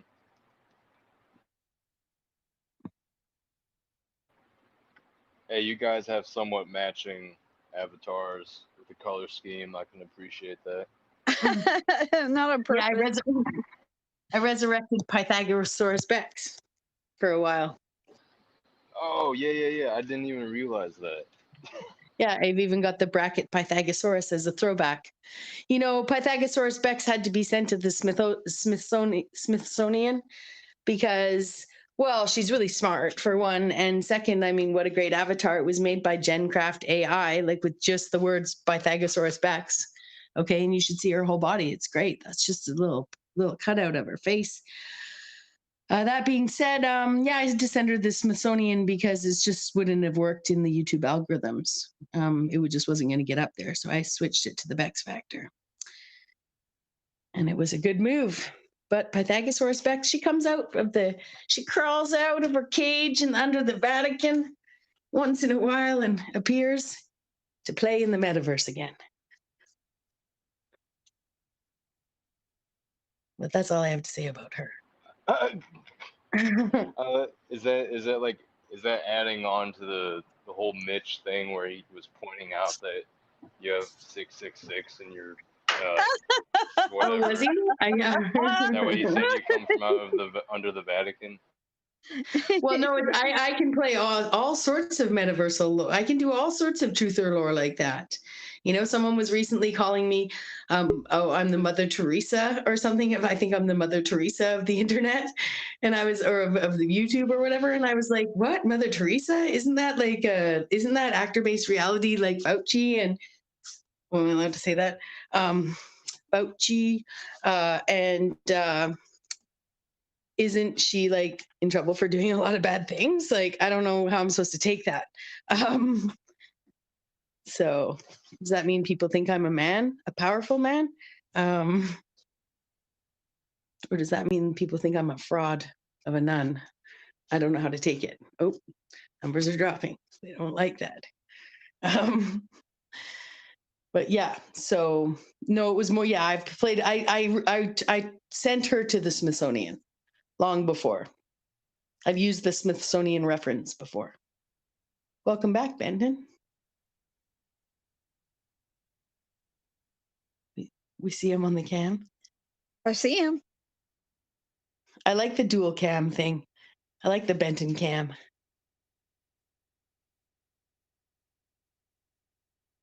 So, but yeah, Pythagoras Bex, she might be a little bit more playful. The 666 is, of course, a trigger for all these truthers, of course. Yeah, that was my birth announcement when I got my channel, and I was waiting 24 hours till I could use it. And I was like, yay. And it just came in at 9:21 a.m. The YouTube, your channel's ready. And I was like, oh, my baby has arrived. So I'd done thumbnails, and I'd done a few memes way back, and I downloaded some different apps, and I couldn't remember which app. So I pulled up this Canva app, and it was so crappy and cheap, but I wanted to put something up right away and be like, ah. And I didn't use it for a long time till an old friend, content creator, also did the whole Barnabas Bex decode of the 0.666. So, you know, gotcha. Hashtag hatred is a form of false idolization too, friends. You know, don't take yourself out of yourself. Don't take yourself out of yourself, right? So yeah, I did do that on purpose.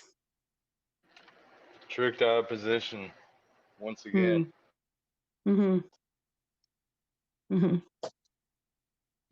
you know, there's going to be people that'll take it and run with it as it's got to be real. Oh, I know. But that's why you got to question everything. And everyone's like, no, we already questioned it and figured it out. No, you got to question it all again, friends. It sucks. I know. Everything. Right? Question everything. Question everything never stops. Yeah, but no agent's ever going to put anything up there. It's going to be that obvious. But then, and the number 2/3, okay, 2 divided by 3 is not evil. Tiny Chud. It's just math. So it's just 2 divided by 3. It's just the 2/3. Just when you look at it, see the 2/3. I'll go put a repeating dot on it. I'll put the repeat. Then people will know it's not 666. It's 6666666 6666 6666666 forever, right? That's what 2 divided by 3 is.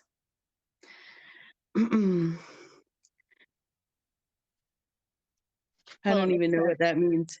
Can you guys explain? You'd play with the numbers, being though that you're an economic major too. So, well, and actually, I won math competition. There were 3 kids in the country in grade 6 or 7. yeah, you're a math person. I could tell. So, yep. But what does pedo? Oh, sorry, PETA. Sorry, I guess other people say it. Graph, cupcake, optics in play. What does that mean? Let me guess. It's snafu, right? No, it's swim. Oh, well, that would be a snafu kind of thing. Cupcake, of course, means that you're not really being real to the fact that the world is going to be doomed and all destroyed here soon, and we're going to lose everything. And the doomer thing. Oh, so Hey, I'm the opposite of that. You're cupcaking too much. Where you're lovey-dovey like Jack Talcott. See, he's but see, the difference is I'm not faking. I have this much hope, and I do know that the number 2 divided by 3 is not evil. For certain. Okay, so there's just no way anyone's going to ever convince me that any number is evil. Not a single one of them. Hey, Notch is here. Notch, how's the foot? I haven't seen you since it's been a minute. How are you, sir? I'm doing all right. I didn't want to interrupt. Thanks for asking. I'm nearly 100%, so. Oh, good. All is well. All is well. How's it going, Benton and Bex? Christos? Is Christos here? I don't think he's here anymore. He just left. He'll be back. Damn Zomatic. Yeah, they're not Joe Quito. Yeah. Thanks for holding it down, ladies. It's been a minute. And I'll let y'all chop it up. I'm going to be working in the background if that's cool. So I'm here / not here. It's been a while, Notch. It's been, I don't know, what, a month for you since you hurt your foot? Has it been that long? Yeah, but I think it's been about a month. But I mean, I've been around a little bit. I took a little bit of a break from YouTube, just panel walking, but but been making my rounds lately. So went over to Beck's channel the other day for a little while. So that was fun. I missed that one. I did see you over on Jack's the other day for a little bit. Yep. Try to have a conversation if we can. Sometimes it's not easy. When you have a lot of people, it's hard to get focused on a topic, and sometimes things can go off in a tangent here and there, but it is what it is. Well, I'm sure you improved the panel with your presence, I'm sure. I'm sure everybody enjoyed it. I appreciate that. I appreciate the vote of confidence. I'm not 100% sure if that's always the case, but oh no, I'm sure it's not always the case, but I'm sure you helped his panel out. Give him some spice anyway. It's been the same folks for a while again, so it's probably good to have you come back after being gone that while. Yeah, I think there tends to be a little bit of clicks with different channels, and Sure. People feel more comfortable here or there, depending on their personalities and histories with different individuals that we know. Yeah. So, but something needs to be ironed out. I guess that's kind of the way I see it. Otherwise, we wouldn't be here, as creators, content creators, or panel walkers, and the peanut gallery. Everybody's getting something. I hope so. Or they're wasting their time if they're not getting something. I've been enjoying Benton's here because I haven't really followed him for very long. I kind of off and on every once in a while, and then about the last month I've been keeping up a little bit more. And then finally coming up on his panel.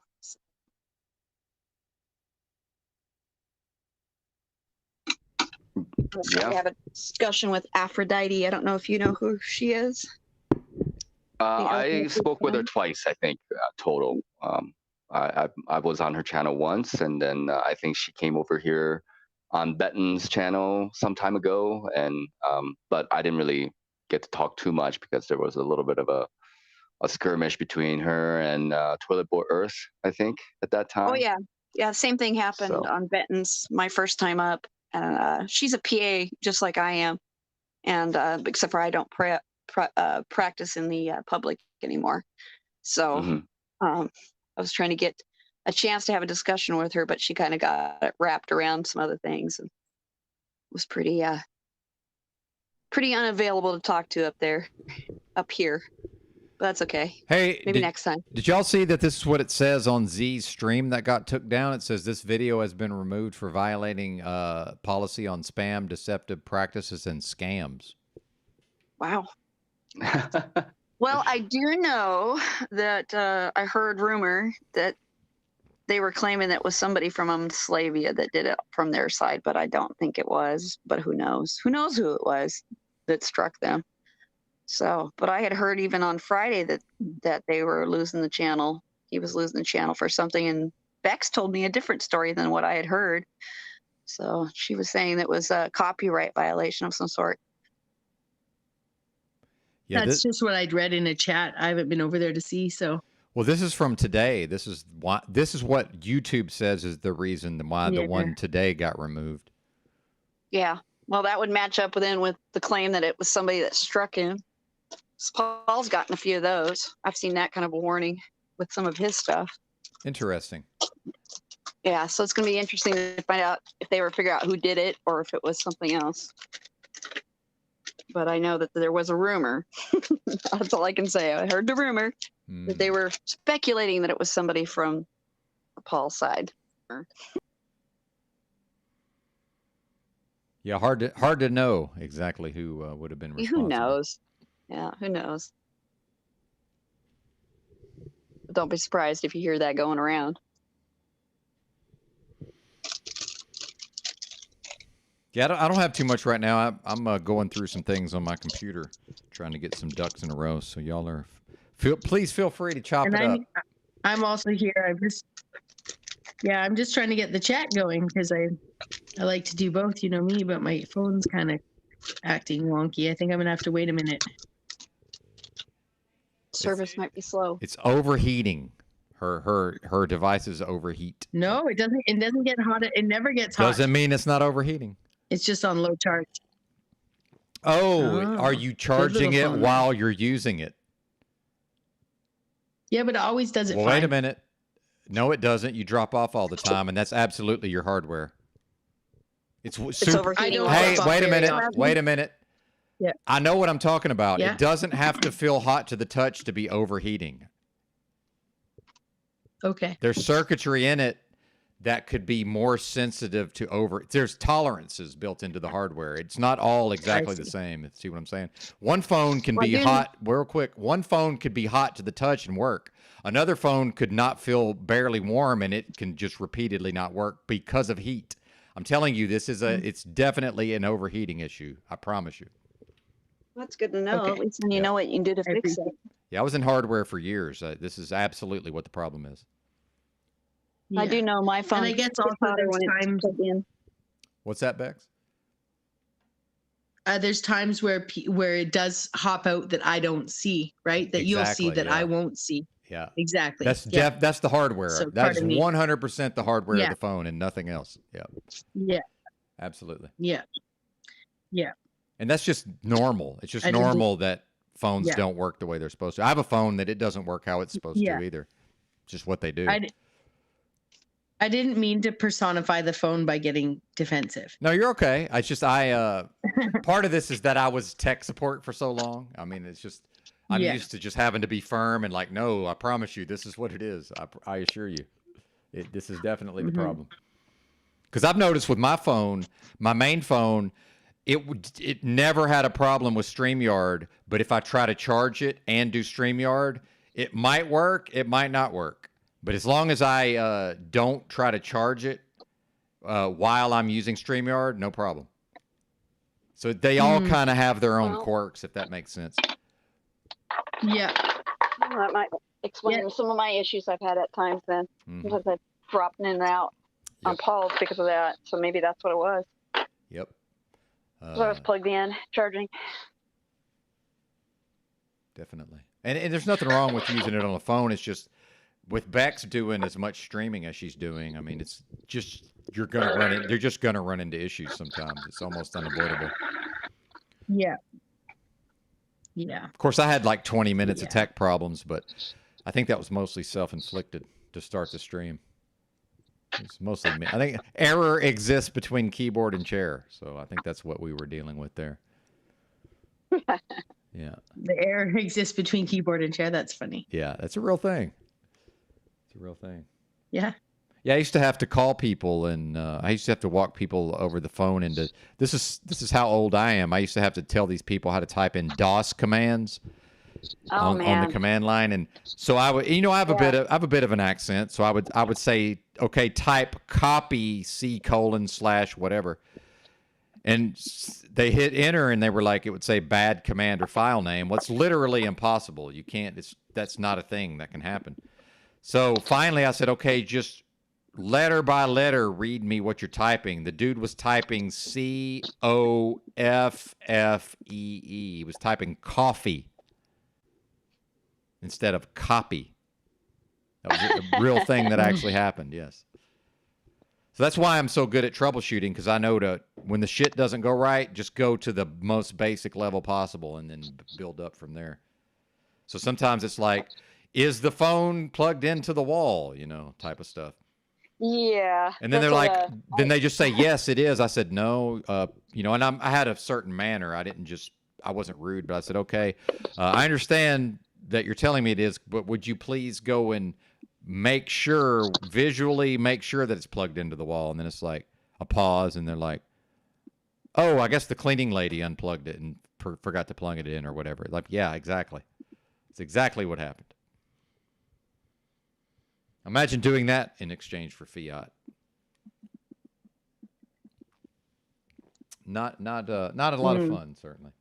But I enjoyed it. I enjoyed it. I liked when I could be in the room with the people. That was fun. It was the trying to do it over the phone that I didn't like. That was a problem. Christos wanting to investigate Talsu. What do you mean by investigate, Christos? I don't know what you mean. I'm a bit dense. Now that Mr. Crocco, may peace be upon him, is gone, I'm now the most dense person around here. So I'm not quite sure I understand your meaning, Christos. Is Pathetic Warrior done? What's going on with Z? Is he trying to make his exit from the metaverse? Any thoughts on that? Is some level of this self-inflicted? I'm curious. He was talking about taking. Okay. He was talking about taking a week off, but yeah, maybe he's just under attack. But go ahead, Nacho. Or sorry, Notch. Please continue. I didn't mean to call you Nacho. No. Yeah. That's fine. No, it's I presume that he's not trying to exit out here. I mean, anybody can just push the off button or delete their channel and disappear if that's what they wanted. So they don't have to wait for YouTube to or somebody to strike them, and to get rid of their channel. But I don't know.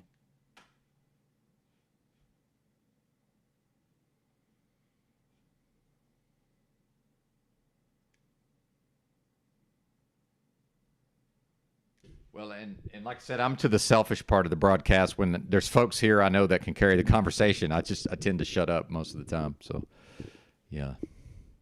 Although silence is not necessarily a bad thing. Please continue, Bex. Mm-hmm.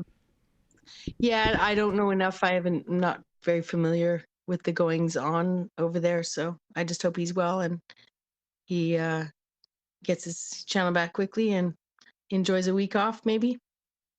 That's all you can do. Go with the flow.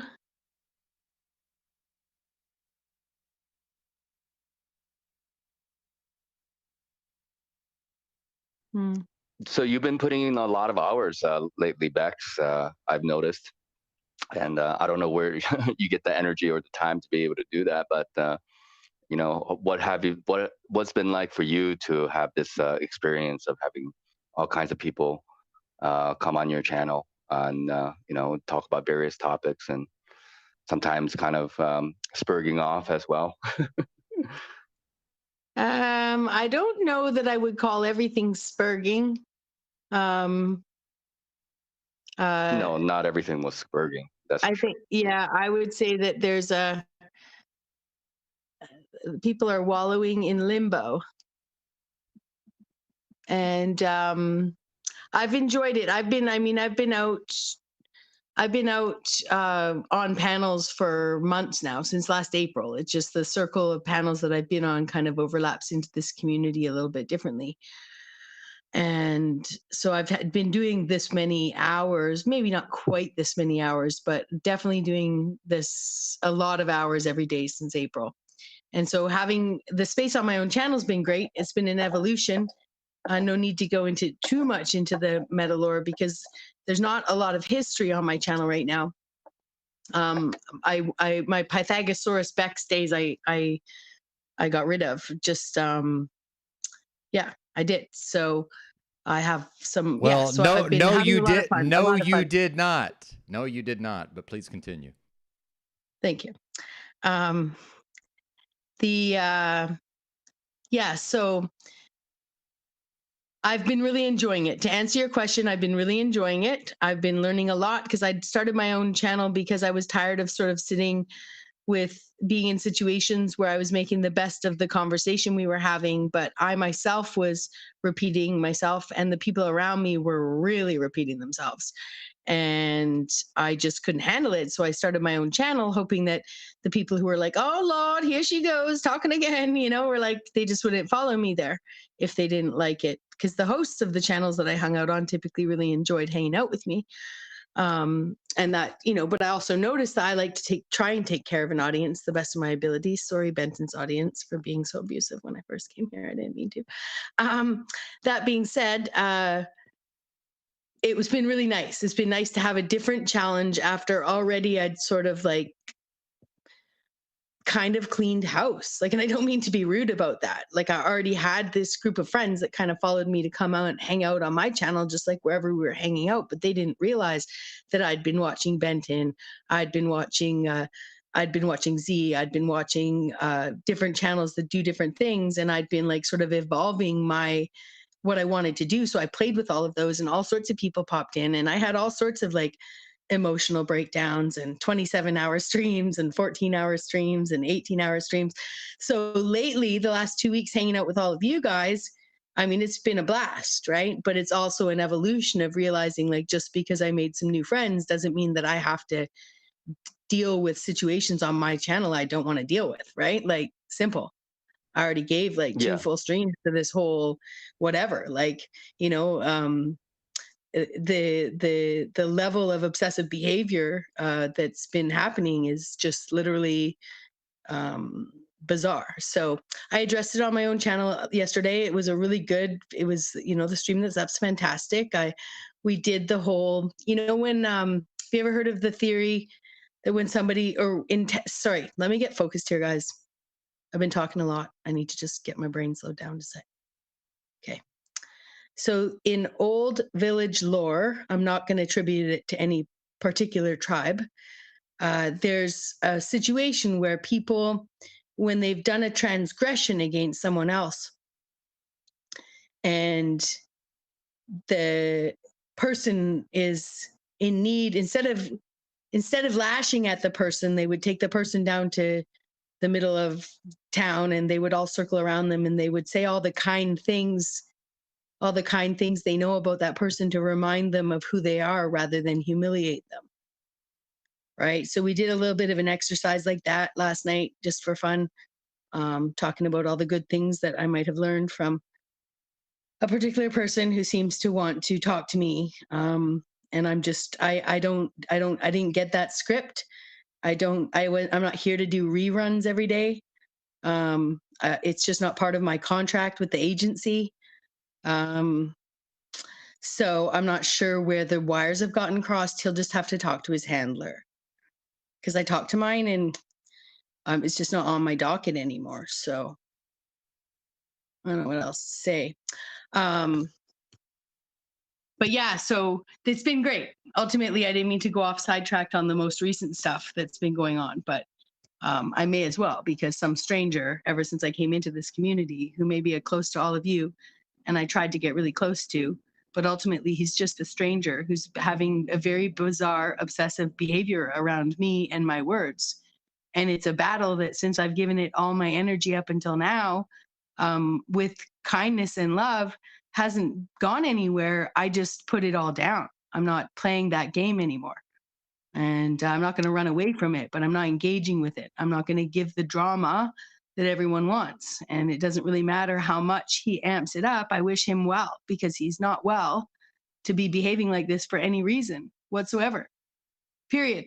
Yeah. You know? Yeah. And you know, I don't mean to pry, but you said that you know, you watched, you know, various channels, and you know, you wanted to evolve what you wanted to do, right? And so the question I would have is, like, what is it that you do want to do in these streets? Well, I know that I mean, my goal, I just really enjoy doing sort of the Benton-esque style broadcasts. So I would say my plan to do something most Benton-esque. Which is what is Benton-esque? You would have to describe that for me. Monologuing to the camera about whatever's on my mind. You know, I'm very good at doing a 2-hour intro, a 2-hour panel, and a 3-hour outro.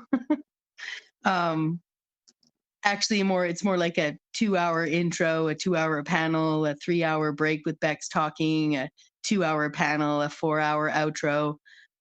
You know, I talk. That's what I do. I hang out and.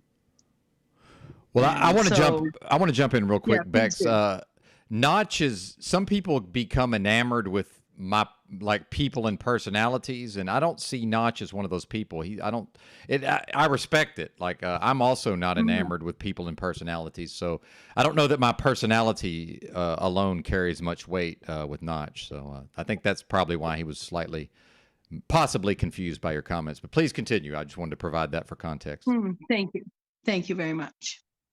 Well,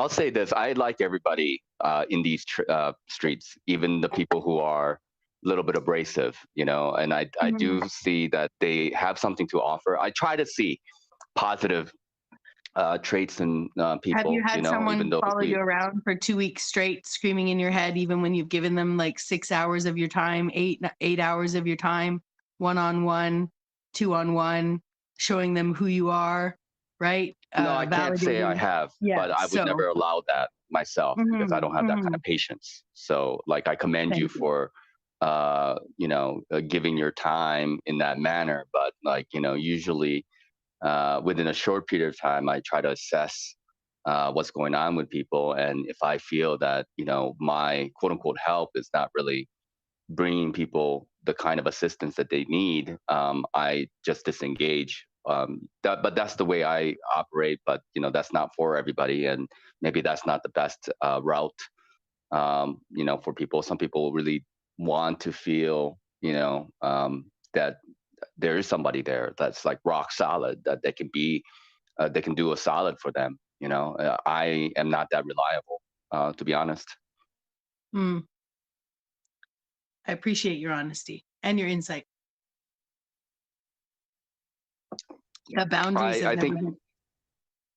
Go ahead. Yeah, I just think that we have different personality types for sure, and different you can quote unquote disorders. You know, I do think it's a kind of a spiritual base stuff that's kind of being exhibited here for the most part. And I think it's very much needed. If it wasn't needed, people wouldn't be involved, you know, and they would just move on to the something else, you know. So in a lot of ways, I think people do need to express themselves, even though their looping is, you know, on the verge of being psychotic or or some kind of breakdown. But I think it has a lot to do with people wanting to express themselves and wanting other people to really hear them out, you know, and I don't know, like there's some kind of a victim mentality slash, you know, I mean, it's a like a pendulum, right? Like you become a victim at one point, and then you become the perpetrator at another point, and then you become a savior at another point, right? It's like that dark triad type thing, and then people will tend to play different roles depending on, you know, what kind of circumstances they're being tossed into.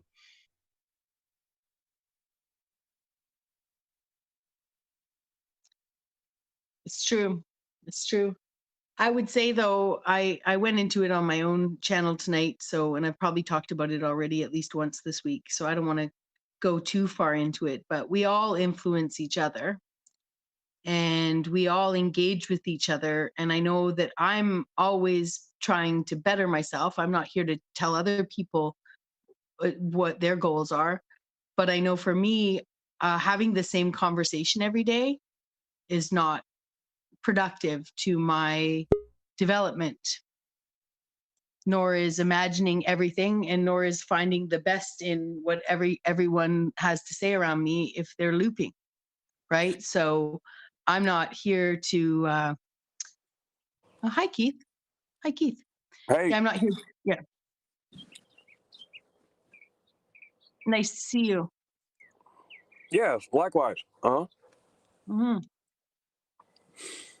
Damsel Medic, are you here? You're here, of course. Yeah. Yeah, just a little noisy right now. My dog's barking, but I'll be out of it in a minute. Okay.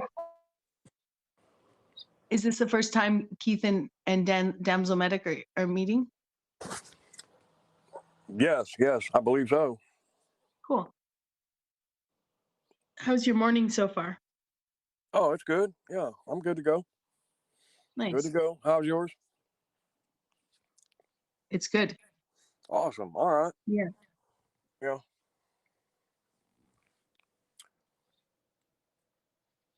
All right. The awkward silence. What's going on, everyone?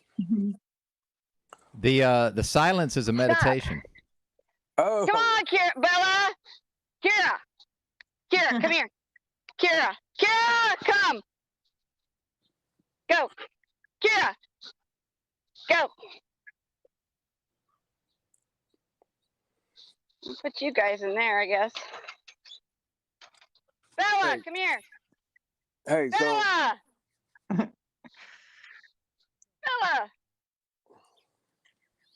Yeah, what's up, Bubba? Man, I went down a rabbit hole with the fucking border crossing shit that allegedly they emptied out a prison in Venezuela. Well, wait a minute. I just for the audience, Keith. For the audience, Yeah. All right. Keith's about to go mainstream news narrative, which is fine. We just have to let the audience know that we don't subscribe to the mainstream. Yeah. Hang on, buddy. Let me do this for the audience, or half of them are going to leave. Just let me do my business, please. This is for the audience. We're not saying this is real. We're not saying it's not a psyop. Keith wants to talk about something in the news, but if I don't say that, they're going to assume that you don't understand that it's a psyop. But please go ahead, sir. Okay. So it was about 2 hours. I did this shit and I feel fucking gross right now, but it's the never-ending fucking fear and trauma campaign that they put out. Never fucking ending. Never ending. And I've known this for a few years now, and I just got caught up in it, and I was like, what in the fuck is going on here?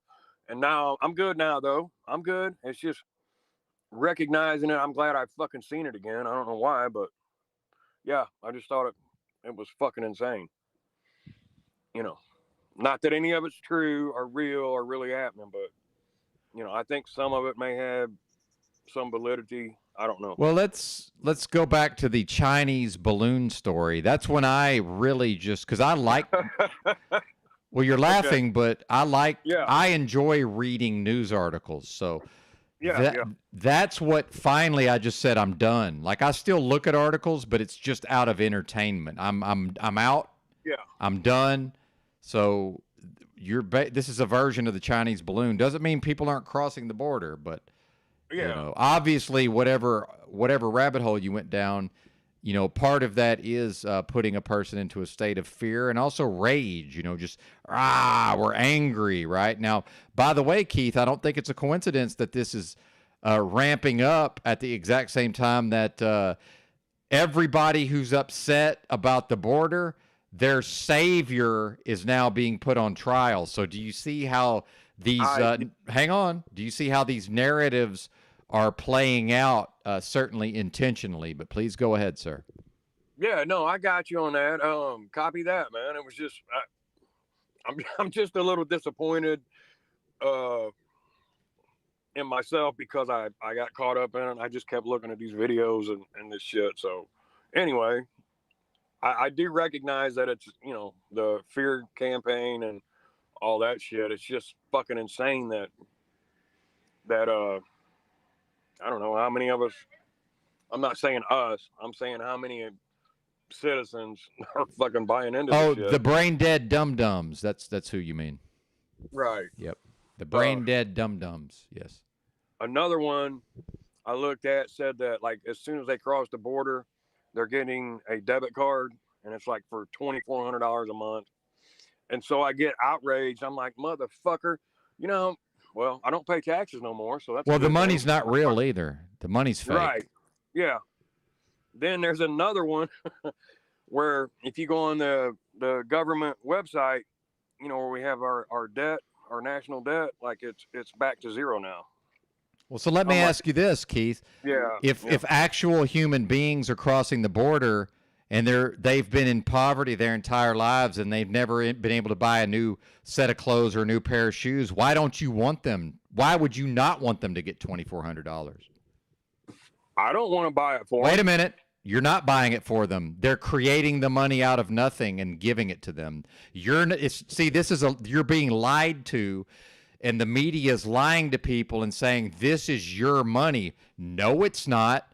The government, in a few years, according to them, the interest on the national debt every year is going to be $1 trillion to already rich bankers. We're not outraged by that, but we're somehow outraged when a human fucking being who's never had a pot to piss in gets $2,400. This is sick. No, I'm talking about it. Yes, it's sick, bro. Wait a minute. Let's go to the top. $1 trillion to already rich bankers that have grown up rich and have never experienced one moment of lack versus people coming from third world poverty who've never had anything, but we're mad at $2,400. We're not mad at 1 trillion. It makes no fucking sense, sir. And hang on, do not immediately respond. Sit with what I'm telling you, because you've never had somebody tell you what I just told you. You've never heard it broken down that way. So whatever you respond with is your system programming. The system has programmed you how to respond in this moment. I'm not interested in your system programming. So I can't get mad at a human being getting $2,400 when we give $1 trillion to bankers and they've been rich their whole life. So fix the banker getting the $1 trillion, then talk to me about the person getting $2,400. Until y'all fix the banker getting $1 trillion, I don't want to hear about a human getting $2,400. Do you understand me? Yeah, I copy that. Don't want to hear it. Don't want to fucking hear it. Fix the banks first, then talk to me about the $2,400. Not interested. Right. Not interested. Okay. We're humanitarians here, sir. Where do I start? We're humanitarians. Where do I start? We're not up to bankers. You can't fix that. So let's go ahead and accept that human beings getting $2,400 can never be a bad thing. Thank you. That can never be bad. Thank you. I disagree. It's a human, sir. So Jamie Dimon, who's a billionaire, should get free money. That's okay with you. Okay. So but a person gets $2,400 and you're outraged. Right. Fuck you. Fuck you. Fuck you. Fuck you. It's a that's- person, bro. It's a person. No, it's not. It's That is a not a fucking person. It's a person. It's a human fucking being, sir. Jamie Dimon has a goddamn yacht and 10 mansions and a fleet of luxury automobiles.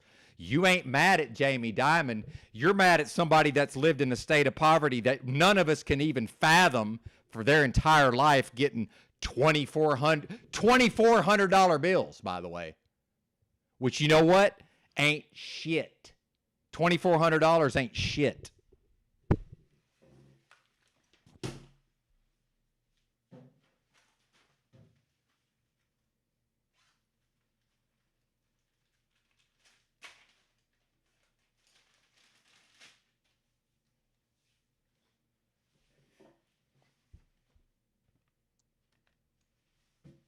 I'm back. 1,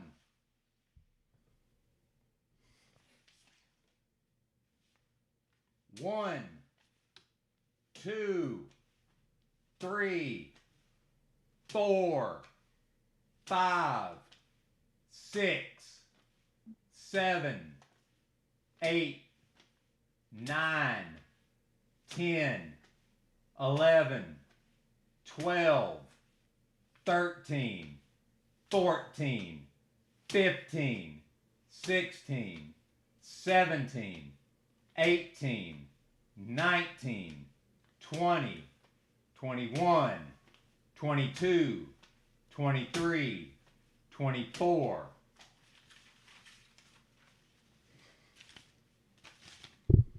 This ain't shit. Who cares? What's $1 trillion in cash? Who cares? This is going to people. It's not going to rich motherfuckers. Disgusting. I'm disgusted right now.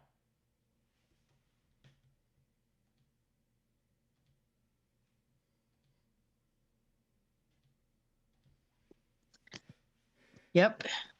It's on us now. It's on us. Well, the I whole admit, I used to think that way. I used to think that money was the indoctrinated part of me, was told to think that my taxpayer dollars were going to that, and my, all these immigrants were taking our money. That was hardcore Republican indoctrination that I had to get through. And then not anymore. Not after I looked at the economics behind it, what's actually going on, how they create money out of thin air. And especially once I learned about, our straw man, the birth certificate, and everything else, it all fits together now. Makes sense. Yeah, there's always some manipulation that's happening, and I think most people who are, aware of what's happening, like with the economics, it's just it's all completely made up, right? Oh yeah. But it is designed. Yeah. It's designed to hit you emotionally, like these. And then people and look, like you squeeze people economically, after 2020. And make everything difficult for people to make a living, and then on top of that, you throw in immigration and giving other people, some people within the country feel like they don't deserve to get that kind of money because people are barely squeaking by with stuff. So it is designed to create conflict, in the minds of people.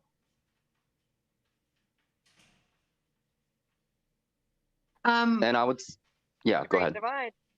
I think the point there was more about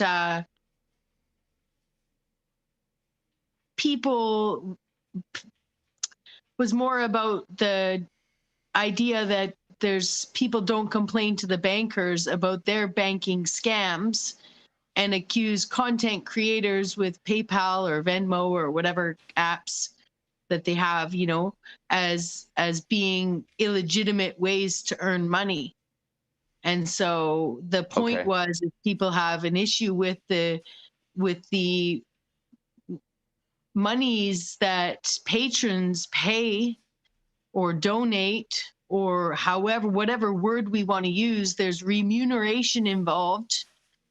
voluntary they call it grifting, remuneration, right? Yeah, but it's voluntary remuneration from someone to someone, right? So the point was, if people are going to have a problem with people voluntarily remunerating other people and not take it up with the banks on the housing crisis that's false, they're still fucking dragging up buildings here and there's half empty buildings all over the place, right? It's just an industry of like building homes in half empty houses that have fucking the lights on timers in the first place, right? Because it's just ridiculous. It's ridiculous where I live, and I'm sure it's the same almost everywhere. So I know for Benton, at least that's what I understood was happening there, was that he was not interested in talking banker shit and the problems with the bankers when, people have complaints with people remunerating people for what they want to do.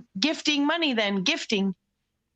Sure. But it's not, bankers, not complain about the bankers. If you're going to do anything, it's not to the poor and not to the middle class. So it's a matter of not being able to, channel that focus towards what the real problem is which the is crux of the issue.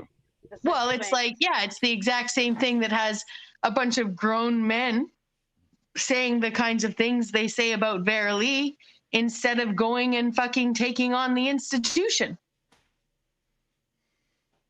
Yeah. It's the exact same thing. I don't disagree with that. It's just, I don't know if I don't know if that's exactly the same thing. Maybe there's some overlapping qualities to it, but at least I would agree that people are not aware, even within the truth community, what the source of the issue really is. And I would say, with the banking industry and with the corporations and medical industry and all that. But they're all they're all in bed with each other. They're all in bed with each other. Yeah, it's all about money too. So. And if I may, just for a moment, the financial institutions were set up. It's but we don't have to give up. Anyways, the infrastructure that we have here can be useful and will be useful in any kind of system change we want to make. We don't have to tear down the whole system. That being said, I just wanted to be clear that the analogy that I drew has to do with tearing people down instead of building people up is really what it comes down to. And in fact, I think both situations are very comparable because neither allows any space for grief, neither holds any space for any fucking grief whatsoever. And the grief of people accusing somebody who's not well of anything other than sharing the idea of wishing them well is a sick person themselves. So same goes with anyone running around screaming at Verily instead of going and being an activist in the real fucking world, right? How would she ever be able to grieve or hold herself accountable? How would any of us hold ourselves accountable for all of them?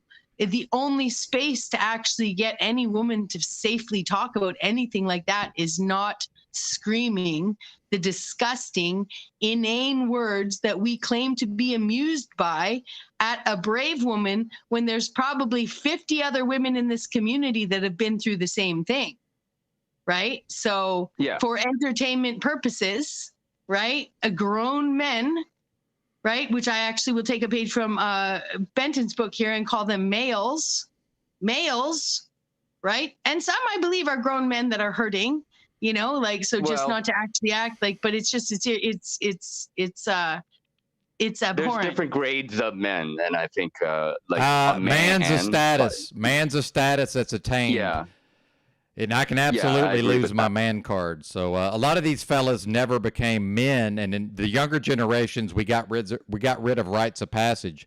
They're not men anymore. They're males. That was my point. Yeah. Sorry, didn't mean to do that. I got ahead of steam, Notch. But go ahead, please. No, that's exactly it. Like there's a kind of a criteria you can say about, you know, what it means to be a man. But I agree with everything that you just said, that, you know, if you are going to criticize anybody, that you should be coming from a higher standard yourself. And even if you are at a higher standard, you should do it in a way that's going to be beneficial to humankind, whether it's a man or a woman. You know, you have to be better, and then, you know, you have to be able to communicate what that better is, and try to hopefully convince other people that that's the better way to go, right? But by berating people, you certainly don't create an environment where people can feel that they're safe and be able to openly talk about things, and people just go into their little corners and hide, you know, what they're doing, and we create more of a facade kind of you know, persona, which is already a problem here in the metaverse.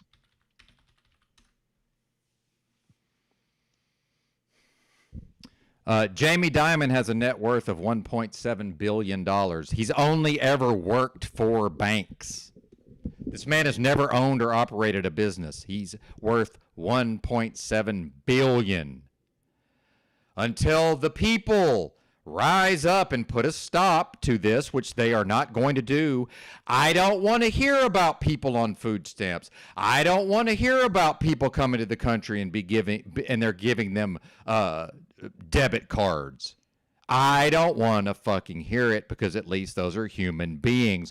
But this is part of the reason, and I hope Highly Suspect is listening, because I will not castigate him based on his life choices in the past and what he may or may not have done and participated in. The reality is the corporate system tore down his psychology. It's called the United States Marine Corps, and then they built him back up into what they wanted him to be. So of course he's outraged by an immigrant getting 24 $100 bills, which, by the way, ain't shit. Let's just call it what it is. It ain't shit. So meanwhile, he wants Jamie Dimon to have a net worth of $1.7 billion, because guess who tore down his psychology and built him back up into a killing machine? The banks. That's who owns everything, folks. Why do you think they get $1 trillion in just a few years, according to them, just to service the debt? And until folks pull their heads out of their asses and figure it the fuck out, I got no time and no tolerance for it. And I will not be around people who think like that. And the sad reality is he's surrounded by people who think like that. And he's talking to us as if we are one of the bozos that he lives with down there where he lives in South Georgia. I don't want nothing to do with them people. Keep them away from me. I yield the floor.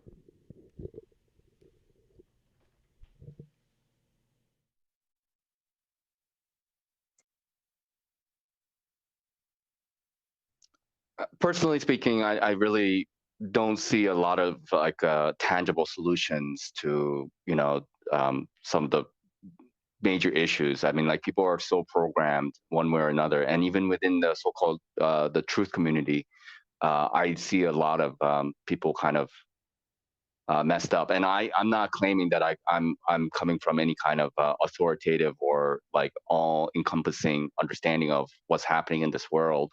But I think it's just that like people who are waking up to so-called conspiracies in the recent years, you know, they still have some, you know, they need to catch up on things. And so, you know, people are still operating from some notion that, let's say, like, voting mattered, or, you know, or maybe there are white hats and stuff like that. It's just different layers to, you know, what they perceive to be their worldview of things, and trying to get everybody on the same page, I think, is a daunting task. Well, of course it's daunting. Guess what? We have the most powerful thing that we can, basically, as far as I can tell, the most powerful thing there is the human mind. We've all got one in our skull. I'm tired of these excuses, and I'm not mad at you, Notch. I'm just sick of it. Do better, folks. That is way below the standard. And the fact is, I do know Highly Suspect in real life, but I've set a standard here, and I've talked about with Timmy, we're going to have a minimum standard. Well, that's going to apply across the board. That is below the minimum standard. I can never be upset when a human fucking being gets 24 Benjamins, which ain't shit. under the current structure. However, the fact is this bozo, highly suspect, still believes what the media tells him to believe. Why? Because the frickin' United States corporation that he thinks he's no longer a part of, yeah, highly suspect, you might have removed your paperwork from this system. Your psychology is deeply embedded in this system. The reality is I may never remove my paperwork from the system, but most of my psychology is no longer identified with this thing. Most of it. Now, I will examine my own brain, and I will look for any and all evidence or clues that maybe, perhaps in certain ways, I still identify with this nightmare dystopian beast system zombie apocalypse. But I don't want to fucking hear it. And he even said it himself. He no longer pays federal income tax, but he said it himself. Well, I don't want to pay for it. You're not paying for it. And when you were paying income taxes, most of that went to already rich motherfuckers, and you got no problem with that, sir. Why? Because you subjected yourself to letting those already rich motherfuckers program your brain, Keith. Do better. Unfuck yourself. And that's part of the reason why I texted you, because we have a lady up here, Damsel Medic, who went through probably very similar experiences, Keith, through the war machine, and she has, as far as I can tell, she has unfucked herself. So I've got women up here, and I'm not saying this in a derogatory fashion, ladies. I'm speaking to the men, or the ones who think they're men. I got ladies up here who've done what you don't have the fucking guts to do.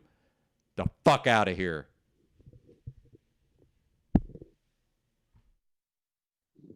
I will tell my story a little bit. It took me 7 years in the military. I did 14 total by the time I was done to start figuring it out. I woke up about 7 years in and started figuring it out.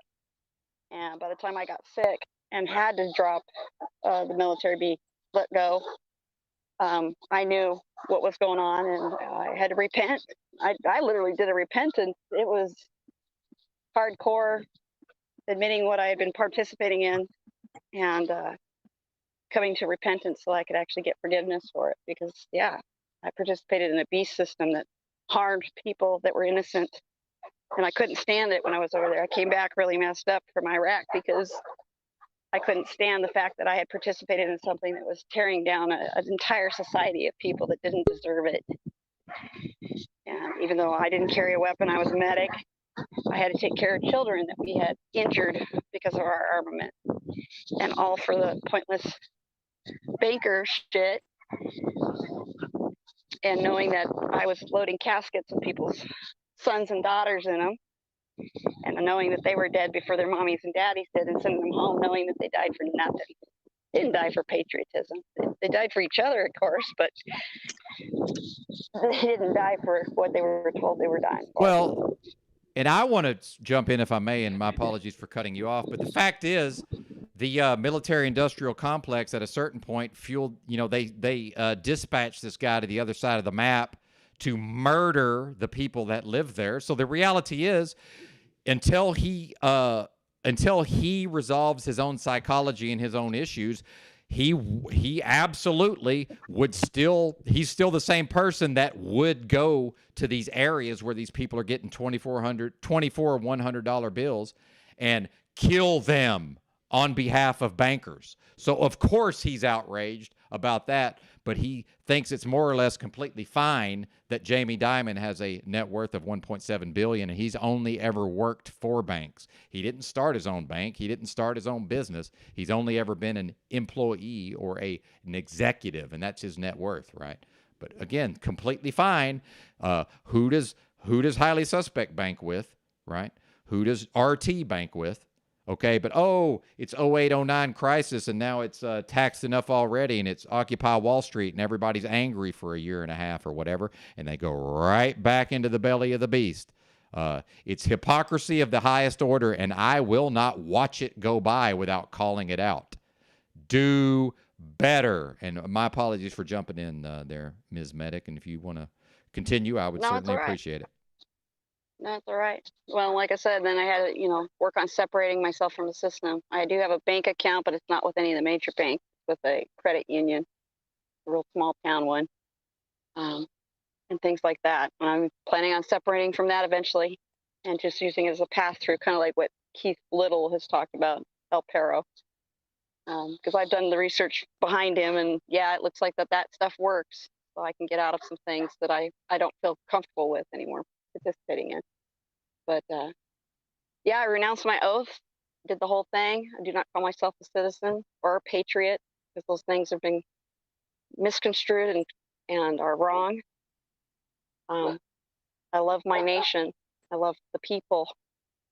And we should have been serving them. We could have spent all that money and all that blood here taking care of folks, getting them off the street, getting them at least housing and medical care at the very most. I mean, at the very least. Well, and sorry about that. These are Americans, by the way. Now, some of us may be xenophobic. These are Americans. Where are they from? Central America? That's South right. America? North America? I don't believe in borders anymore. I don't really believe in borders anymore. They're just lines men have drawn on the map. And the money isn't what you think it is anyway. It is not your tax dollars that take care of all this shit. 100%. Until they balance that budget, it's not money that you paid to them, and it's being directly given to immigrants. Until they balance that budget and they're forced to not overspend what they take in, it's monopoly money. It's created out of nothing and just passed out freely. That's what it is. So this idea of I don't want to pay for it, if somebody's thinking that way, that just proves that they don't know what in the fuck is going on. Well, probably the most powerful speech I've ever heard on how much of a racket the military is, and that's what it's called, is a racket. Smedley Butler. If nobody's heard his speech, it's online. You can probably pick it up off of YouTube or anywhere. Just put in Smedley Butler, War is a Racket. He was the highest ranking Marine Corps enlisted and then an officer.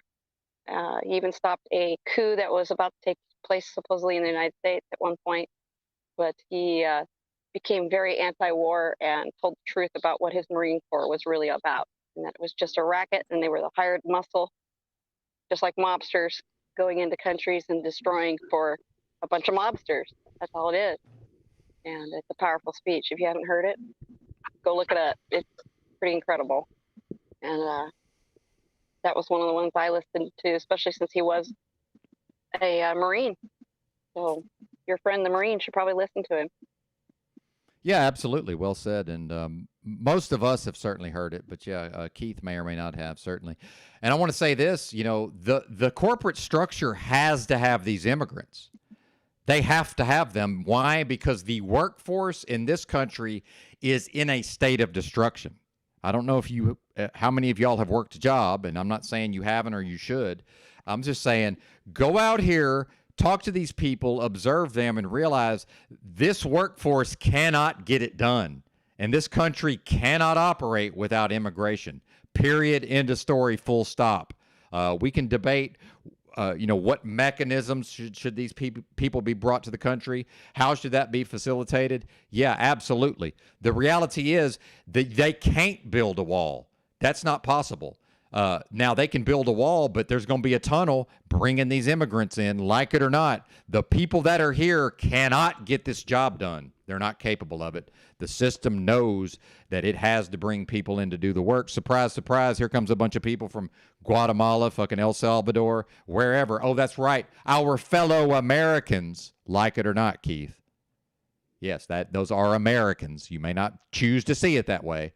Meanwhile, this guy thinks he's not a part of the system anymore because he pushed some papers around and he signed in a particular color of ink and made some brackets. Get the fuck out of here. What a joke. Does it matter where your paperwork, sir, is if your psychology is still absolutely in lockstep with this tyranny and authoritarianism and straight up murder, by the way? Yeah, and let's just call it what it is. I'm not calling out any individual persons, but one of the most evil things I know of is to travel to the other side of the map and murder the people that live there. And I will never call out an individual person for having done that, but by God, I will speak on what I know to be true and right, and that's one of the things that I know to be absolutely fucking wrong. And if people have done that, I would suggest that perhaps they should learn to deal with it and resolve it, and perhaps Damsel Medic would resonate with some of that. I have no idea. I can't speak to her, and I've never been to a war. But whatever she's been through, it seems to me like she's at least resolved it within herself, and perhaps that's why I was trying to get Keith up here.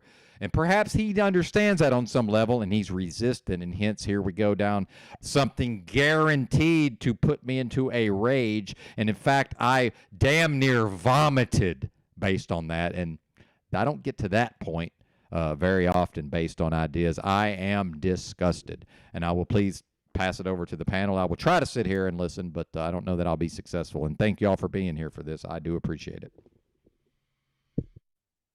Well, as I was saying, it took a lot of repentance and admitting how hard it was to give up the culture that they indoctrinate you with, because that's what it is. It's all the way from grade school all the way up. You know, they're in there telling us how to be patriotic, and then you get into the military, and it's definitely an indoctrination system. You get a lot of pride, especially the Marines. Marines are probably the most prideful of all the services when it comes to you're never a former Marine, you're always a Marine, forever a Marine, and the brotherhood is strong. But you didn't keep your oath if you didn't do it for the right reasons, and we have to acknowledge that. Took an oath to the people of this land and to protect them and their rights, and that's not what was going on over there. We destroyed that country and tore it apart, made it so it couldn't even sustain itself, and literally it's run by us now. I mean, it's not independent at all, and we opened the criminal element. We took people's right away from them to defend themselves, took all their weaponry. We tapped their phone lines. They have no privacy there. Yeah, it's if we had done that here, if somebody did that to us here, we would react the same way they did. There's no doubt. And the same would be for Afghanistan, which I only flew over. I never actually stepped foot in the country, but yeah, it's a heavy weight to carry. But the Vietnam vets did the same thing. That's why they came home. That's why the PTSD is so bad. I don't think it's so much of as much of a stress reaction to what we saw as much as that was horrible. It's more of a moral injury that we are trying to deal with the cognitive dissonance of what we actually were participating in. I think that's more the injury that's going on than anything. So it's a spiritual injury. And that's a hard one to do because you have to look inside yourself and determine, did you know what you were doing? And if you did, how much? And then how much are you responsible for? And we all put our hand up and said, I do, because we thought we were doing right, and we should have been more introspective before doing such, and done our research. Just like we're learning now, we have to do our research to be able to get ourselves out of some of this stuff, to correct the record.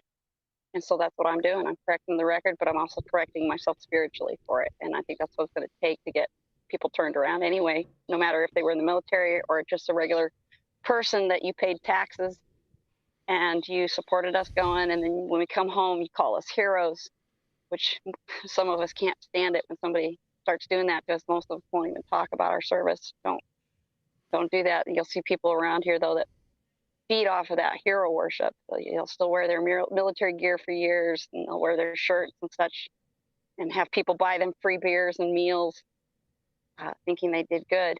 And it wears on you if you have any inkling of what you actually did. You can't tolerate it. So I remind people that if you do go up and say thank you for your service, keep in mind not all of us want to be thanked for it or even recognized at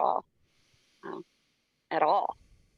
We'd rather you just say, hope you came home okay and made it home with most of your folks, and didn't have to participate as much as some of them did. Some of these guys were in heavy combat with a lot of people and came home with a lot of wounds that were not only physical but spiritual.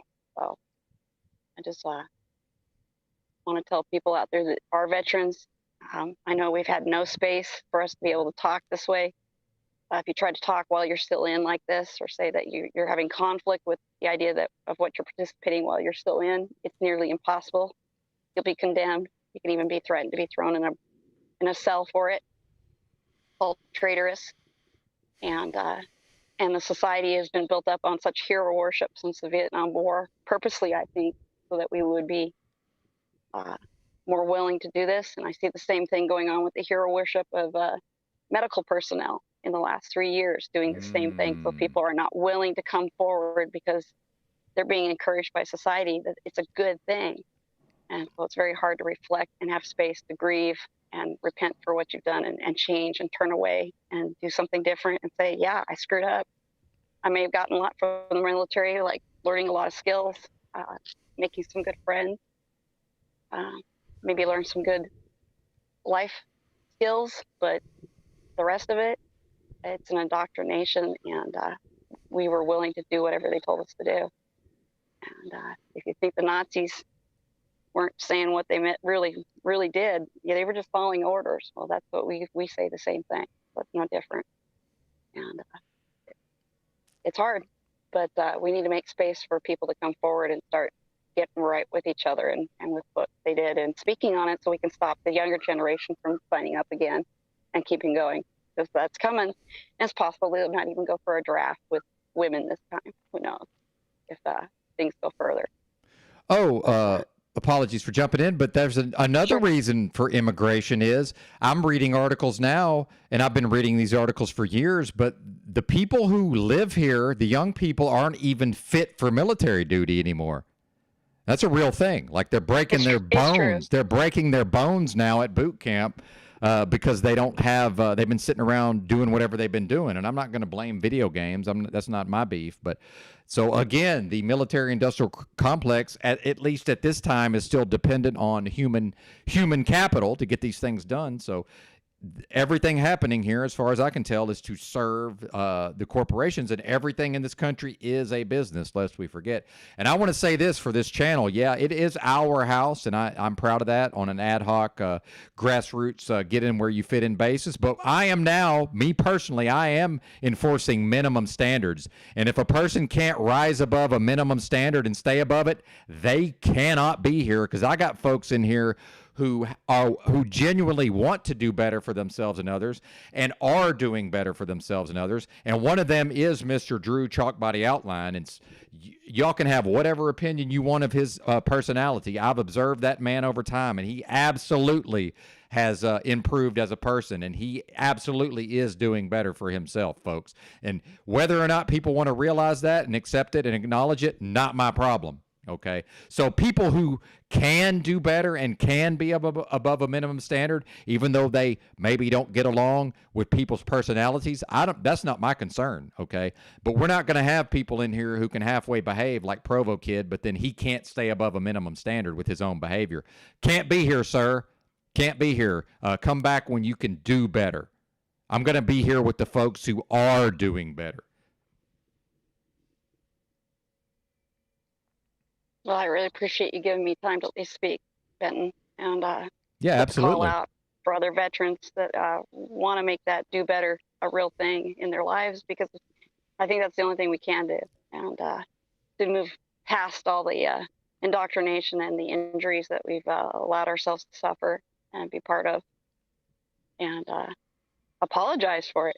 Get out there and start saying we're sorry for what we did, and then be there when we're needed for the real thing. There comes a time when we actually have to stand up for this land and these people.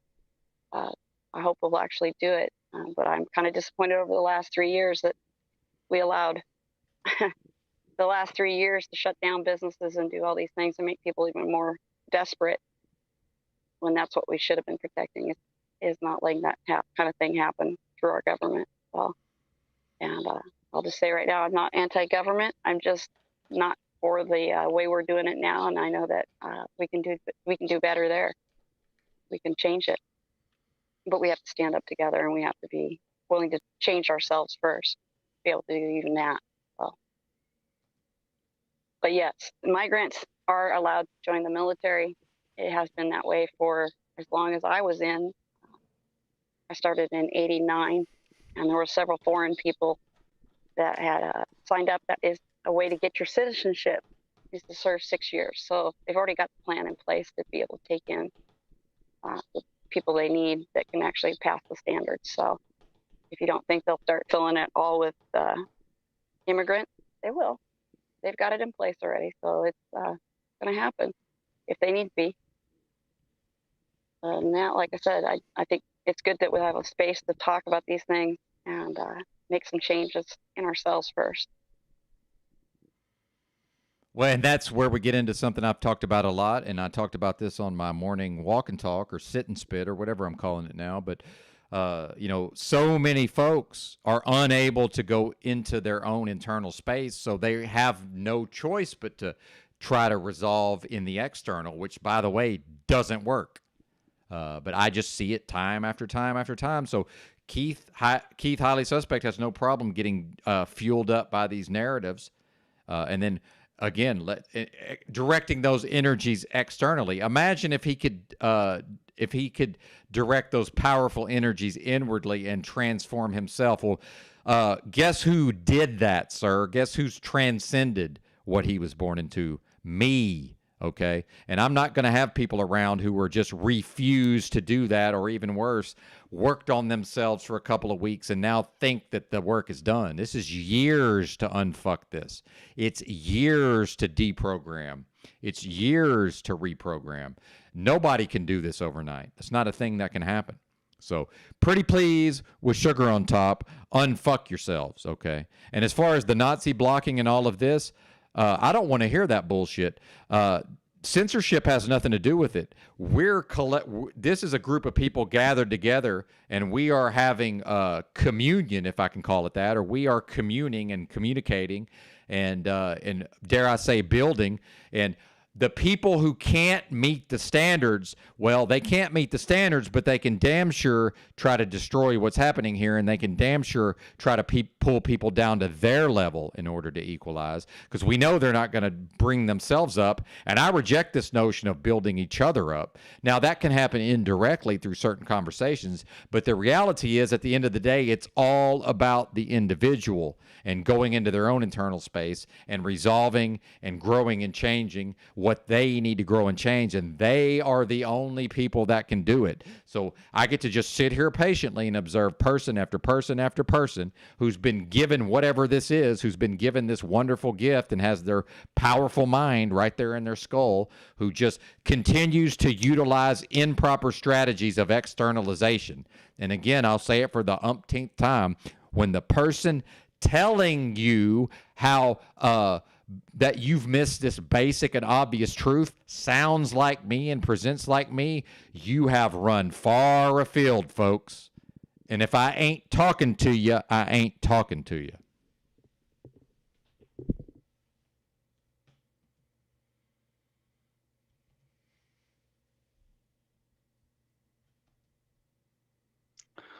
I just think that you know, the system has been very good about the way they were able to manipulate people. You know, in all these wars, and people were told that it's about freedom, democracy, right? And you know, I think everybody here is familiar with the ideals of economic hitman. You know, you give the carrots to the leaders of these third world countries, and you have your companies go over there and take over the resources, and that's how they are going to pay you back in debt, right? And the whole idea of slavery nowadays, as far as citizens and countries are concerned, is just being in debt. You're a debt slave, right? But you know, you have to give people, or you have to sprinkle this idea that people are free, and there is the kind of the American dream that people have been latched onto, you know, and a lot of people are in debt, you know, but they also think themselves to be better off than other people in the world. But the reality of the matter is that you are, you know, under the auspices of the banking system, and you know, whether you call it fascism or communism, it doesn't really matter. Like either the government owns the corporations, or the corporations own the government. It's but one and the same thing. Oh, sir, we recognize Benito Mussolini's helicopter hand. As far as the state is concerned, everything is the state, and it's all one thing. I go there more for the purposes of the discussion, if that makes sense. But yeah, I totally agree, Notch. Yeah, and another thing that I kind of want to point out, at least, you know, and I don't want to make this a thing, is that I do have a very a revisionist point of view about World War II and World War I, and everything that went on with the so-called the Nazis, and and the Holocaust. I I don't buy that narrative at all, as far as like the traditional history is concerned. Oh yeah, real quick, absolutely. When I reference Mussolini, I'm referring to the writings that were attributed to him. That he, as far as I'm concerned, he most likely did not write that stuff. So just putting it out there to get on the same page with Notch. And welcome, Russ. How are you? I'm doing well. How are you? Hey, Russ. Is that Bex? I'm doing good, man. Who is Thanks. that? Thanks. Nice to you. Hope everybody's having a wonderful day. If you kind of look at it, we're all enslaved to everybody else with them feelings and emotions, where everybody's seeking time from one another for some sort of accountability or whatever the case may be. You know, it's kind of crazy when you look at that big picture from the outside looking in. You know what I mean? It's like we're all on trial every day out here. Everybody wants to jump in and require your time and come down to try to incriminate yourself in some sort of fraudulent behaviors out here of not spreading truth, or, you know, just to stroke their own egos. And I think that's pretty disheartening to look out as many people as out here that's all we see. Nobody's standing up for really one another. Very few. You know, I just wanted to come up, Benton, so you and I can clear the air, right? Well, we can do that, but we can't spend too much time on it. But we can. Yeah, no, not at all. Certainly do. Not at all. We can certainly, yeah, absolutely, go for it. I figured I'd be the one to initiate that, because never had a problem with you, Benton, and I still don't. You know what I mean? I'm all about the respect and honor first and foremost. Well, right? I'm going to stop you there. I'm not going to take your word for it. I'm going to observe you and make my own determination. And the fact that you're saying that leads me to believe that you're not showing it with your actions, because why are you telling me? Well, I think because that's really who identifies. That's who we identify out here, right? Is that record that I pose out here when I open up my home to the world out here on the Metaverse. Well, doesn't that speak for itself?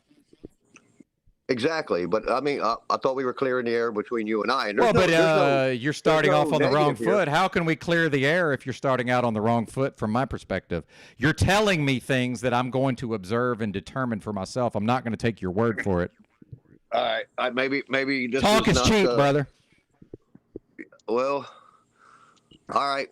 I guess you were justified. You feel justified the other night. So I grew up in a mind control cult that wouldn't shut the fuck up about the truth. And if you think the truth can be possessed, there's nowhere to go from here, because you are very confused, sir.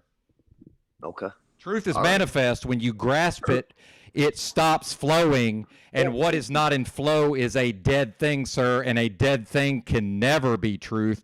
Truth is living. Truth is manifest. I figured this out myself, living in the streets for 10 years, unfucking my psychology, because it was programmed by a cult called the Jehovah's Witnesses that never shut the fuck up about the truth, sir.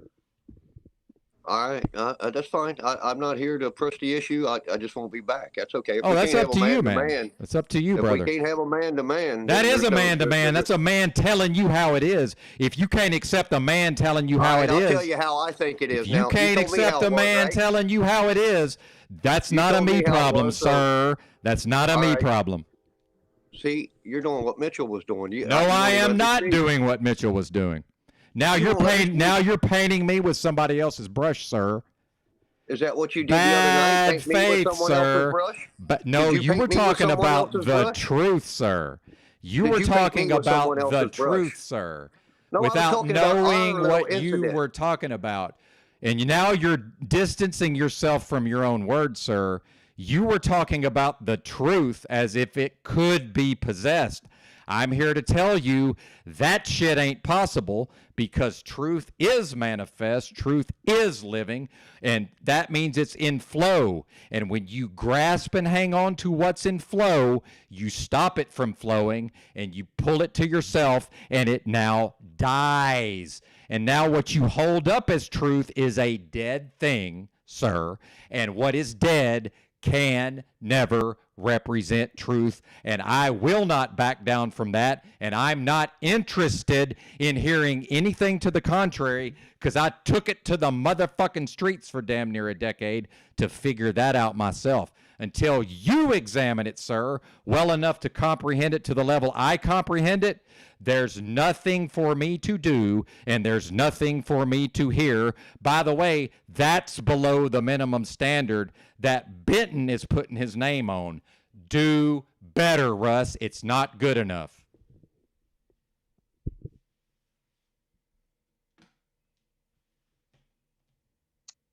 Bravo, Benton.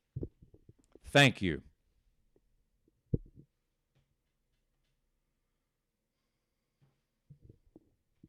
Not so sure he knew what he actually had done when he was talking over Bex so hard.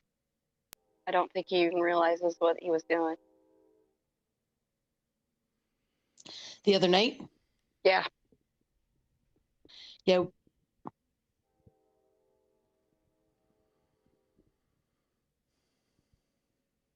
Well, you know, a lot of my childhood trauma centers around the phrase "the truth." So I'm always going to be sensitive around that topic. And I would not be here talking to you folks. And in fact, I would most likely be dead or in prison. Or as much as I'm not a drug addict, maybe OD'd by now, who knows, or drank myself to death. But I took it to the streets, again, for years on end, and figured it the fuck out. If other people haven't figured it the fuck out, not my problem. And let's face the reality, Russ, that your drinking is not my concern, but that's a bad sign. And I almost drank myself to death about a year ago, sir. And I was in a very, very bad place. And I haven't touched alcohol for over a year, and I don't even really think about it. And I would implore anybody who's drinking to excess on a regular basis. And again, if I ain't talking to you, I ain't talking to you. Please figure out why are you doing that? Because what I came to understand about alcohol, what is alcohol? It's obliteration. It obliterates everything, including whatever it is that I am unable to face. It kills it. It obliterates it temporarily. Okay. Here's another thing. I've got my body has always made high levels of androgens. Nobody can consume alcohol on a regular basis and hang with me, partner. You can't hang with me because your body can't produce the androgens if you're regularly consuming alcohol. Oh, here's another thing for people who drink every evening. You also don't get restful sleep. Alcohol consumption and lack of sleep are the number one and number two things that prevent a male from producing proper hormones. And in fact, some of these bodybuilders used to go to these hormone replacement doctors and probably still do. And I was on a message board where they said, what can we do to artificially lower our testosterone so we can get prescribed HRT? Don't sleep and drink alcohol. That's the number one and number two ways to lower the levels of androgens your bodies make. So how are you going to come against me, and I'm probably making no less than 800 nanograms per deciliter? You're going to come against me with your 400? It can't never happen, especially with that level of understanding. Sorry about your luck. Do better.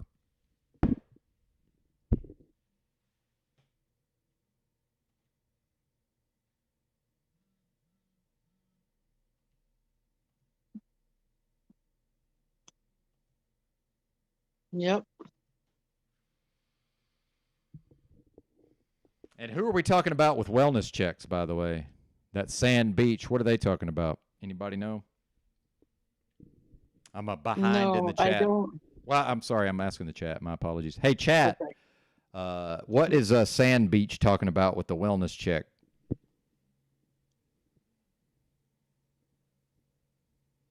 Because we don't need swatting or threats of swatting. Just for the record, we don't need wellness checks. I believe we'll trust the people in the local area to handle that. Oh, okay. Thanks. Well, okay, we'll bring him. We're bringing him back. We're bringing him back. But let's not. If y'all could take that elsewhere, if you're listening, sir. If y'all could take that elsewhere, I'd appreciate it. I'd prefer not to facilitate that here, but I'm not going to ban that user, so I'm going to unban that user now. But please, y'all go ahead. I'm on one. I got to calm down. Interesting. I can't see Sand Beach, I don't think. Yeah, I just banned him. I didn't know who he was, but we're bringing him back. Mm. So let me take care of that while y'all pass it around, please. Okay.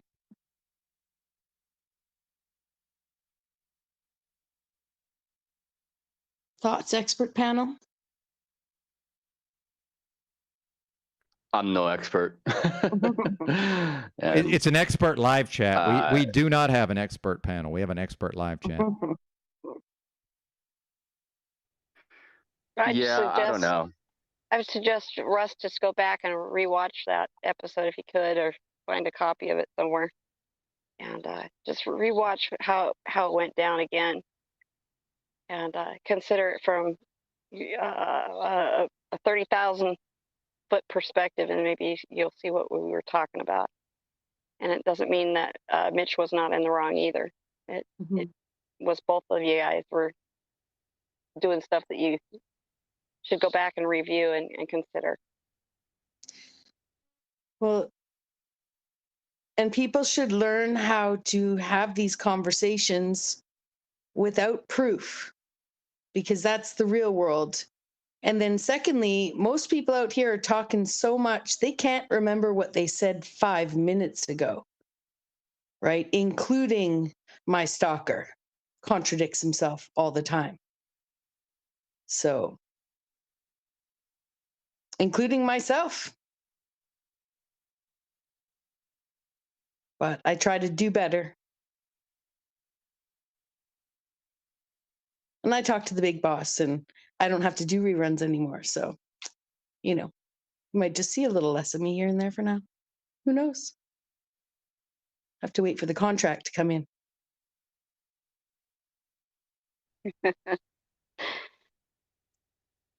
So, I think it's one of the hardest things for people in general. No, I'm just saying, like, I think it's one of the more difficult things for people to be introspective and to be objective and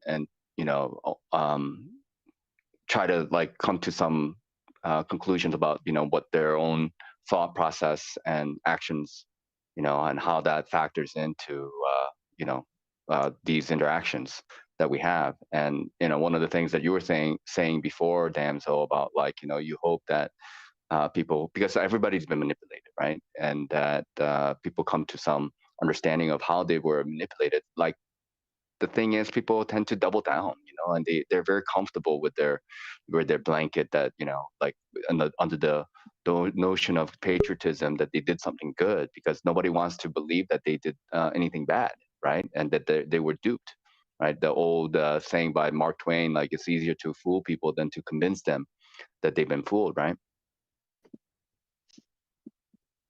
Absolutely. Yes. Just like the people in the flat earth community, the same thing. They go through the same thing with the, and I know Notch, you and I have talked about that at one point, where you go through that, I can't believe I got tricked by certain things. And it's the same with the government, same with the military, same with medicine, same with schooling, same with your degrees, if you got them. Just like I have a few of those, and I realized how much time I wasted into an indoctrination system in multiple ways. And it's hard to give it up, because it does. It costs you that time, those years, and it could cost you your livelihood to give it up. But it's worth it. Yeah. Well, I mean, it's worth it for the people who have crossed that threshold, but the people who are still clinching or holding on to it, they believe it's not worth it. I mean, the whole reason why they continue to do what they do is because they believe it's not worth, like my father, for example, I can speak about him since he is my father. He graduated from Yale. Some people know about that, and he did pretty well, was a professor and all that. And, like we are very much diametrically opposed in terms of worldview, and we butted heads against each other many a times, but he has a PhD. I do not. He was a professional for a long time. I was not. I just chose not to, move in that direction. And, he can't take anything I say very seriously because of his perception that I am a quote unquote loser failure in his eyes. and in a way that makes me feel that he is also a loser failure in my eyes, and so it's hard for us to meet in the middle, right? And you know, I have a lot of respect for him. He's a very intelligent guy, and I'm not stupid either, you know, and he knows that. But I can kind of tell that he's kind of afraid in a way that I could actually potentially be right, because I'm very careful about dotting my I's and crossing my T's in terms of quote unquote my research I have done thus far. And so, you know, the best thing for us to do is just to not to collide with one another. Otherwise, we have to, you know, open a whole bag of worms here, you know, a can of worms. Yeah, it's not worth pushing. You just plant the seeds and do it in the right attitude, with the right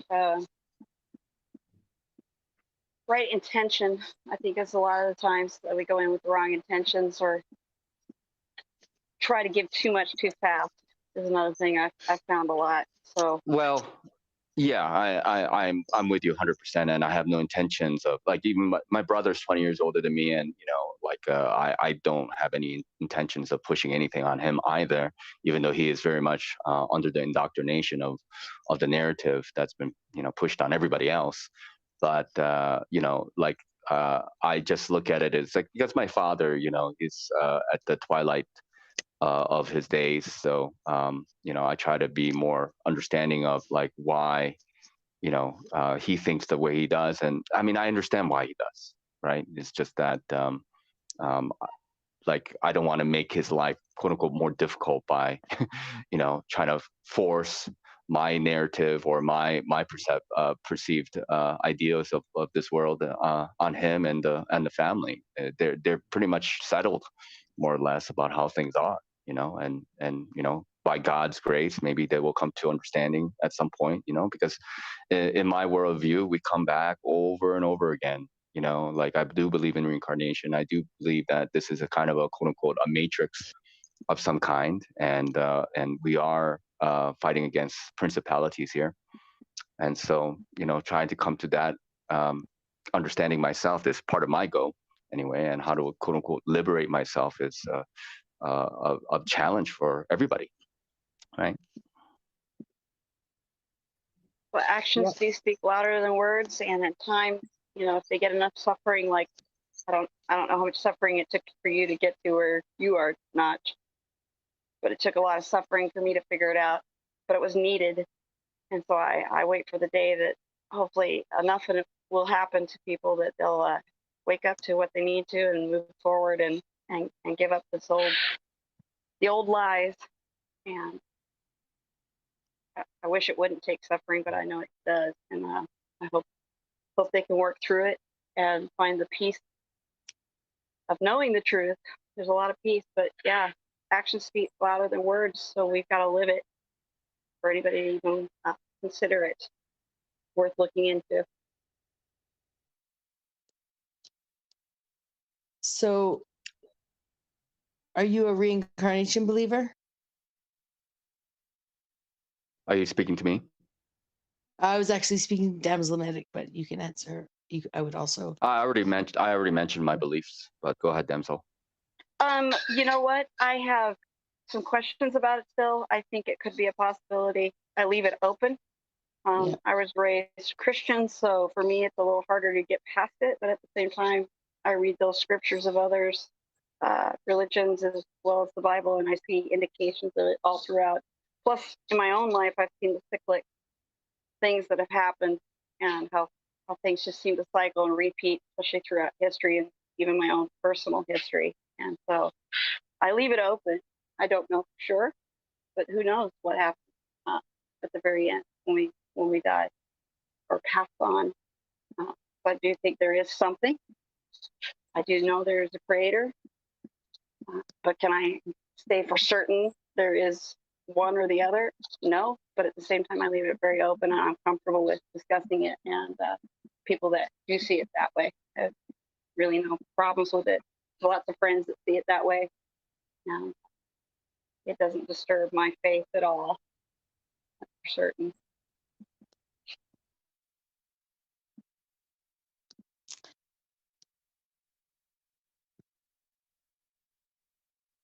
Are you there, Benton? Yeah, Wasn't sure if he was I'm still- eating, yeah. and I'm also angry. nice. So it's probably not a good time to eat, but I'm eating while I'm angry. Bad idea generally. I know it seems well. One way I found that can be very easy to be grateful for your food, is to that might ease some pain, is to just give your first bite a kiss. Yeah, Sounds I'll get strange. right on that, Bex. I'll get right on that. Yeah, it might feel weird, but food tastes better. Nobody can see. He's not kissing his food. Don't worry, friends. I'm in How are you, Smith? semi-starvation. All food tastes delicious. Good. I mean, good that it's delicious, not good that you're in semi-starvation.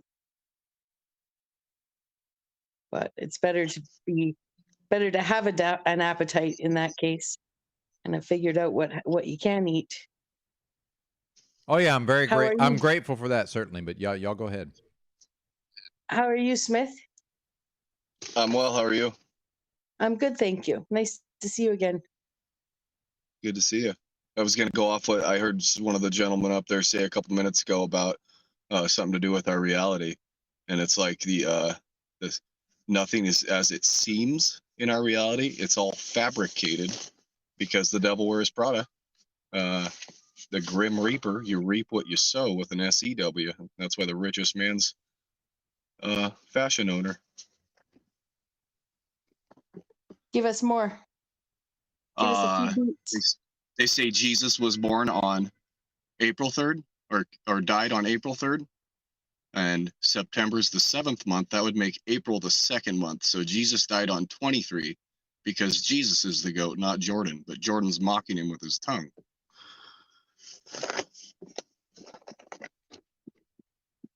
That's my thoughts. You know what I was thinking, Smith? That we should do a truther talent night. And I would love to hear you. We could even maybe do it, get you some low beats behind. You don't have to rap it or anything, but you pick the music. We have a couple pictures we flash up in the background, or even get a video going. I would do my global truther comedy. I would do my best because there's nowhere else to do it. We could find some other people with unique talents, and it could be fun. And I would love to hear what kind of story, what kind of gematria, poetry, slam story you can lay down on us. And I think get it with. Yeah, I can really elaborate it and make it a lot less like slam poetry. When I get on panel or I'm in the chat, I try to shorten to the point. No, I know, but that's why I feel like when we just get your snippets, it's nice. And over time, I can hear the patterns. Over time, I can hear the patterns. And here's the one I was trying to share. I was trying to share on your panel the other day that I kind of had the epiphany. I'll put things together, and there's so much I'll forget it when I present it at times. But Luke 10:18 in the Hebrew, I beheld Satan as Barack Obama, and I say it's the buy or two bowls, or the other kind of meaning of that word from Chicago. And what do I say? Jesus spoke in parables. It's a pair of bowls, but para means descending, like lightning from the heights. He's descending. You know what I mean? Mm-hmm. Second Corinthians 4:4, the Lord of this world. And I put this in the chat. What's 44 degrees Fahrenheit? 6.66. I think it's the number of Obama. It is. So everybody's entitled to their own beliefs, but. Mm-hmm. Well, I accidentally deleted my last video. I think I'm gonna start doing them like every other day, just 3-4 minute ones. The picture will become more clear even without editing. I think people will get it.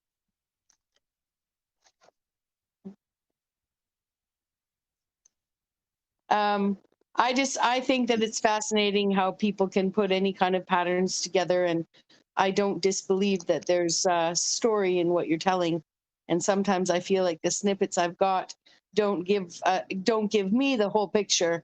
And I would love to I would love to hear because I'm sure it's kind of like comedy. I could tell my jokes in any order, And if I missed a joke, I could come back. I'd have good ways to weave the jokes back together, even if and I experimented with that on purpose so that I could be comfortable telling my set.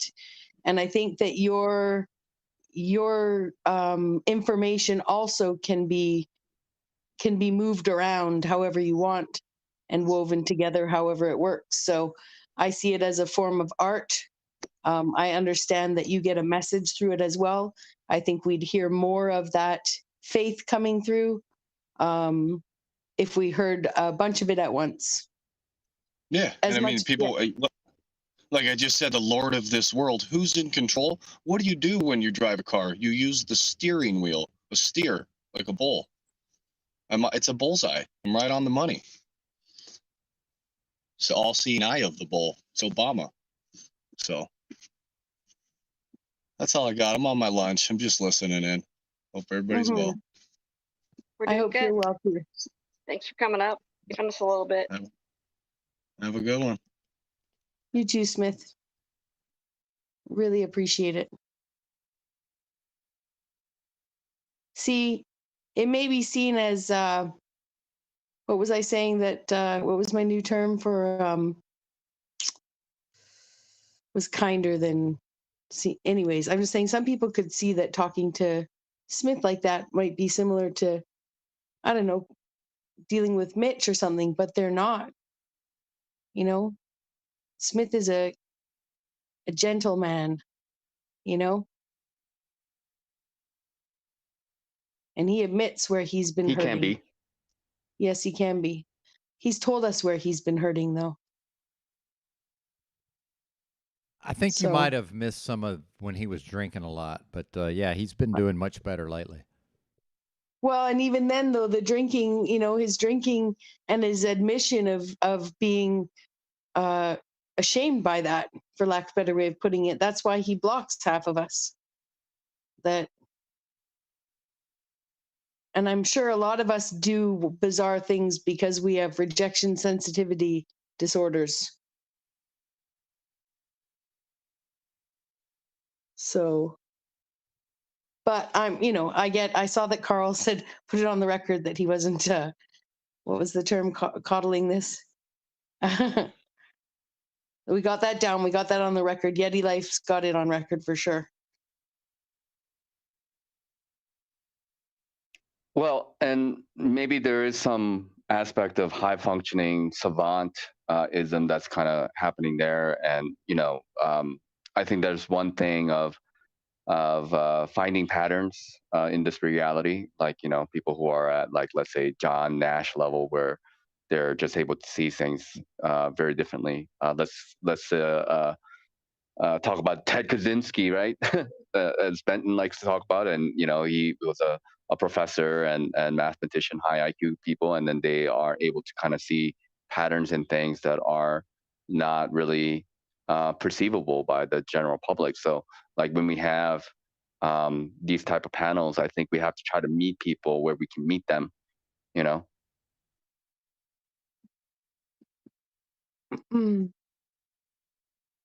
Well, definitely giving people a fresh start. I think you can meet them where you meet them, but if you go back and look 6 months before and you're not growing in their midst, then, I mean, I get that again. Sorry, I'm going to speak for myself. I would like to grow, and I can definitely make space and have gatherings with whomever occasionally. But some of the people that we engage with on a daily basis, actually, I think need more than just an ear listening to their delusions.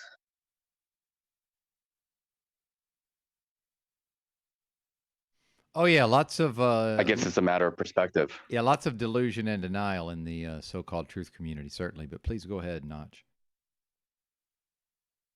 Yeah, but I don't disagree with you. I mean, there's a lot of delusions and denial that is happening. But, like, the people who are suffering from that, I mean, obviously they're not going to come from the perspective that they are delusional. They have to come to that admittance themselves, right? And then how do you bring that? So let's say one does have a higher understanding of things, of of what's going on, and they have a more objective point of view. How do you bring the other to the same conclusions, you know, if they are in the under the spell of that delusion, right? I don't think that can be done. I think they're the only ones that can do that for themselves in their life. It's my opinion, by the way. That's how I see it. Well, you can present your point of view. Certainly, absolutely. Right? Yep. Yeah. Well, part of I it, think that real quick, making Dan. space. Yeah, go ahead. I'm just thinking, again, making space so that if they do have an opportunity to come corrected and trying to get better and do better, then if we can offer that space, you know, you still have to have correction and accountability for them to go and just find it for themselves. But when they come back and they're doing better, especially if they're not doing something like alcohol, that's a good sign. And we should make a little space for that.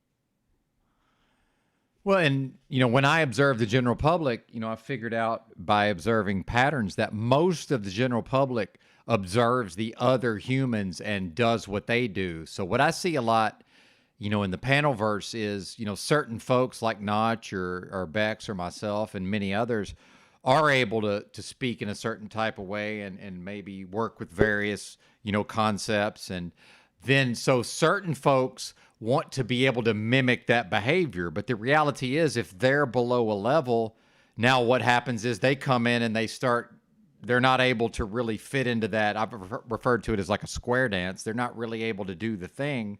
But then they run into somebody like me who is very intolerant with ideas I know to be incorrect because I've tested them, right? And I interrogate all of my own ideas before I hand them over. I've found it necessary to do that because if I'm talking to the actual smart people, right, then I'm not able to get by with some half-ass bullshit. So I am looking at my own ideas very ruthlessly, but then folks want to sort of be able to interact in these ways, but it's not really possible if they haven't risen to a certain level of thoughts and ideas and at least some modicum of self-development. And that's the way I see it. And it's just, I can sit here and listen to some of the foolishness. Eventually, I'm just going to be like, all right, man, this is like, we got to get this. This is not the thing here. That's where your standards come in. You know, you got to keep them. But yeah, if they can meet up with them, then yeah.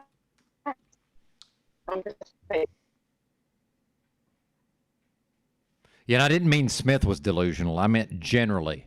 I know Smith well enough that he's certainly not delusional. Or at least I haven't detected it. I don't really, you know, I would have to be around him, I guess.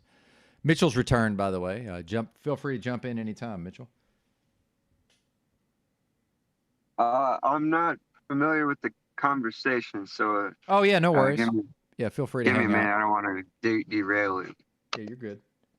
Thanks.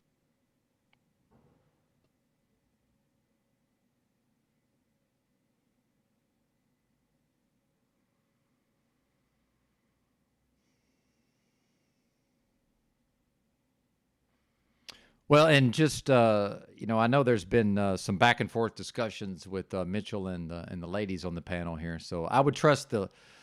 Well, here's where it kind of puts me in an awkward position, ladies, is when I'm more or less bringing everybody up, and you know, I'm also bringing Mitchell up, and then you know, also don't want to run certain people off, but then you know, please help me, folks. It's difficult for me to balance these things at times, and. I don't know. I guess I will have to look to the folks here to help me out with that, right? Well, if you want my perspective, you've been, you know, about as reasonable as you could be with me. So, you know, if you ask me for some space, I'd happily oblige. I don't know how long I can hold to it, but I'll try and respect that. Yeah, that might. And you know, I'd like to be able to have you here and all of that, certainly. So. You know, I think we'll sort of let you determine that, Mitchell. I think that would be better. Yeah, I don't have a lot of energy for bullshit, so I might bail if it gets hot. But I was told it's getting hot over here. Oh yeah, definitely, definitely getting hot. Well, and I know that I have a contract coming through Yeti Life that has a no more rerun clause in it. So I'm happy to just like, you know, we got the new orders in. I'm happy to move on. Nice. Love that. Now, for my own sake, I'm going to go outside and put some sunlight in my eyeballs, and we'll see. We'll see what happens while I'm gone. So, you know. Okay. All right, I shall return, and not that anybody's in charge, but it would probably be Bex, I'm assuming. But anyway, I shall be back shortly, about 10 minutes probably. Okay, see you shortly.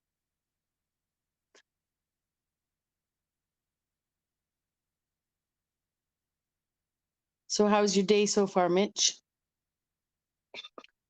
It's good. You're still trying to maintain this narrative that I was demanding, somehow oppressing you. I'm not interested in dialoguing about any ideas you have about anything I said whatsoever. I'm not interested in justifying my words. Well, that was part of my day, so don't ask. Okay, good. Sounds reasonable. Yep. Maybe you and I'm not meaning to put you on the spot though at all, damsel medic. We can all engage in some sort of common ground, I'm sure. But if there's anything you would think that would be worth talking about at this moment, here we are. Well, at the moment, I've got puppies crying and I'm filling up food bowls, so I'm kind of in the middle of stuff, but I'm listening and I'll jump in as I can. So cool. Is not still here? No. Nope. He took off. Yeah. Keep us going on a topic or something. But yeah, we were discussing one of his friends, Keith. He had wanted me to come up and talk about my testimony with de-indoctrinating myself, I guess you could call it, from the military, because I guess Keith is still struggling with that. So that was one of the topics we just covered. And then we were, of course, dealing with Smith and listening to his, as she calls it, what? Poetry? Gematria? Yeah, I was calling it gematria poetry, yeah. She's always laying some bars there, I guess you call them. Oh. I think it's beats without music, but I always do that too. Mm. Yeah. All good. But we were talking about that Benton is now setting a standard, so there are some standards. So those who are not going to recognize the economic system being what it is, as oppressive and broken, and continuing to support national banks and central banks and so that sort is going to be something that will set Benton off. So having solutions to that instead of going the, if you want to call it the normie route of using the system. I know Mitch knows some more about that too with the national movement. A lot of them were working, like many, on trying to figure out the monetary system. It's not a national movement. It's not what I speak of. I know it has been convoluted by Paul to equal not just Paul, but others. National groups. They call themselves nationals. We'll just call it that. And state groups. Not the people I'm talking about. Okay. So that's what I'm saying. You just lump everyone in one group, and then you can't really figure out the details. So. Well, a lot of the groups I've run into are very diverse. That's for sure.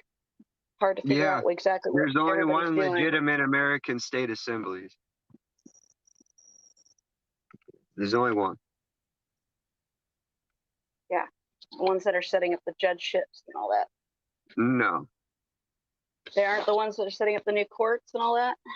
No, not yet. We're far from that. They've been called into session. They're assembling. Yeah, there will be there will be common law courts. There will be sheriffs, continental marshals, every position imaginable in a legitimate government. Right. But it would be the de jure versus the de facto, but not versus in the sense of fighting, just an alternative solution. Well, what do they talk about for the economic system? Are they the gold standard, of course, I would assume, gold and silver? No, they're not doing that. They're looking at what then? Bitcoin or something else? No, it's all that trust. It's all the trust. Just promissory notes? If you want something other than that, you got to make it yourself. Oh, promissory notes then. that sort of thing. No, it's you're not creating anything new. You're operating in the system that exists. You're not creating your own money. Yeah, you're not creating your own money. They would keep the central banks. Is that what you're saying? They don't keep anything. It's not theirs. No, it's not. But then who But the would we? central bank serves a purpose. The Treasury has a purpose. The IRS has a purpose. And until we transition away from that purpose, they're going to continue to exist. Probably, they might exist for as far as I can see. Probably. Yeah, well, for our lifetimes, I would assume if you're going to do a slow switch over, so you don't go into total chaos. Yeah, that's a big part of it. Yeah, you don't want anything overnight. Well, like I said, yeah. I'm still new to that part of it, but yeah. I'm happy to talk about it. That's a great conversation. I love talking about that stuff. I don't even think about it. I just flow. I get a little. Well, can I ask you a couple questions about it first? Yeah, please. How many years have you been involved with these groups? I've been researching for over 10 years. Okay, so a decade. That's good. Are all the states involved yet? Is there groups in every state? Yeah. Every state has been called into session, meaning the people. What that means is the people are assembling. So that means people are correcting their status and filling the positions of the de jure government. And until there are 45 people in 2/3 of the counties of all 50 states, then the American state assemblies won't be recognized as the legitimate de jure government. The de facto recognizes their position and the fact that they're assembling, but they won't be recognized as an assembled legitimate government until that threshold has been met. And how long have they been working at that? Well, I would say that there have been like these national groups that have, the shit's all been memorialized in law for absolutely at least 150 years. So, up to 1,000+ years. And so it's not doing anything new. It's just realizing where we were tricked and deceived and correcting the record. And then that's the de jure is basically the people, we the people taking back the responsibility of being our own independent government. And so, the de facto will still be available for the people that need welfare, until we assemble and have our own sort of welfare system, to take care of our sick and elderly and young, needy. So, I'm sure we could come up with some sort of system that, gives people their needs, but to allow more people to make that transition. But until we start organizing and coming up with those solutions, those people wouldn't be able to come over because they wouldn't have access to their benefits. And a lot of people aren't in the position to start caring for everyone willy-nilly, Exactly. No, I get that. Well, I always wondered, because I have, a little bit of knowledge about these guys, and I always wondered how they were going to actually implement it. I know there's numbers they have to reach, like you said. 45, did you say, in each state? It's 45 people in 2/3 of the counties of all 50 states. And so what will instigate that, and who really actually, I guess, would facilitate that? What do you mean? What do you mean instigate and facilitates it? Well, there always has to be some leadership. It's not a transition. So... It's not a government takeover. That's where you're confused. No. But I mean a transition for those who wish to move into that. I mean, you can do it today. You can start taking responsibility today. Many people have. Sure. Right, by course correcting your status, getting the passport, that sort of thing settled away, correcting all those records. Is there anything further that you would do besides the passport and the birth certificate?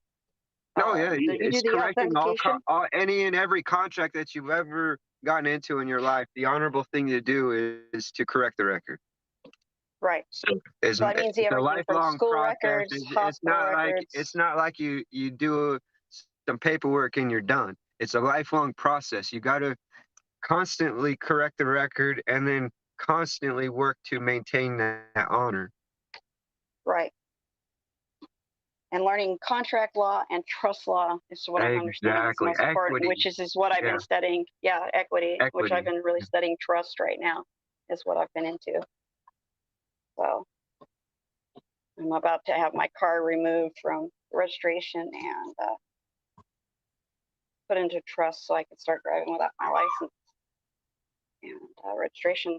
So that record will be corrected as well. So yeah, I'm working on that right now. Yeah, there are a lot of people that kind of lead you down this hopium road and, you know, act like they have the solution. And then there's no easy way out. So if they made it easy, everyone would do it. And so, yeah, it's a lifestyle. It's not a destination, you know? Right. Yeah. And that's the way I've looked at it too, that it's an entire lifestyle change and a way of looking at life and taking full responsibility for your liberties. Yeah, it's breaking away from the state subsidized programs and any contracts with the state.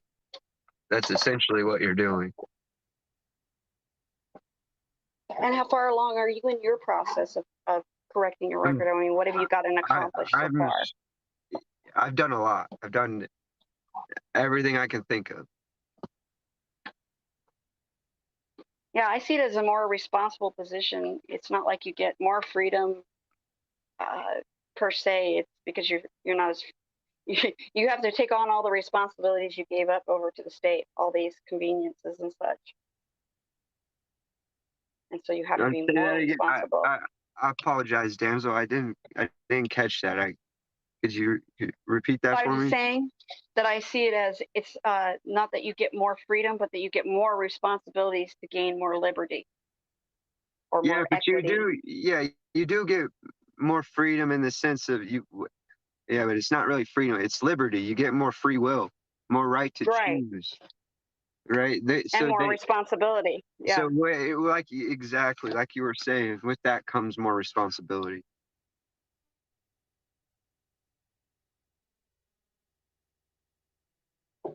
So it would be a slow process, especially taking over for, say, the military-industrial complex that supposedly protects us. No, you're not. So I would assume you're not taking over. No, you wouldn't be taking over, but I mean, you would have more militias maybe at some point that are more organized. Every state is supposed to have a militia. Yes, it is. It's in the Constitution. And a militia isn't for going to war. Their responsibility is keeping peace. It's a peacekeeping task force. Going to war means you failed at your job. Exactly. I agree. Yeah, we're not supposed to leave our borders to go be the world cops or the world muscle mafia, as I see it. I just kind of wonder how that'll look, though, as the transitioning of certain groups of people. What that will affect? How that will look for the just normal. More people will transition to an independent. I see it as the other system's never going to go away. The purpose of the American state assemblies is not at all to take over the government or replace them. It's to give people the alternative. And what's missing is disclosure, and so therefore people's free will. Right. Yeah. Yeah. Our free will is taken at the birth certificate right there at the hospital. And we're never asked again or educated so we know what we're doing. So. Yeah, I do see it as two separate too, and I've thought about that for a long time. No, I do not see, like I said, I'm not anti-government at all. I see it as a necessary thing for us to even be able to survive. Exactly. For as far as we're at. You do not want to be the enemy of the state. They got bigger weapons than you. I guarantee it. Oh, I've seen it in practice. I know exactly what it could do. So, yeah, no, there's no need to do that. I see it as total peace. That's one of the things I like about this whole thing is that it promotes peace. Peace in coming to them to get equity and peace in being able to correct their record, and peace in not having to participate any longer in any of their actions overseas.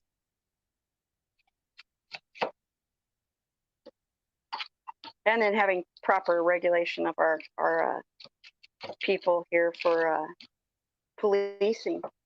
So I know you like to chase around the police on that scanner a few times. I don't chase around. I wouldn't say chase. Yeah, you do follow the scanner though. I saw you do that a few times. Yeah, when they're fucking with me, holding them accountable. Me, no, I'm not tracking them. When they're fucking with me, I'm just getting a heads up of what they're doing, and that's all I'm doing is I'm protecting myself when I'm recording the police or any government. Absolutely. That's all I'm doing is I'm protecting myself, and I'm not looking to create an interaction. I'm only I've never seen you seek out the interaction. I've seen them come to you. Yeah, well, technically in Scottsdale when they were fucking with me so hard, I did go around on my bike and I caught them doing some wrongdoing, and then also similar situation in Broomfield, Colorado, but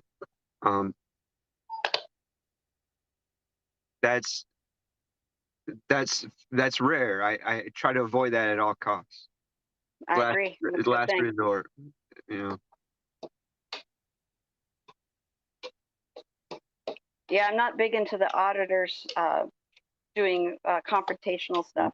No, me either. I think being there to record and document is great, and be a witness for people that maybe didn't have a camera or nobody's there to make sure. But other than that, yeah, I agree. We shouldn't be going and nobody should be antagonizing anybody else. So do you think that'll be a big education program that'll come about to make sure that the protections are there for those who are transitioning out to use the other side of the government or the second government? Do you think there'll be an education for police officers or something that will happen that will make it? Well, police officers would have no authority in the jurisdiction of man and woman. That's policy enforcement. You would have law enforcement, not Absolutely. Policy enforcement. So you would have like your continental marshals, your constitutional sheriffs, things of that nature. Your peacekeeping task force, your militia. That's your law enforcement. Exactly. I just wonder how they will interact with the current police system. If there will be an education system that will come about so that we don't. They know. They know what's true and right. They're avoiding it. Yeah, I agree. So they don't need education. They know we're basically having to dig deep for the information that they've kept hidden from us. So they've got it. They know. They have no plausible deniability. Well, I know Russ and Wizard were talking about something that happened in the last day or so about a judge somewhere that was actually speaking in trust language publicly. You'll have to check out what that was. Maybe it'll come across your stuff. Trust law is not foreign. It's not. No, they know. No, but she was actually speaking it publicly, and I guess it got recorded, and it was something important. What do you mean? That's all it is. That's all they do all day, every day.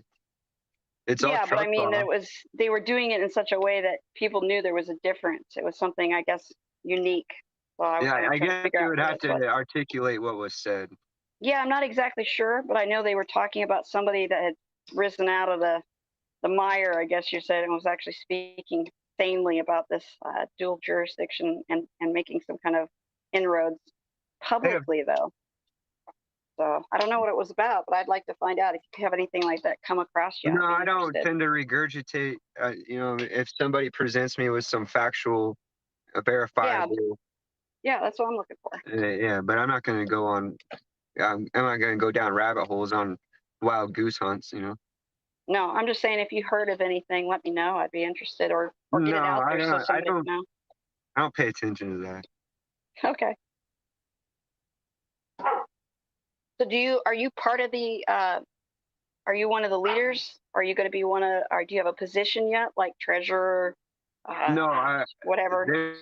There's a distinction between an American state national and an American state citizen.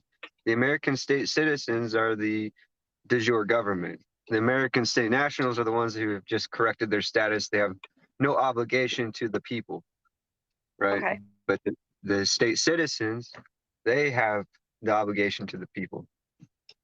They're the actual de jure government. So, sorry, could you ask me the question again? My brain. Well, I was asking if you were going to be one of the elected officials or a volunteer position of some I'm not. sort. I'm not an American state citizen. I'm just. I see the You're doing purpose national? and the importance, and I've done my research. I verified it, and I know it's true and right and real, and that's why it's being suppressed because it is Okay, the resolution. I get it. It is the resolution, not the revolution. No revolution. Thank you. No. No. The resolution. Yeah, that's exactly my point too. I don't want to see revolution at all. Not at all. Seen enough of that.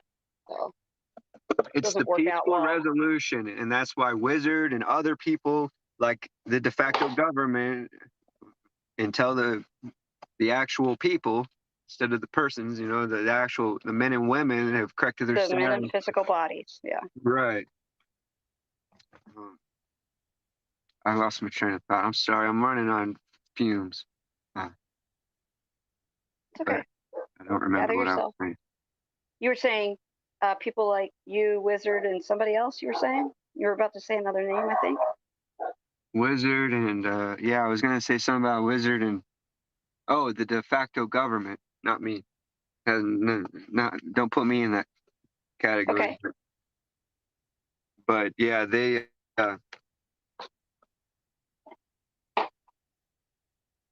I don't remember what point I was gonna make, but they're basically in the same boat. They got good reason not to want this to happen. Because it will bring accountability to everybody. Nobody will be above the program. Nobody will be above the accountability. So wrongdoers will be held responsible. And that's I get it. That's where the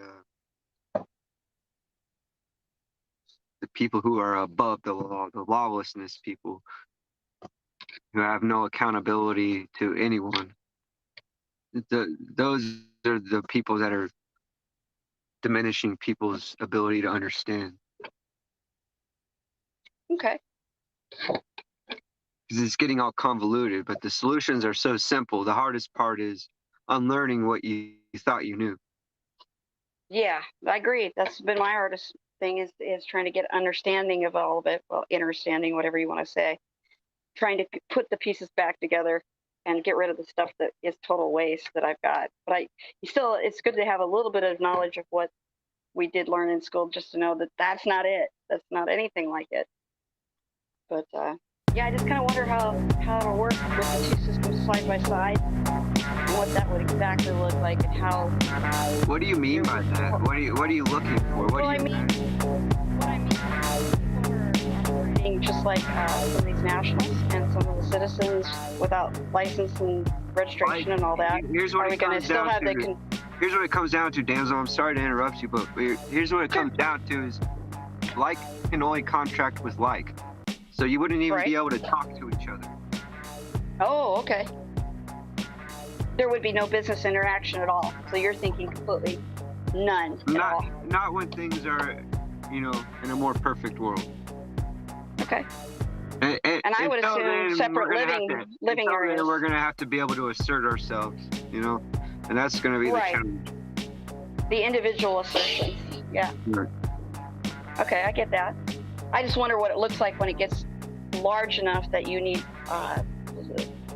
places for you to be, or would it be like cities that are just people that are, or counties, entire counties I know have gone out of the communities system. And people would integrate it in their education systems, which like I don't know if you were present when I was explaining this earlier, but I mentioned it earlier.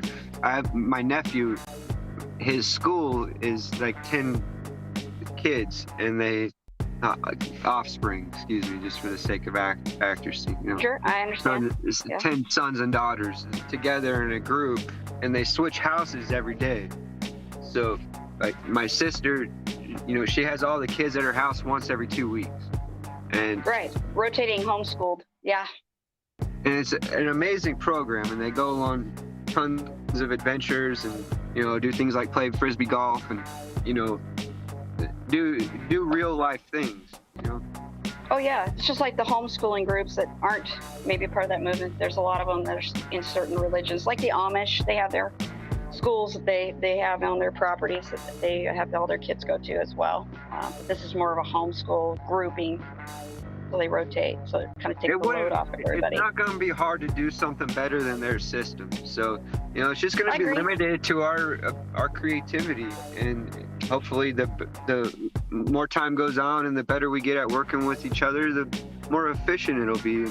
And that's, you know, how we get to like a utopian, you know, Atlantis sort of society, you know.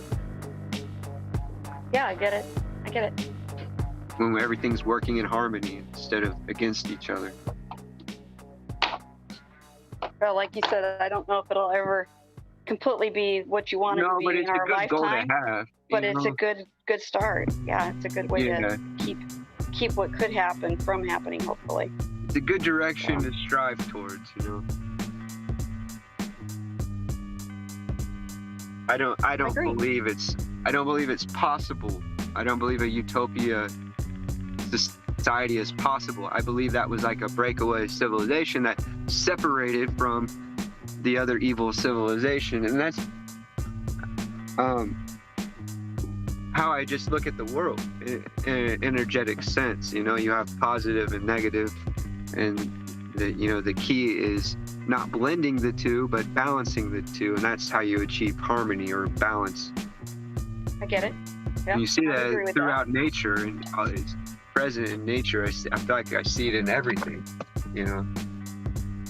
And that's like the tripolarity of light, which really I look at it, you know, as a quadrinity. You know, it's like because then you got to look at the whole picture, and that's God. You know, that's everything to me. Well, yeah, most of us it is. I think that are on this kind of path. It has to be a spiritual path, or it doesn't work. I don't think it has to have that component. I think. Yeah. So I think that in my mind, you know, however it translates, I don't know if it even makes sense to others, but how I've, you know, reconciled it in my mind is I figure that what they're the evils that be, you know, what they're trying to do is blend the two energies so that way you don't have balance. It'd be chaotic, especially when you're talking electrical systems. Just shorting out, sparks everywhere, shit going crazy. Yeah. Lots of fire is what I would see. Yeah, it wouldn't be pretty. No. Well, I've got to feed these dogs real quick, so I'm going to have to be quiet for a minute. Thanks for the conversation, Damsel. I appreciate you. I really do.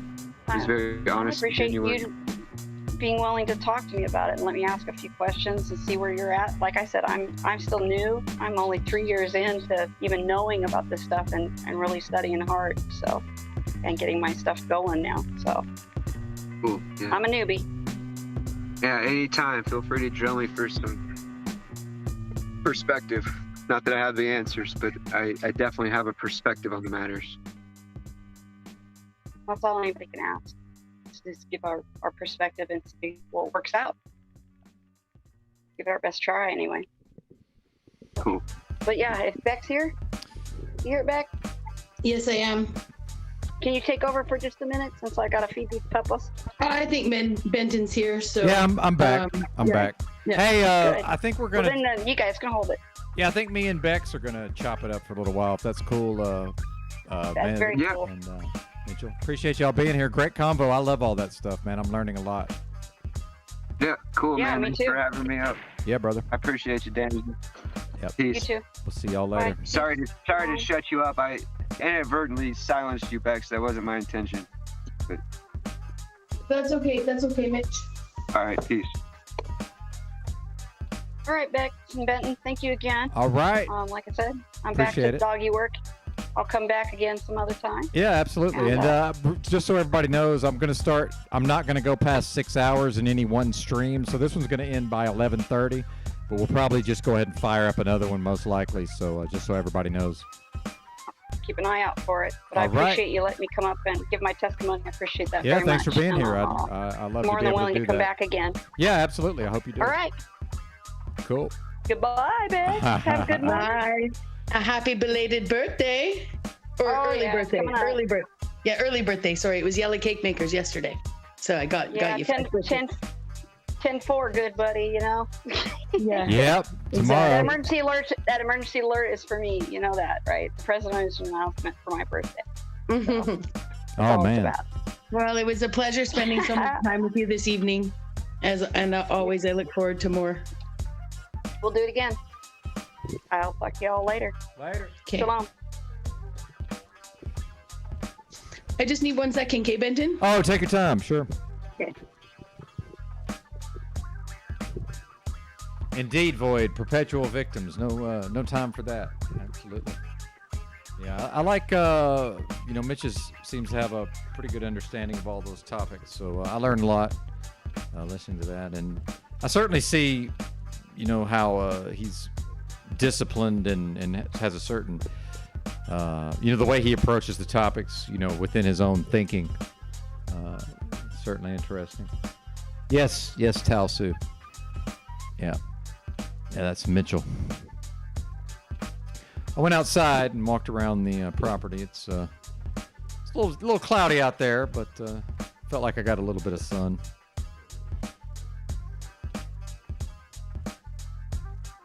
Saw Beck's unmuted. I got my glass. I'm back. Yeah, grabbed my glass of water. Awesome. There it is. And I'm back. Yeah. Praise God for that conversation. Whatever. Right? We can see the best in things. He interrupted multiple times and apologized. His communication was completely passive aggressive. He apologized multiple times for interrupting her, but never apologized for screaming in her face that she's a murderer. The other day, I just don't even understand why people think that, I get that the metaverse, I get the whole gun to the fucking screen thing, but I'm a human being and I don't care how much the community thinks Mitch is amazing, right? I've seen his behavior for 2 weeks straight. And he'd have to change his behavior for a good solid month to be involved with me in any way, shape, or form. And if that means that I'm not around as much, then that's what that means. It's no big deal. I'm not making it a him or me thing. I just need to keep myself safe, right? Oh, of course you do. I understand that I understand that I appreciate, Talsu, that you have no idea what's going on, and that's fine, because people don't follow Mitch around like he follows me around or make sure he's off somewhere talking about me somewhere else. It's complete insanity. And I feed the beast by talking about it. But I don't care. I got little Yeti life in there being like, please resolve with a heart. I've tried to resolve this from day one since this crazy guy came at me, right? And even if he resolved with me, I would have nothing to do with him if he's still going to continue to scream the kinds of things, do that kind of shit. Be kind. It is straight up narcissism, people. It is. He is worried about optics and optics only, and that is all he is ever looking for. And he knows how to be covert and sweet, And if this was the real world, yeah, it's fine, Mars Life. You go ahead. I don't care what you think of me, I'm the perpetual victim. You're the perpetual victim. You're a victim of two words I strewed together 2 weeks ago, and you've been running around acting like a fucking wussy fucking wimp ever since. I see your hatred for all women, and you try and prove me wrong, right? I know exactly what you're doing, and I ain't your fucking mommy, and I ain't your fucking bitch, and I'm fucking done, so it's fine. Oh, narcissists don't admit they might be a narcissist. Oh, you're so smart, Mitch. You're so fucking smart. In the right place at the right time, all the time. Wait and fucking take half an hour, 45 minutes on every show. Go, do you watch yourself? No, you admitted you don't, right? Go listen to your daddy. Okay? Listen to fucking Jack Talcott. Okay? Like, you're so fucking looping on this shit. You had Jack Talcott fucking boom in his fucking head giving you advice, and you slipped up there, Mitch. You slip up all the fucking time. You're a hypocrite. Talsu, this guy will be sweet to that lady who was just here. Next time he sees her, he'll scream in her face that she's a murderer. Right? That's what he does. You know? He's a fucking weird. I'm looping. Yeah, good. You know, you're insane. You're straight up insane. Make your little fucking tapes. Because trust me, it's okay. You can have your little LARPing world. You know, I got my own fucking channel. You can go hang out with all the fucking haters in the balcony, right? But I saw you hanging out over here waiting for me. You're waiting for me, waiting for you. I don't follow you, Mitch. You follow me, right? You're the one obsessed with me, right? You're the one who's following me everywhere I go, talking about me everywhere I go. I didn't even know you till you got on some crazy loop where you think some community who has emboldened you to be delusional, and all y'all, okay, anyone who's like, I think he's sweet, I think he's pretty, right? He's fucking crazy. Or he's a really good LARPer, right? And if he's a good LARPer, he can put it down. And if he's not a good LARPer, then he'll continue doing what he's doing, which is crazy. And I get it. Just like guns at the screen, right? No harm done, you know? But you, Yeti Life, being all over in my thing, rah, rah, rah. How many fucking Discord channels did you stream me to? Yeti, Mr. Neutrality, right? Hanging out over there. Listen, Mr. Neutrality, I don't think so. Right? I'm not fucking stupid either, Yeti. You know? It's fucking ridiculous. And trust me, you can go watch my 6-hour stream from last night. I said the kindest things about these people, right? Good, Yeti, that's good. You know, but whatever little Mr. Neutrality position you're taking to not fuck up your friendships with a bunch of with people who actually support people to the point of delusion. And if you were in this guy's life, you would actually probably be getting him some help, right? Yeah, you serve the truth, whatever serves you. You twist your words every day. Don't you worry, I'm gonna be a good clipper too. You know, and don't worry, I'm a kind clipper. I'll find all the nice things you said, Mitch. All the nice things you said to me, every fucking nice lie to fucking suck me into your little game again. You know? Yeah, bye, good. Go make your videos, go make friends with you know who and you know who, right? All you fucking repressed homosexuals, right? And there's nothing wrong with that, okay? There's nothing wrong with it. Whether you want to act on it or don't want to act on it, both are fine, okay? But don't fucking hate on me. Right? Oh, my mom worked so hard. My mom, this fucking whatever. Mitch, you'll say anything to get these people fucking wrapped up in your little game. He goes everywhere. He's been everywhere. I don't care if I look like the Machine Lives, friends. You can liken anyone's fucking freak out to whatever. You know, I already know how kind I've been to this man. I've put fucking my best foot forward everywhere. And it's fine, you know? I can... Thank you, Salty. Thank you. I like her too. Right? Because that's the one. Yeah, that's the one thing. Yeah.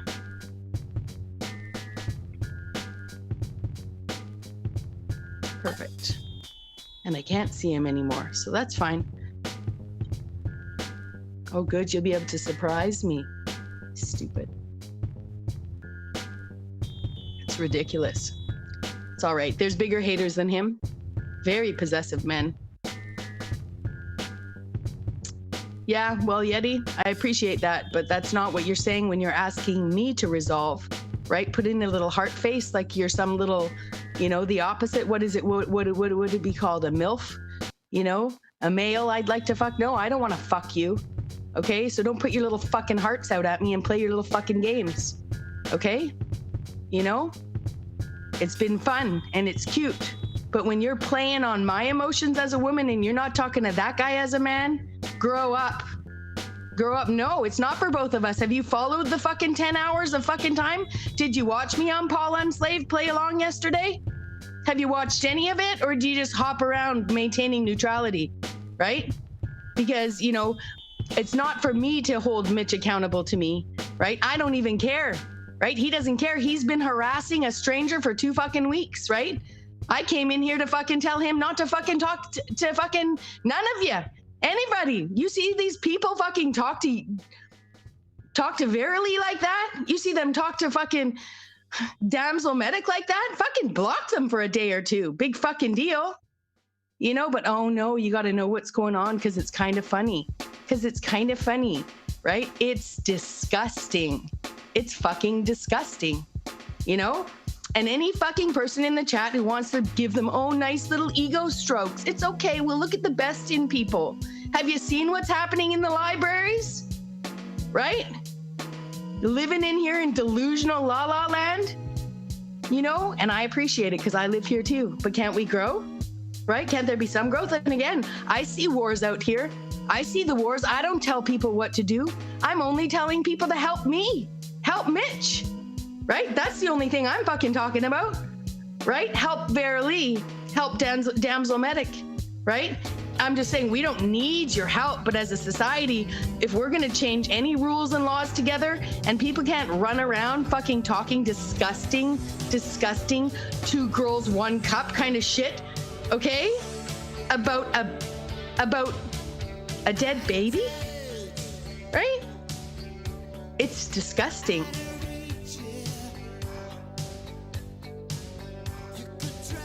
Thank you very much. Thank you. EB2, I appreciate that. Yeah, fucking Canadians, man. They walk into a wall and they apologize to the wall. They're so fucking smug. You know, but I'm just saying, it's fine. I know where this guy is winding up to. Did people not realize that? Did someone like adopt a slave or 2 for me and not tell me? Is this what's going on here? Right? Y'all sent 60 cents in a day and they're here like Bex will be a good match for these 2. And in fact, I don't even mean there is hands down. Okay. Mitch is way less well. Okay, than Snafu Snaps, friends. Right? Way less well than Snafu Snaps. Snafu Snaps knows what's going on still. Okay? He's okay. He's okay. He just has a cause and nobody fucking stands for it with him. And nobody tells him you could communicate a little bit better, friend. Right? You could become a grief counselor for these women. Right? But no. So I apologize for treating Snafu Snaps like he was Mitch yesterday. I did hide them both, and I actually blocked Snafu Snaps on my fucking StreamYard. I'll have to figure out how to unblock him in case he fucking ends up stepping up. You know? Well, Yeti Life, I'll give you a personal fucking showing if you like. But if you guys need proof of this when you've already seen these people behaving like this to everybody, right? Like, you have a problem. You have an addicted to prove it problem, right? That's probably affecting your real fucking life, right? That's why I knew it, right? Oh no, she tore down all her content again. Yeah, fucking you in the head, you little fucks. Oh, it's okay. Somebody downloaded it. It's all right. Oh, go make your little things. You know what? I say 1,000 to 2,000 fucking brilliant things for every one thing I say wrong, you stupid fucks, right? You're looping like this, right? You're lucky the people with these kind of fucking, and again, I don't want to sound like machine lies, okay? Because there's nothing to do with this brain that has anything to do with the schooling I did, except for the years and years I spent deinstitutionalizing like the fucking criminals I get along with, right? Like the street people I get along with. So ain't nothing like me, nothing like this, right? I've put up with these guys for 2 weeks to be a part of this community, you know? It's fucking ridiculous. I'm the power tripper boy, right? I'm the power tripper when someone's run around for 2 weeks, right? Someone's run around for 2 weeks chasing a woman. I'm the power tripper, right? Whatever. Whatever, little boy. Dance around some more and get offended, right? Dance around some more and get offended. Okay, thank you, boy. I'm sorry. I'm sorry. Boy's quite the gentleman, actually. And I'm sorry. I'm heated up here. Thank you, Rob. Thank you for taking that. No, I'm not doing this face to face. I show you guys my face up there regardless of what's going on up on Paul's to show him respect and to show you all respect so you can see, did she flip from the other side? What's going on? That's the only place I show my face, right? I show it out there knowing that people are going to make fucking sick memes out of it too, you know? And you guys are going to be like, oh, his hair is pretty. Trust me, I said more nice things about Mitch yesterday. Right? More nice things about Mitch yesterday than any one single person has said to shut him down in the 50,000 fucking panels he's gone around slandering me at. And it's okay, because I go see and I see who's in the chat, right? And I know who I don't want on my panel. And it's fine if I sit there alone with 2 or 3 people. I don't care. I don't fucking care. It's like, it's beyond bugging over. It's beyond bugging over, Christos. That guy is seriously mentally unwell, or he needs to put down the LARPer fucking sword, you know? Like, it is unfucking believable. And the rest of you guys, you know what? The rest of you guys, you see these people talking to Vera Lee like that? You know? You see these people talking to fucking Damsel Medic like that? Like, especially in those cases, but you see someone following around for 2 weeks like that? Block them for a week, right? Like, seriously, you know, every content creator, every fucking friend, you know, he's the one saying things to someone that could put them over the edge, and I'm supposed to be the nice woman? Oh, you haven't followed me around saying all these nice things about him, trying to make things right? No, you've been following him around, looping like him? It's fucking sick, right? It's okay. I'm not trying to start a fucking rah. You guys want to talk about like rah, let's pick on one guy? No, but I'll tell you, the politics of this fucking app are all up to all of us. Okay? This is fucking Survivor, friends. You want to talk about mod gods or fucking war? Right? Yeah. You know, you want to talk about that, right? I'll tell ya. Fucking every keyed up place should block that kid till he can fucking learn to talk properly to fucking everybody. You know, Benton sitting here for hours and hours, sitting in numbers were lower numbers than he would have had if other people were here. Well, that guy fucking loops because we got to show we're nice to people, right? It's fucking retarded. You know, that guy's gonna run around spreading a my bad name like Paul, right? You know? Well, if there's one thing I have learned, I didn't learn it here. I learned it from my Asian Gardens boss, Norman Fa. Called me, Webecca, Gaibo, Limon, Saucy, Webecca, Gaibo.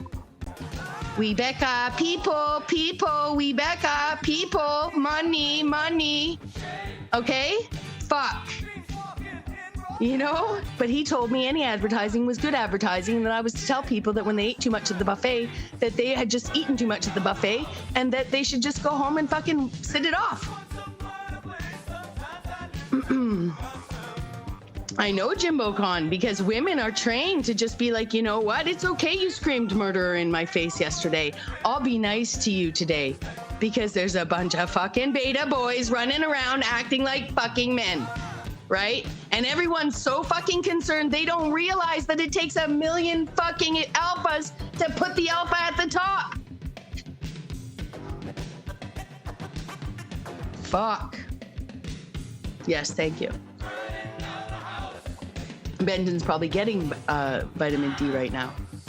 And besides, Benton said I could go till I don't know what time it is, 11:30. So I got, like, I don't know, I got 20 more minutes. You know? Now, I could change directions and we could talk about something else, because I can talk about all sorts of things. You know?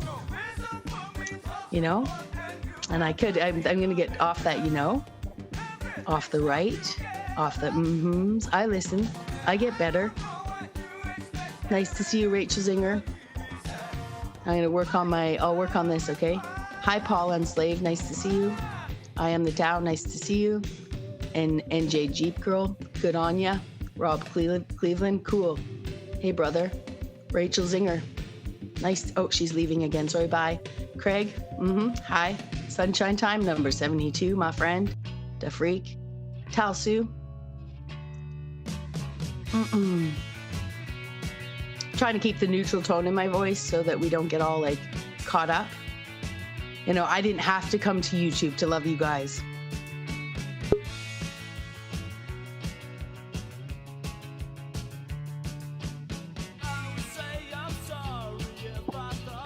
Thank you, Talsu. Thank you very much.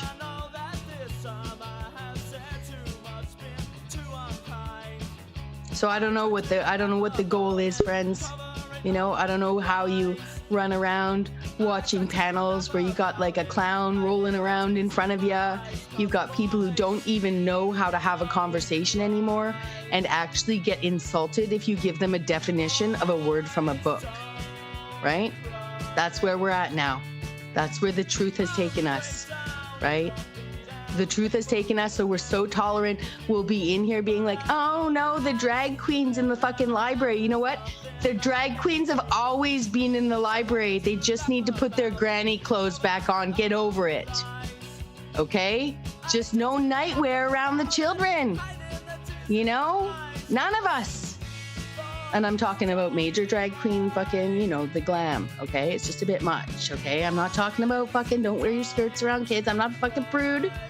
You know, but everyone's like in here spending what, thousands of hours transvestigating things, but they're like not going to tell Mitch to behave better. Oh, we could do that now, could we? Right? You can transvestigate me. You could have other people, other women. You could force people you hardly know to transvestigate them. And good sports, whoever that was, good sport honor, you know, who did that. But you're not going to hold Mitch accountable for being an absolute crazy man, right? It's fucking nuts. Oh, is there music playing? Cool. I can't hear it. And Carl, the antediluvian prince, are you the same Carl with the Carl, just straight up Carl with the just Carl?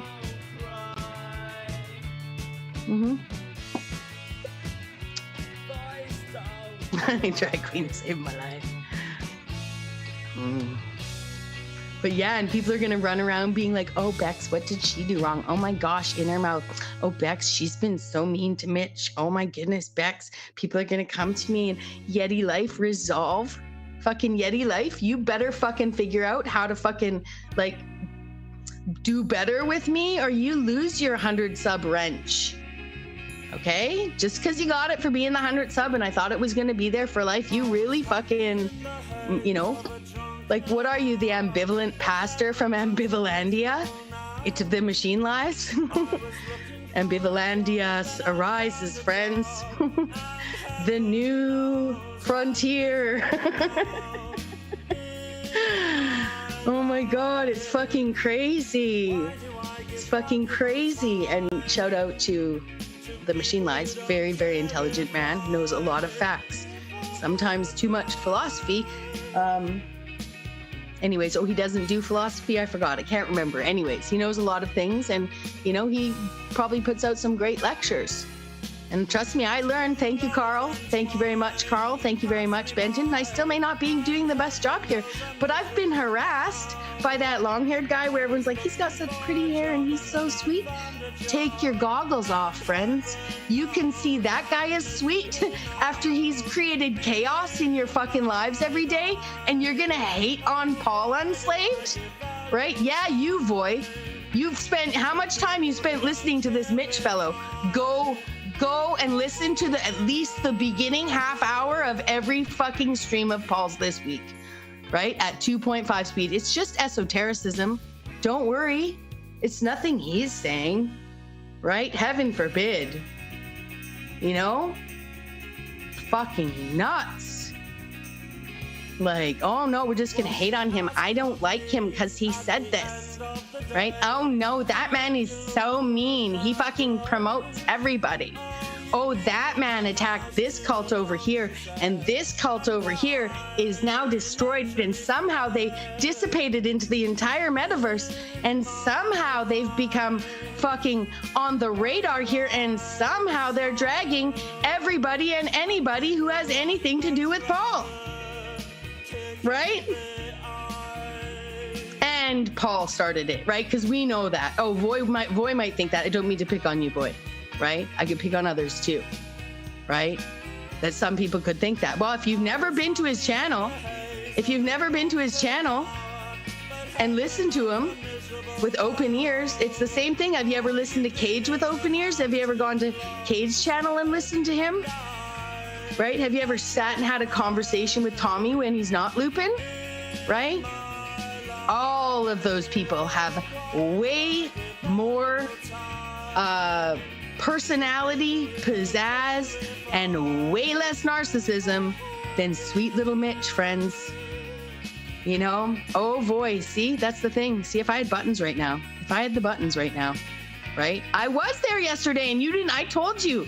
I'll get you the timestamps. Your question was answered. You asked a question and you came and you talked to me in my stream and you said, hey, thanks for seeing the comments. Thanks for going to bat. And I said, yeah. And they were addressed by Paul and by myself separately, but you can't even go look at it. You think I'm brilliant.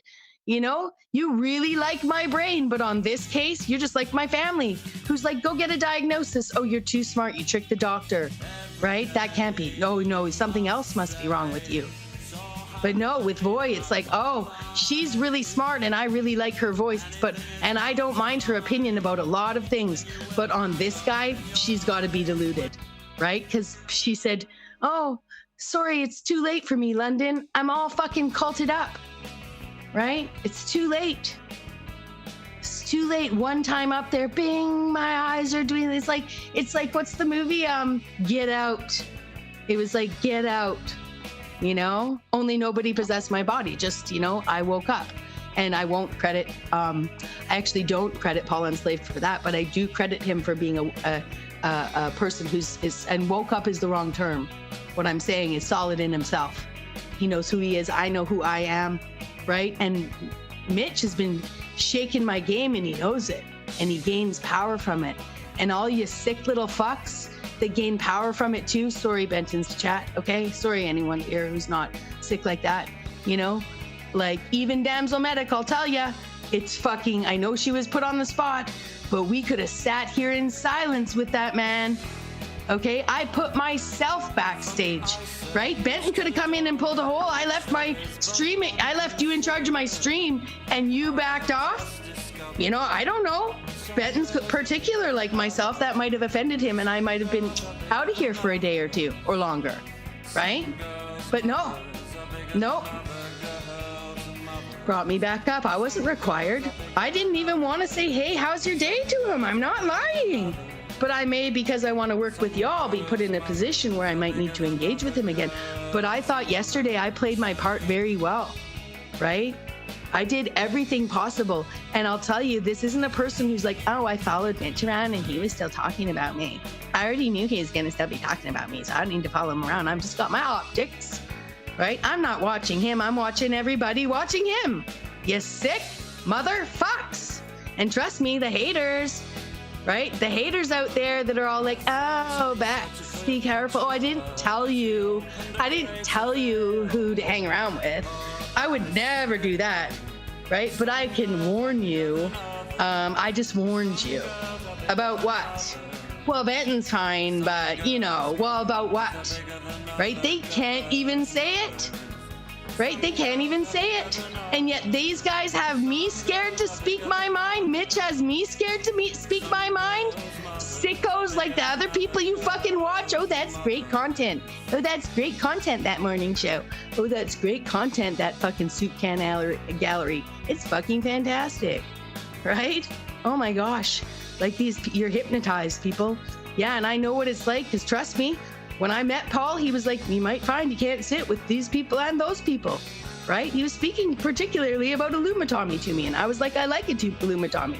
I wouldn't fucking know you, Paul, if I hadn't met Illumitomy, right? Well, and then what is that? Giving London credit for giving Paul a few subs? Come on. Come on, friends. Okay?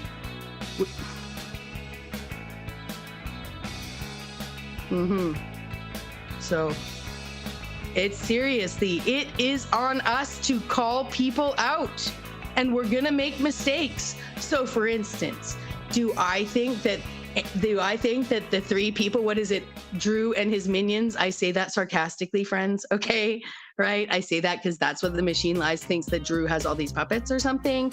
So do I think that that's just off? Not that it matters what I think. Nope. Right? No, I don't. Nope. Do I think maybe Drew could put the coat hanger down? Yes, I do.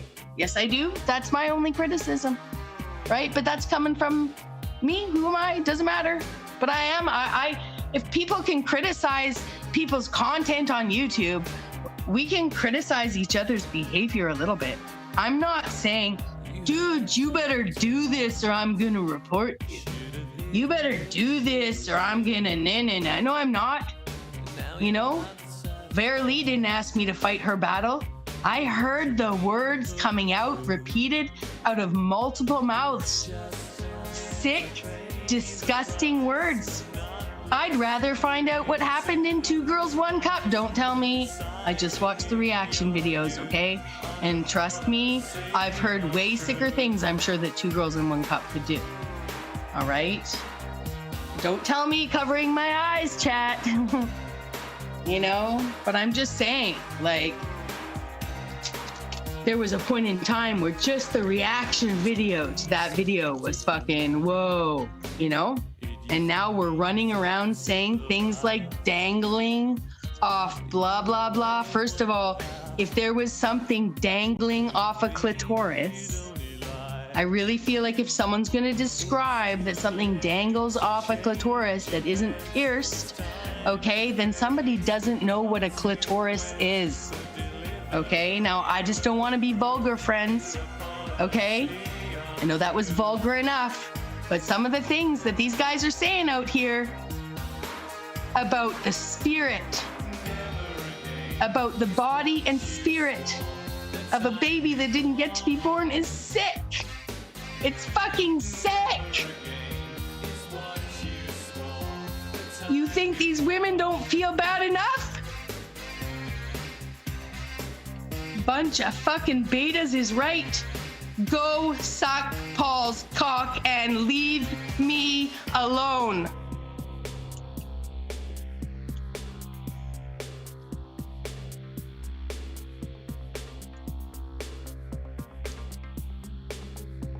And by the way, shout out to Snafu Snaps, who really, if you're passionate about this, I fucking support you. But stop being a crass motherfucker about it.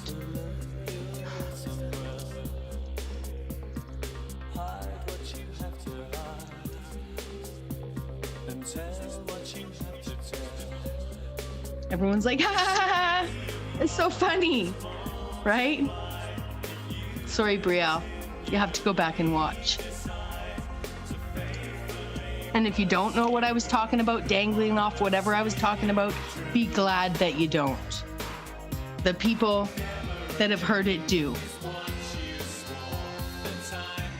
Oh, I've hardly even had any lighter clicks, Benton. You guys deserve better.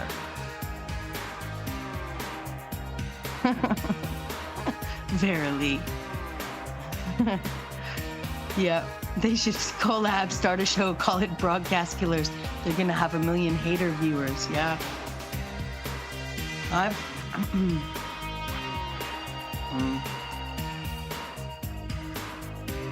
She's not your fucking archetype. That's the wrong kind of archetype. I'm sorry. Like, I'm really sorry for all the bad things that have happened to everyone, I'm sorry. But it's fucking retarded. It's fucking retarded. It's gay. You're a faggot. Everyone's a faggot that talks like that. And by that, I don't mean gay. I mean imposters, right? Straight up people saying things because they're safe where they are, just like the guns, right? But the guns don't hurt. That's fucking hilarious. Just be careful of your screen, man. The knife was funny, It's funny. And I know that Verily's way stronger than fucking any of this. And I'm sorry I'm talking about you so much, Verily. But what about the 50 other women out here, right? That you guys sit in judgment of the way you fucking treat them. You treat Verily. It's disgusting.